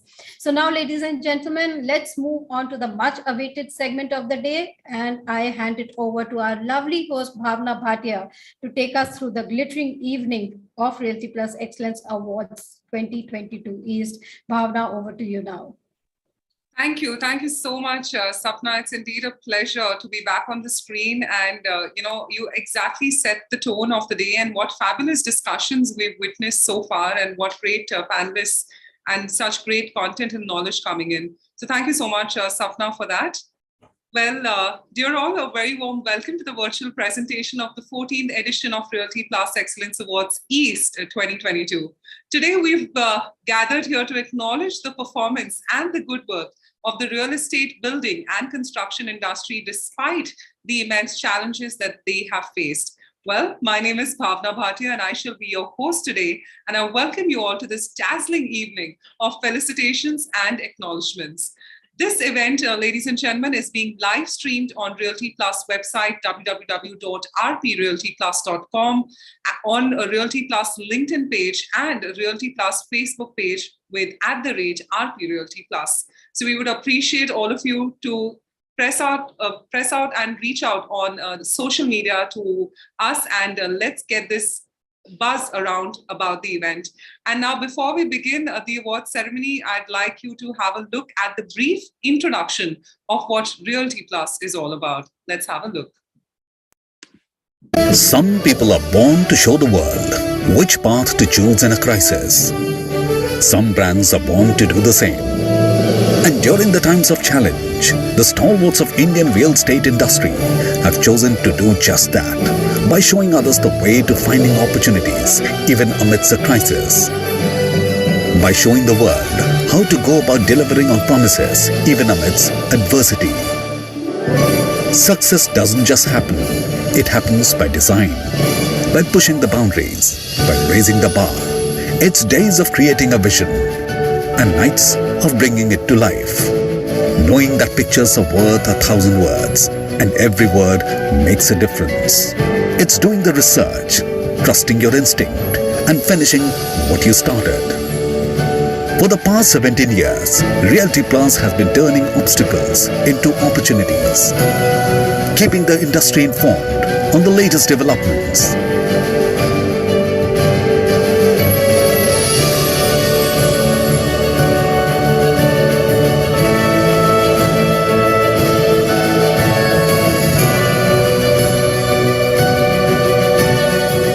Innovating to inspire debate and discussion.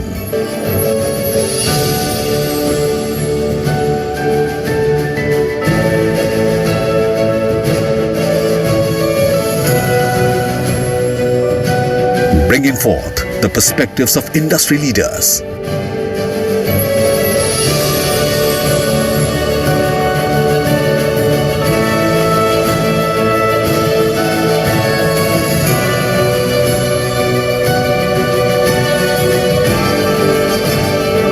Honoring hard work and achievement.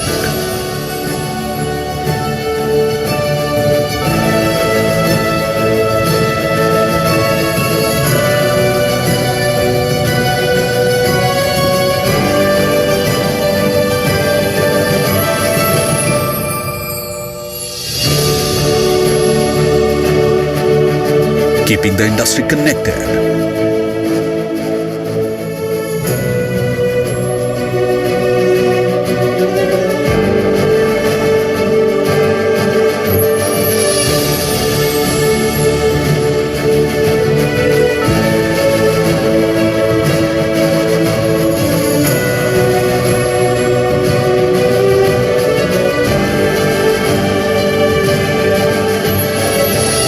This is what we are built on. This is what we are building.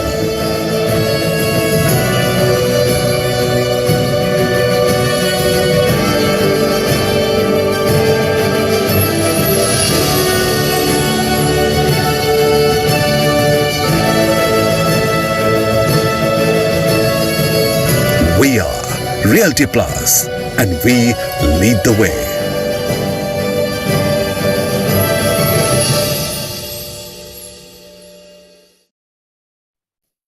So, well, yes, ladies and gentlemen, we'd request you to be in touch with Ms. Tripti Kedia, the publisher and business head, Realty Plus, to know more about Realty Plus publication and its products. Well, with this, ladies and gentlemen, it is now time for me to proceed towards the welcome address of the day by Dr. Anurag Batra, Editor-in-Chief and Chairman, Exchange for Media Group at BW Business World Media Group. Well known as India's media mogul, Dr. Anurag Batra is a serial entrepreneur, a journalist, and an eternal optimist rolled into one. He is the first generation entrepreneur, and after acquiring the iconic business media and magazine brand Business World, Dr. Batra has expanded BW Business Media World into digital events and BW communities. Well, he couldn't join us, but with this, we just request the team to play in his video now. Good morning. Welcome to this annual Realty Plus event. The Realty Plus is synonymous with real estate in India, and over the last 17 years, 7 months, almost 18 years, has brought to you what is happening in the Indian real estate as a magazine, as a digital platform, as virtual events, as physical events. Realty Plus has brought the buyers, the developers, the intermediaries, the financiers, the whole ecosystem of real estate together. Today's initiative is again an endeavor to bring all of you together. Luckily, we are doing this on 26 March 2022. The pandemic looks like is behind us, and one of the sectors that is going to see a sharp discovery of another high level is real estate. I believe Indian real estate sector will bounce back bigger than ever. Even in the pandemic, the sales over the last 1 year in residential real estate were huge. Warehousing as a sector grew. Retail is coming back. And most importantly, office spaces are again buzzing. So I know that the Indian real estate sector will stay vibrant. It has the right set of players governed by RERA. So I would like to appreciate the work done by all of you. And today's awards are a way to recognize the great work you're doing. My special mention to Ms. Tripti Kedia and Ms. Sapna Srivastava, who over the last 2 years and the Realty Plus team have made sure that Realty Plus stays at the forefront of what happens in the real estate sector. All the best. I wish you luck. God bless you. Thank you so much, Dr. Batra, for sharing those positive sentiments about the industry and for your best wishes. Well, friends, do remember to tag us on our social media handles @RP Realty Plus on Facebook and Twitter, and RP_Realty on Instagram. We also have the eminent jury members of these awards sharing their opinions. So why don't we have a look at the jury AV now?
Dear friends, I'm Alok Tiwari, Head of Real Estate Practice of Kochar & Company.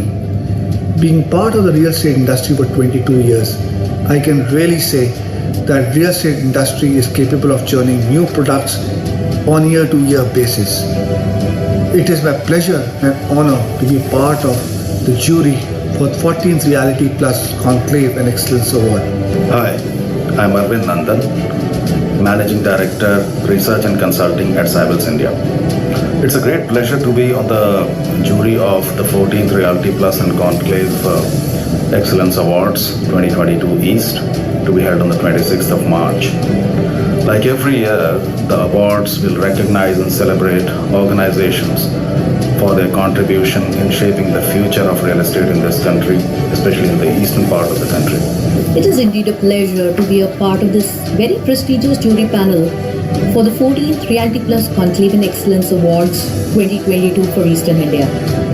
Over the years, Realty Plus has actually created a very credible platform for all the players to showcase their achievements on an annual basis.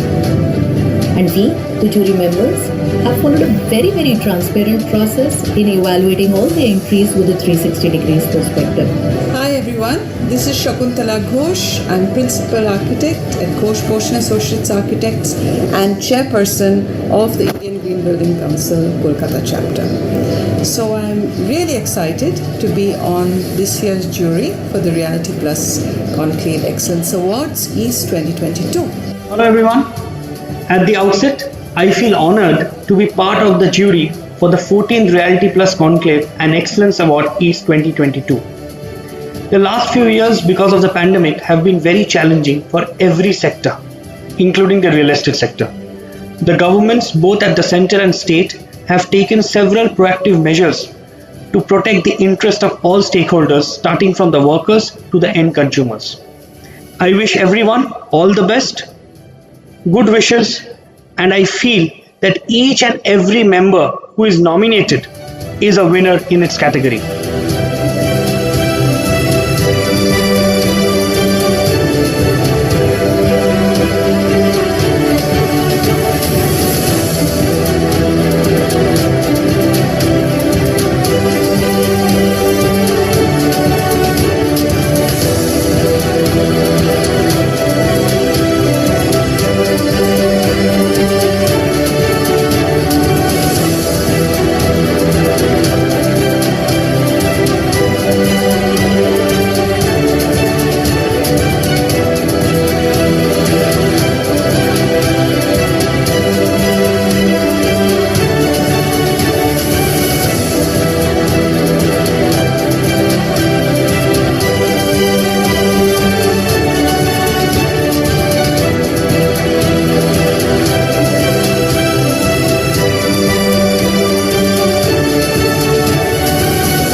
So with this, we'd like to humbly extend a very warm thank you to all our eminent jury members for taking their valuable time.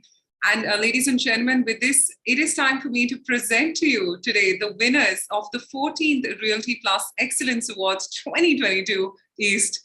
Well, the Realty Plus Excellence Awards 2022 East are presented to the most impressive real estate work and are developed under the broad categories of real estate projects, developers, architects, branding and marketing consultants, and individuals. Well, one thing we'd really request all our winners who are going to be joining us is to request all the winners and the jury members to kindly remain live with us till the very end of this ceremony, as we're going to be requesting all of you to then turn on your cameras and join us for a group photograph. Of course, just be in the back end, keep your video off, and do join us when I request everyone right at the end for that memorable group photograph, which I'm sure would be the winner's photograph, which we'd love you all to be a part of. So please do consider and stay till the very end of this award ceremony and be a part of that winning shot. Do remember to tag us in all your lovely winning shots, ladies and gentlemen. And with this, it is time for me to now cue in for the awards ceremony. So if you're excited as me, let's go ahead. And it is time for me to now cue in for the first award. Well, we're beginning with the first set of awards of the evening, and these are the Real Estate Project Awards. And the first up is the Budget Housing Project of the Year. Let's find out who the winners are. Now, ladies and gentlemen, we present the winners of 14th Realty Plus Excellence Awards East 2022. Our winners represent resilience and resurgence and a pinnacle of hard work and dedication to Indian real estate. The awards are divided into broad categories of real estate projects, builders and developers, architects and interiors, branding and marketing, individual achievement, and PropTech. Ladies and gentlemen, we now begin with the first set of awards of the evening. These are the Real Estate Project Awards. And first up is for Budget Housing Project of the Year. And the award goes to Sugam Homes for Sugam Prakriti.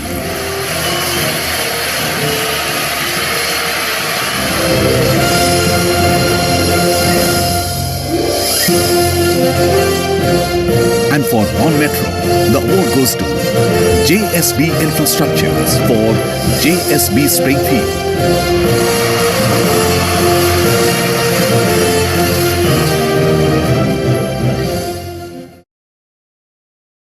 With this, I'd like to congratulate all our winners. First up, if I may request Mr. Alok Adhikari and Suhail Saraf, Managing Director, Sugam Homes, to kindly join us on the screen right now.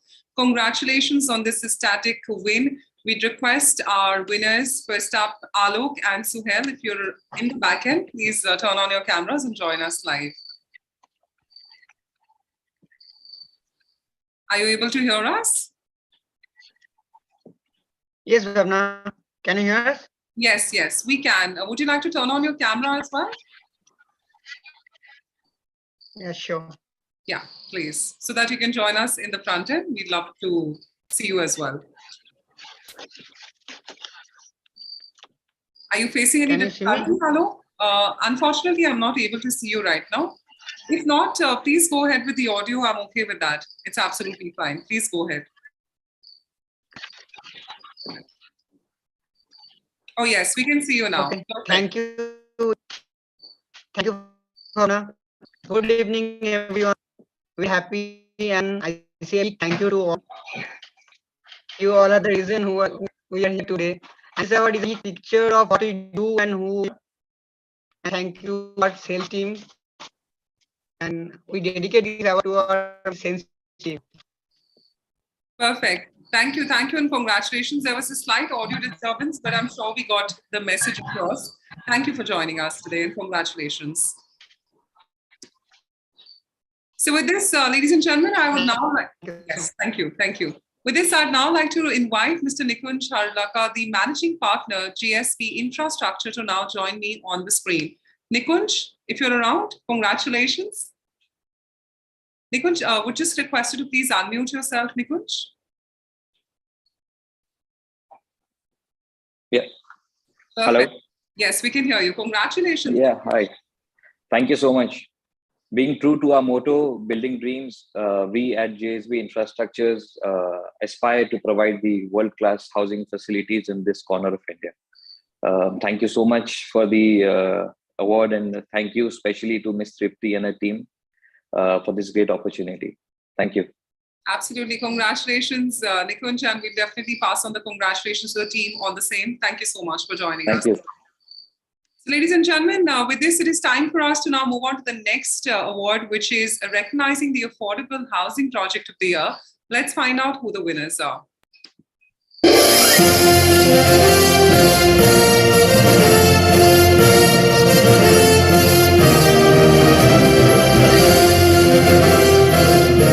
Recognizing the Affordable Housing Project of the Year.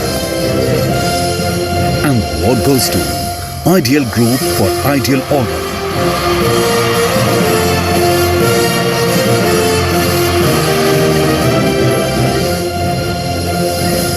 And for the non-metro, the award goes to MB Builders for MB Fortune.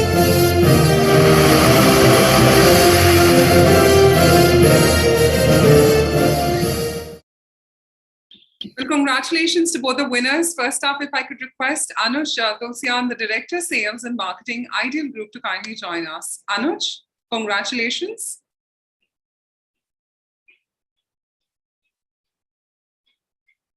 Yes, we just request you to unmute yourself, please, Anuj. So we can see you, but if you could just please unmute yourself. Can you hear me? Yes, we can now. Please go ahead. Congratulations. Thank you, Realty Plus, and thank you, jury members, for giving us this award. We hope that we will be able to get some more in the subsequent years also. Thank you. Absolutely. We wish you more laurels in future, and congratulations. Thank you. With this, I'd now like to invite Mr. Soumya Ray, Marketing Head, MB Builders, to kindly now join us. Yeah, hi. Thank you so much for this prestigious award. Thank you, Realty Plus and the jury members. And I would like to thank the entire team who has done the entire hard work behind this entire project and made this project capable for our receiving this prestigious award. Thank you so much. Perfect. Congratulations. Well, ladies and gentlemen, with this, it is time for us to now move on to the next category of the evening, which is the mid-segment Project of the Year. Let's find out who the winners are.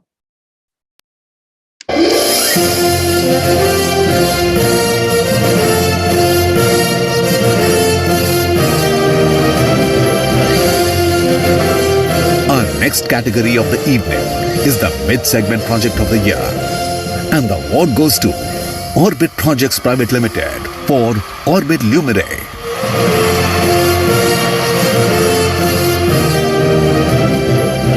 And for non-metro, the award goes to Manakamna Realty for Manakamna 24.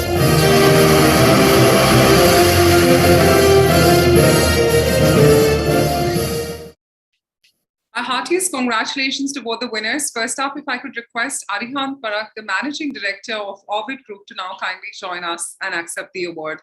Arihant? Yeah, hi. Hi, congratulations. We'd love to hear. Thank you so much. Thank you so much to Realty Plus for the honor and the acknowledgement. We hope we deliver the project up to the expectations. And thank you once again to the jury members also for the appreciation. Thank you. Absolutely. Wish you more success in future. Thank you for joining us.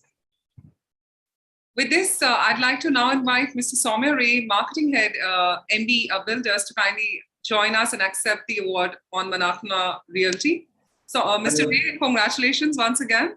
Thank you so much, and thank you, jury members and Realty Plus. I believe that hard work really pays, and my entire team has done the effort to get this prestigious award. Once again, thank you. Thanks a lot, everyone. Thank you. Thank you, and congratulations to you and your entire team on this. Thank you. With this, and I hope you all are enjoying, we just request our winners to kindly stay back to the very end for that lovely winning group shot. An important category, ladies and gentlemen, for the challenging times we are in today is the coveted residential project of the year. So let's find out who the winners are.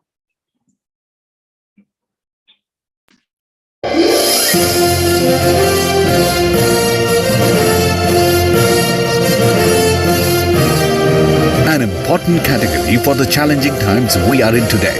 The coveted residential project of the year. And the award goes to Primark Projects Private Limited for South Winds, Phase 3 and Phase 4.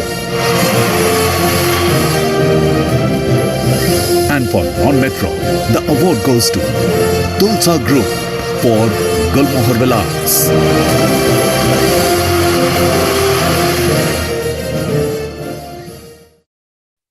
Congratulations to the winners. First up, I'd now request Mr. Saurav Dasgupta, AVP Operations and HR Primark Projects Private Limited, to kindly join us. Mr. Dasgupta? Yeah, hi. Thanks to Realty Plus and the jury members for this coveted award. Yes, it was a challenging time, but our team has delivered. And thank you, everybody. Thanks a lot. Absolutely, and it's the challenging times which define us. So congratulations to you and your entire team. Yes, thank you so much. Thanks. With this, ladies and gentlemen, it is time for me to invite Mr. Prateek Garg, Director, Tulsa Group, to kindly join us and accept the award. Mr. Garg? Thank you, Realty Plus. This award goes out to the team and their hard work behind it all these years to make it this successful. Thank you. Thank you, and congratulations to you and your entire team. So with this, ladies and gentlemen, it is time to move to a lucrative segment in the Realty Plus, which is luxury housing, and awarding the best in the segment, which is luxury project of the year. Let's find out who the winners are.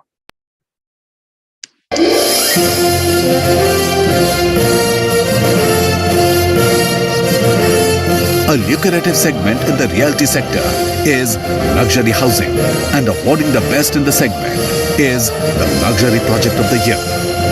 And the award goes to Vinayak Group for Vinayak Vista.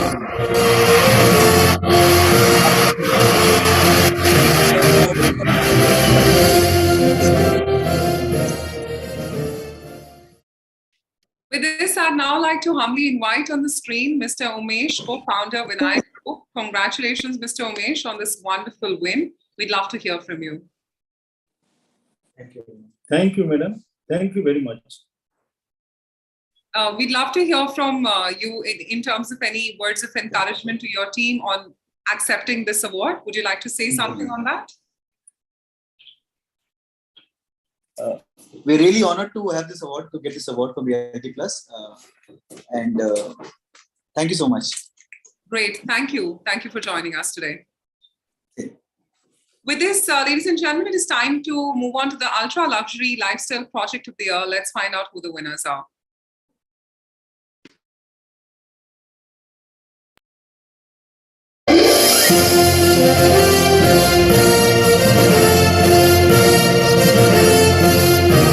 Keeping up with the thriving trend of luxury housing, we have the award for Ultra Luxury Lifestyle Project of the Year. And the award goes to Primark Projects Private Limited for the Ram Dulari.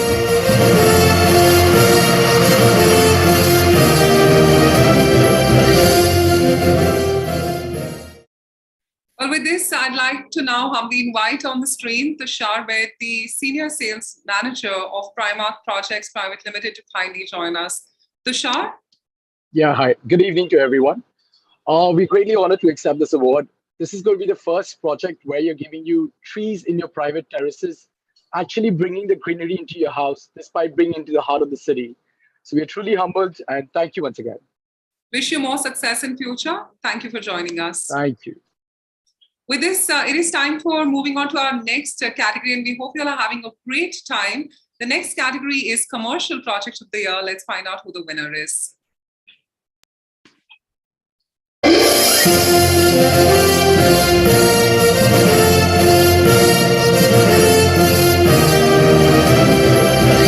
Now we felicitate the best among the best in the category of Commercial Project of the Year.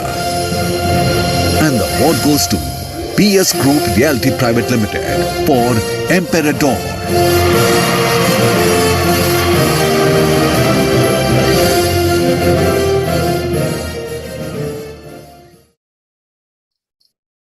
So with this, I'd now like to request Vasuditi to kindly join us on behalf of PS Group Realty Private Limited.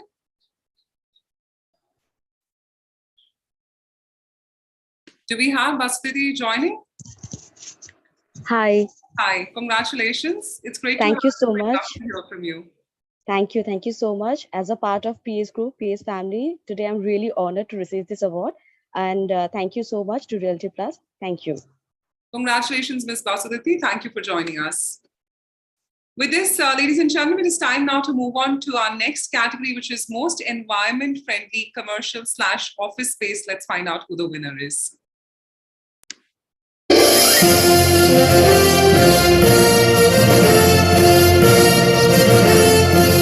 An important honor as the world focused on sustainability is the most environment-friendly commercial office space, and the award goes to DLF InfoCity Developers Kolkata Limited for DLF iPark Kolkata.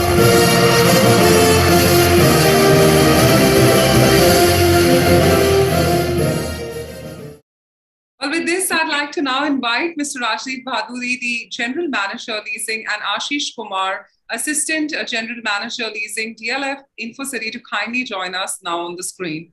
Congratulations, gentlemen. Thank you. Thank you very much. We are deeply humbled.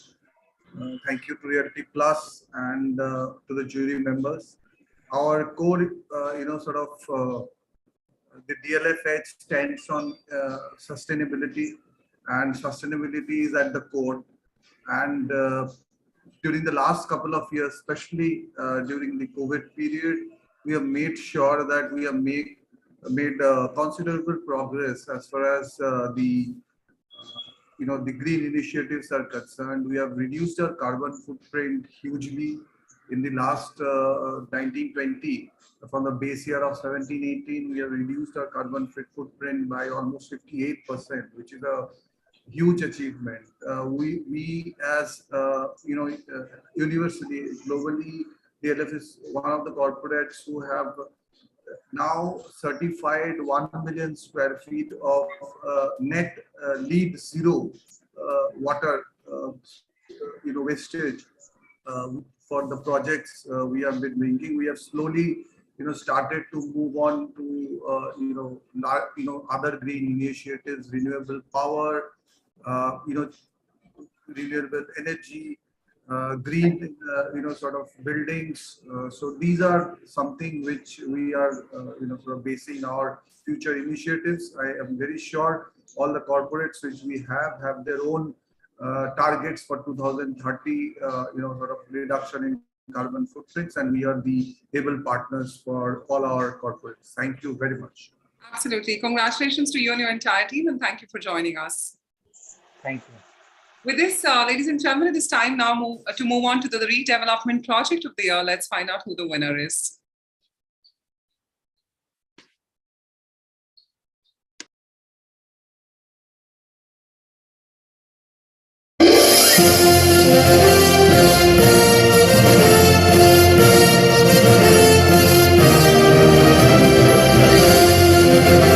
Coming up is the award for Redevelopment Project of the Year.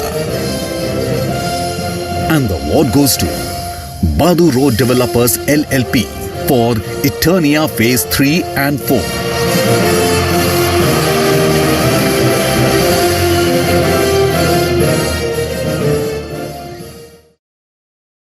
With this, I'd now like to invite Mr. Shyamadas, the President, and Devo Sri Saha, the Senior Manager PR and CSR, Srijan Realty Private Limited, to kindly join us. Congratulations. With this, we'd love to invite you on the screen now. Yes, we can hear you now. Yes. Would you like to turn on your camera, please? Yeah, sure.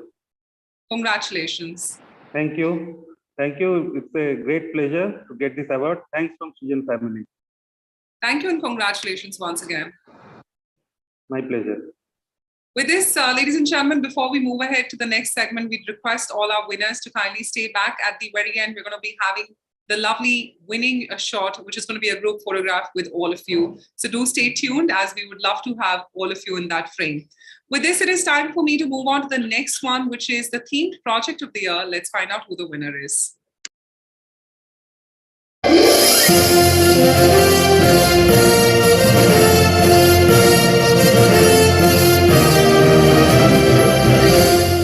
An important category for the interesting times we are in today, the themed project of the year.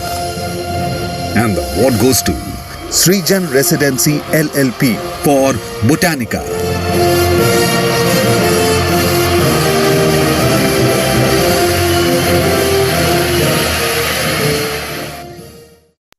So once again, it's my humble honor to now invite Mr. Shyamadas, the President, and Devasri Saha, the Senior Manager PR and CSR, Srijan Realty Private Limited, to kindly join us. Back to you again. Ma'am, I think Mr. Day is not present. I think he's out for some meeting. No worries. So I am Devoshi here, representing Srijan. Sure. So thanks again. It is one of our most important and very close to heart project for Srijan. And thank you so much for considering us for this event. Thanks to the jury and to the Realty Plus team. Great to have you back on the screen, and congratulations on one other award. Welcome. So with this, it is time, ladies and gentlemen, to move on to the themed project of the year. Let's find out who the winner is.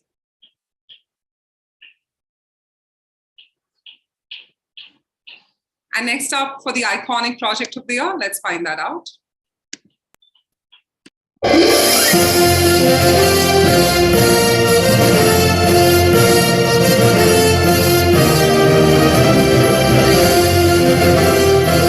Felicitating now the iconic project of the year. And the award goes to PS Group Realty Private Limited for Auras.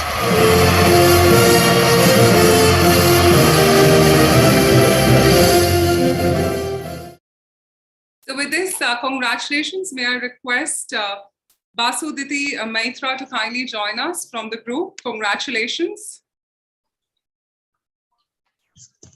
Thank you. It Great to feels have you here on awesome. the screen. Yeah, it feels really amazing to receive this award. Thank you so much, Realty Plus. Great to have you smiling, and congratulations on another award. Congratulations. Thank you. So with this, ladies and gentlemen, after the iconic project of the year, it is time to move on to the next one, which is mixed use project of the year. Let's find out who the winner is.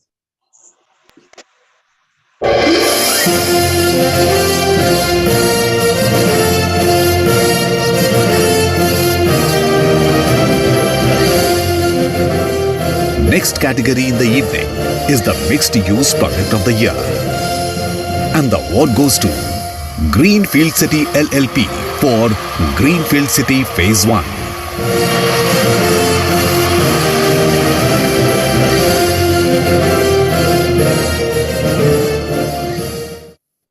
Seems like the awards are flowing. I'd like to invite once again on the screen Devasri Saha, Senior Manager PR and CSR, Srijan Realty Private Limited, to kindly join us.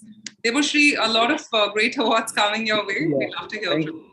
Yeah, so I mean, Greenfield City is one of our most coveted housing societies in Behala region. It has totally changed the landmark of that place. So thanks for choosing us for this mixed use project of the year award. Thank you. Great to have you back again on the stage, and congratulations. With this, ladies and gentlemen, it is time to move on to the luxury interiors of the year. Let's find out who the winner is.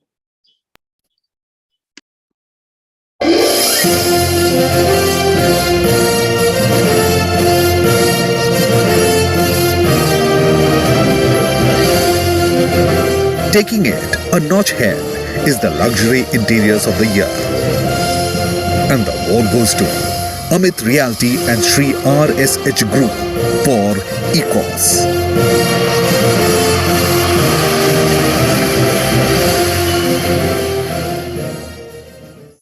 Well, heartiest congratulations. With this, I'd like to now invite Sri Hari Prasad Sharma, Managing Partner, Amit Realty, to kindly join us on the screen. Congratulations. If we do have Sri Hari Prasad Sharma, Managing Partner, Amit Realty, to kindly join us. Yes, we can hear you. Please go ahead. Hi, I believe your team has also joined in. We'd love to hear from you. Thank you so much. Great to have you, and congratulations. And we wish you more laurels in future. Thank you so much. Thank you, ma'am. Thank you. With this, ladies and gentlemen, it is time for me to move on to the residential complex of the year. Let's find out who the winner is.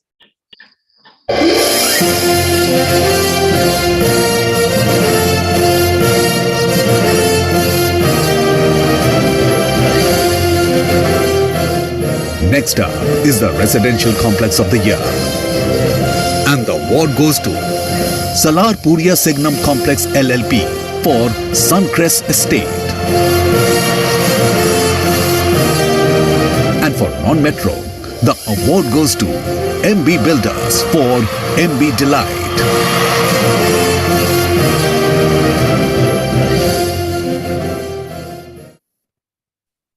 With this, I'd like to now, first of all, call Priyanka Chaudhary, Manager Marketing, Salar Puria Group, to kindly join us. Priyanka? Thank you so much, Bhavna. Thank you. It really feels great to, be appreciated. I sincerely extend my gratitude on behalf of the group, on behalf of Salar Puria Group, to the jury members and to the team of Realty Plus Excellence Awards 2022 for, appreciating and acknowledging our projects and Chris Estate. Thank you so much. Great. Wish you more excellence in future and thank you for joining us. Thank you. With this, I'd now like to invite Mr. Soumya Ray, Marketing Head, MB Builders, to now kindly join us. Mr. Ray, once again, back on the screen. Great to have you. Congratulations. Well, thank you, Realty Plus, once again. And it's a great opportunity to have such a beautiful award for the one of the most hardworking project we are having in MB Light. It's a big project, and it's really great to have such an prestigious award for Residential Complex of the Year. Thank you so much to the team and all the hard work they have done. And it's payoff day. That's it. Thank you so much. Great to see that smile and hope all your hard work gets continued into awards in future. Thank you for joining us. Sure, thanks. Thanks a lot. With this, ladies and gentlemen, it's time to now move on to the most environment-friendly residential space award. Let's find out who wins that.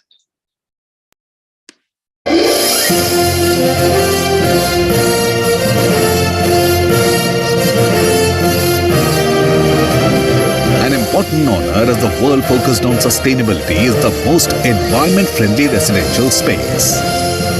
And the award goes to PS Srijan Height Developers for Ozone Phase 2 and 3.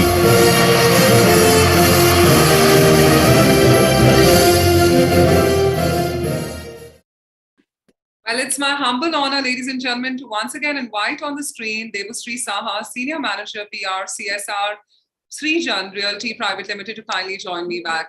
Mr. Thank you, ma'am. Devashree, congratulations. Devashree. Yes, thank you, ma'am. Thank you, ma'am, and thank you from bottom of my heart from PS Srijan Group. It's a great honor. Great to see you back on the screen, and we wish you more success. Thank you for joining. Thank you.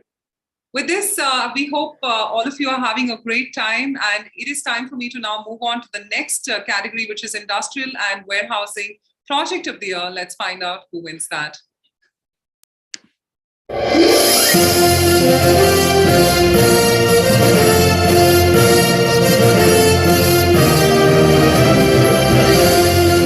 The next award is for Industrial and Warehousing Project of the Year. And the award goes to ESR India for ESR Uluberia Logistics Park.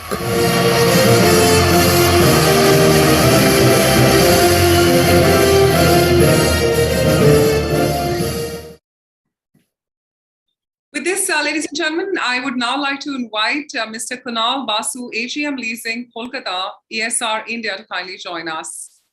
Mr. Basu? Yes, good evening, ladies and gentlemen. Thank you, Realty Plus, for honoring us with this award. ESR Uluberia is our flagship project in Eastern India. With this park, we wanted to set new benchmark and experience for industrial and logistic players.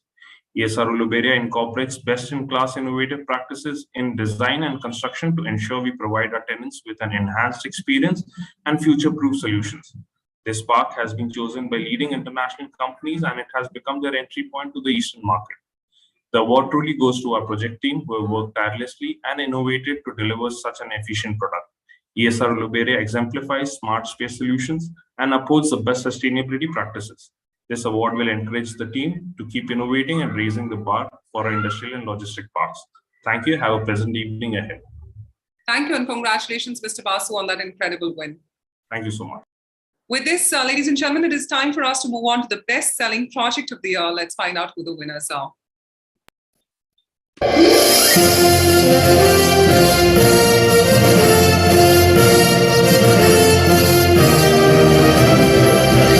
An award for the project that is setting trends in the market is the best-selling project of the year. And the award goes to Signum Group for Sampurna.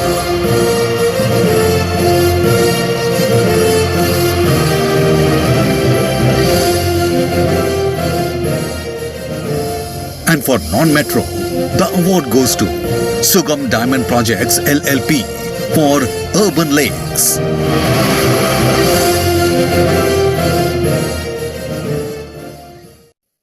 Well, with this, it's my honor to now invite, first up, Sandeep Sharma, GM, Sales and Marketing, Signum Group, to kindly join us. Sandeep? Hi, Signum Group would like to thank Realty Plus for awarding the best-selling project of the year. This for sure will inspire us and make us continue the good work. Thank you. Thank you and congratulations once again. With this, I'd now like to invite Mr. Alok Adhikari and Suhail Saraf, the Managing Director, Sugam Homes, to kindly join us.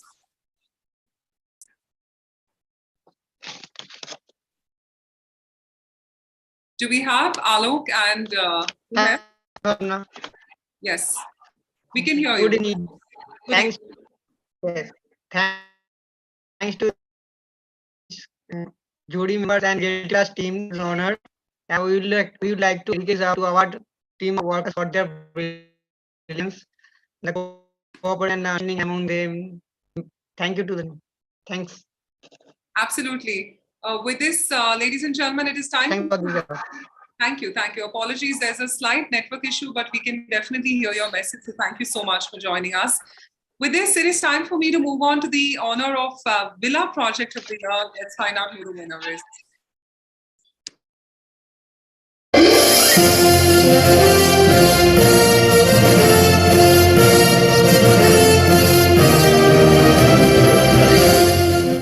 Next is the prestigious honor for Villa Project of the Year. And for non-metro, the award goes to Tulsa Group for Gulmohar Villas.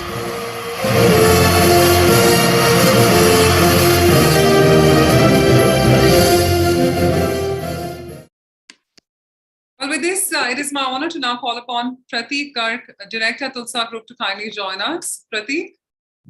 Yes, thank you. We're very excited about this one. Thank you. That's great to hear, and we wish you more laurels in future. Thank you, Pratik.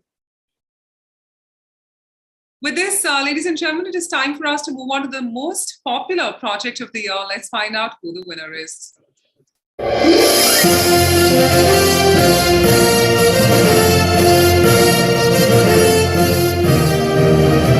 Recognizing the project enjoying the popularity among customers is the most popular project of the year. And the award goes to Imami Realty Limited for Imami Astha.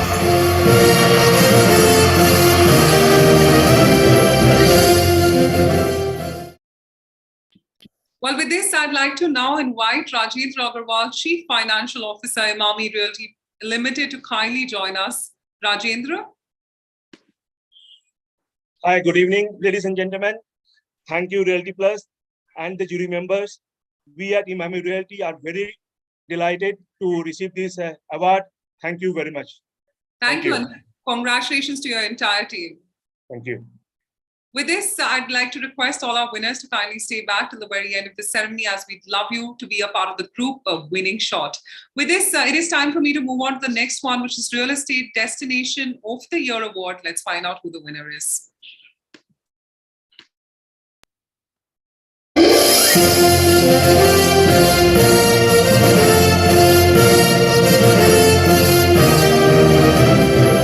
Concluding the Real Estate Project Awards category is the award for Real Estate Destination of the Year. And the award goes to PS Group Realty Private Limited for Anasa.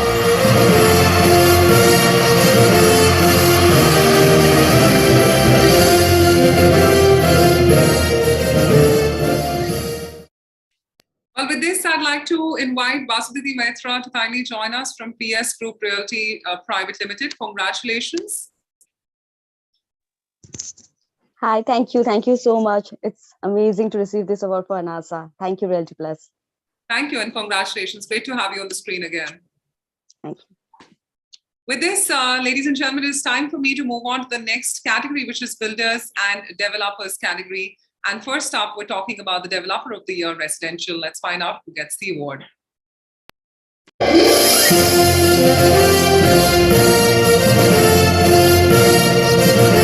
Now, ladies and gentlemen, we proceed to the Builders and Developers category. First up is the Developer of the Year Residential. And the award goes to PS Group Realty Private Limited.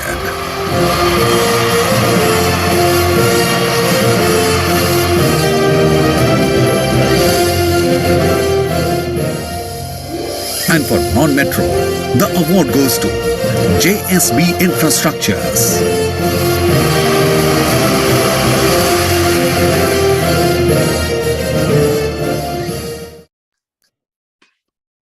with an extreme honor, it is time for me to re-invite Vasuditi Maitra to kindly join us on the screen. A great win right there for PS Group Realty Private Limited.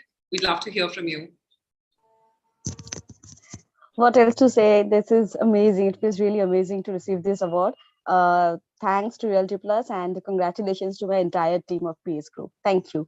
Absolutely. And your smile speaks it all. Thank you for joining us. Thank you. Thank you. With this, I'd now like to invite on the screen Mr. Nikunj, Managing Partner, GSP Infrastructures, to kindly join us. Nikunj? Hi, thank you so much for this honor again. I think you are the three words that keeps us going at JSB through the different waves of life. And I would like to thank my entire team at JSB, our consultant, mentors, and most especially my family members, for their continuous support and understanding and having our back each time. Thank you so much. Great to have you again on the screen, Nikunj. Congratulations. Thank you so much. With this, ladies and gentlemen, it is time to move on to the Developer of the Year Retail. Let's find out who the winner is.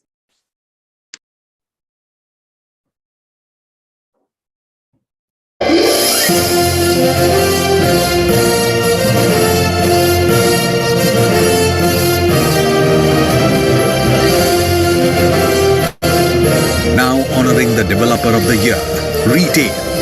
And for non-metro, the award goes to PRM Begraj Group.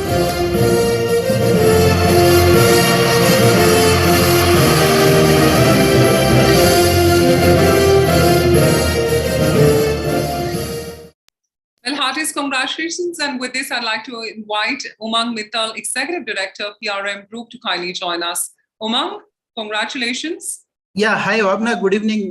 This is Ranjit Malik this side. Umang sir is stuck somewhere, so I'm attending on his behalf. So first of all, congratulations to Realty Plus and the entire team and all the participants and the winners, all the juries. And we really appreciate the effort that you have put for this event. And we are sure in long term, we will be associated with Realty Plus for all your events. Past also, we have attended a lot of events from your side. In future also, we'll be continuing to do so. Thank you again and best of wishes to you. Congratulations, and do give us our congratulations to Umang as well. Thank you. Thank you. With this, ladies and gentlemen, it is time to move on to the Emerging Developer of the Year. Let's find out who the winner is.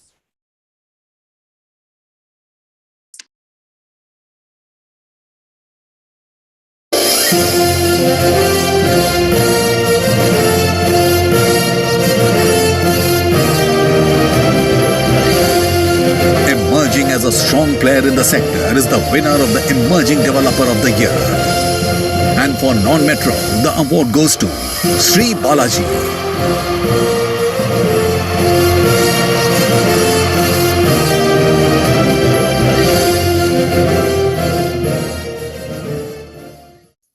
Well, with this, I'd like to call upon Paul, founder, Sri Balaji, to kindly join us on the screen. Congratulations on this wonderful win. We'd love to hear from you. Thank you. Thanks everyone, especially thanks Bhavna. Thank you. And thanks to the team Realty Plus and all the jury members.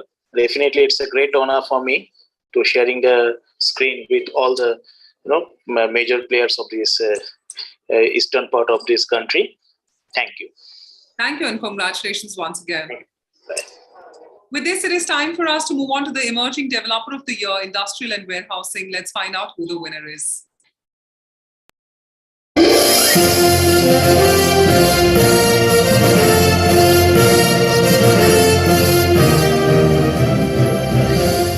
Felicitating the Emerging Developer of the Year, Industrial and Warehousing. And the award goes to Srijan Realty Private Limited.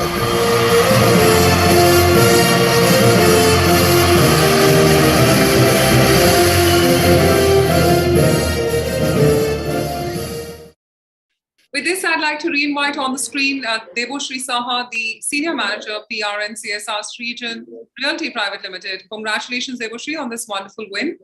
Thank you, ma'am. Thank you, Realty Plus. And first of all, I would like to congratulate Srijan for this award because this is one of the most important business verticals of us. Sijan Industrial Logistic Park is one of the landmark projects of Eastern India, based in Domjur, and we have more upcoming projects in Taratala region and other regions of the city. Thanks for choosing us. Thank you and congratulations once again. Welcome. With this, ladies and gentlemen, it is time for us to move on to the award for excellence in delivery. Let's find out who the winners are.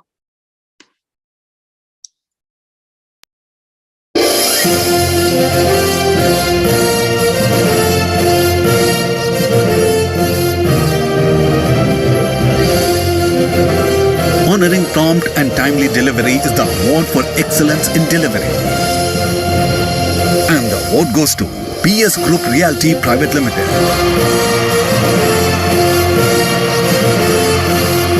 And for non-metro, the award goes to JSB Infrastructure for JSB Aranya.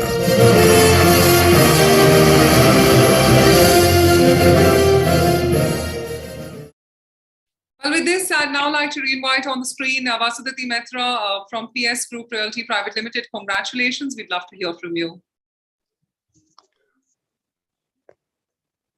Thank you so much. Thank you. Thanks a lot. It's again a great honor to receive this award on behalf of PS Group. Thank you so much.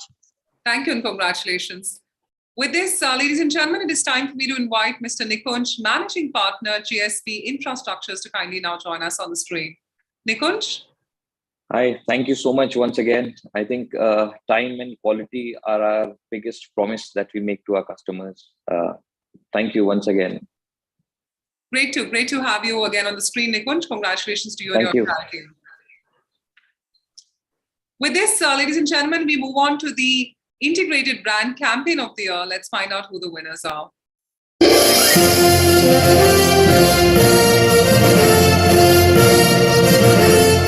Moving on to the exciting Branding and Marketing Awards, recognizing the Integrated Brand Campaign of the Year. And the award goes to Tata Realty for 88 East.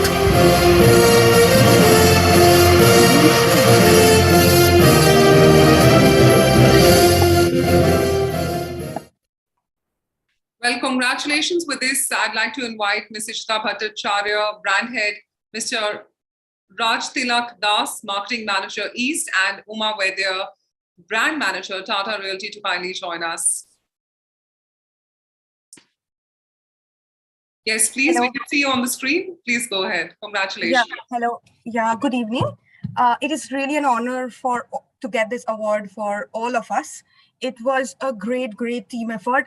Hence, we together as a team here come to take this award. I would invite, I am not able to see Raj or Uma on the screen. Are they there on the screen? I can see. Yes, I can Okay, okay. And it is a really great achievement. It was a tremendous team effort to take the marketing campaign integrated during the trying times of COVID. And I'm really happy to get this award. And I thank Realty Plus to acknowledge our efforts and to give us this honor. Thank you very much. Congratulations once again. With this, ladies and gentlemen, it is time to move on to the next one, which is PropTech Realty Firm of the Year. Let's find out who the winner is. We now move on to felicitating the brands that are on the front line of technological transformation in real estate, or the PropTech Awards. The prestigious honor for PropTech Realty Firm of the Year is one that demonstrates excellent support and resources for its clients, fostering a culture of innovation. And for non-metro, the award goes to JSB Infrastructures.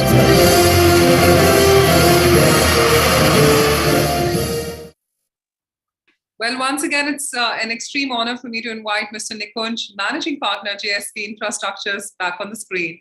Congratulations, Nikunj, on this wonderful win. We'd love to hear Thank you so much, Bhavna. It's a great pleasure to have to be on this platform and to receive this prestigious award. Thank you once again. Thank you and congratulations, Nikunj.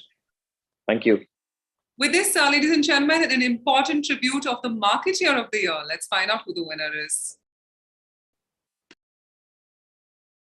Ladies and gentlemen, we now have the very exciting and final category of Individual Achievement Awards, which honors outstanding performance by realty professionals.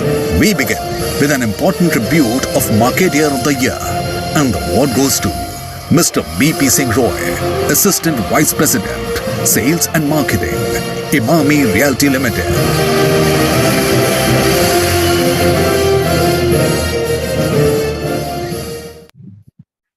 So, ladies and gentlemen, it is time for me to invite the Marketeer of the Year, Mr. B.P. Singh Roy, Assistant Vice President, Sales and Marketing, Imami Realty Limited.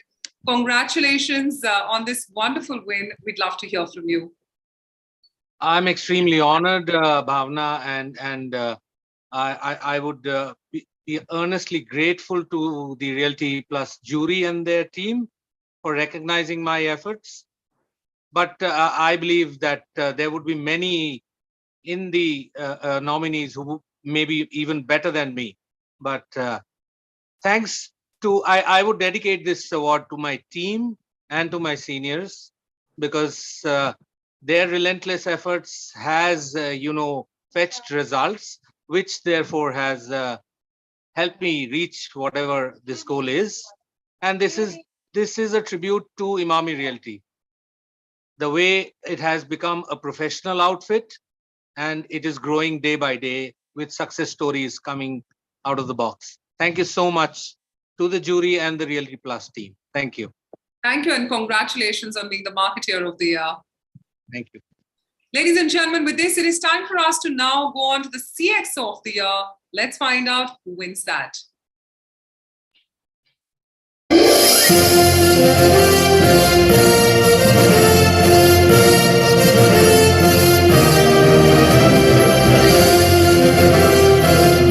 Announcing the prestigious award for the CXO of the Year. And the award goes to Rajendra Agarwal, Chief Financial Officer, Imami Realty Limited.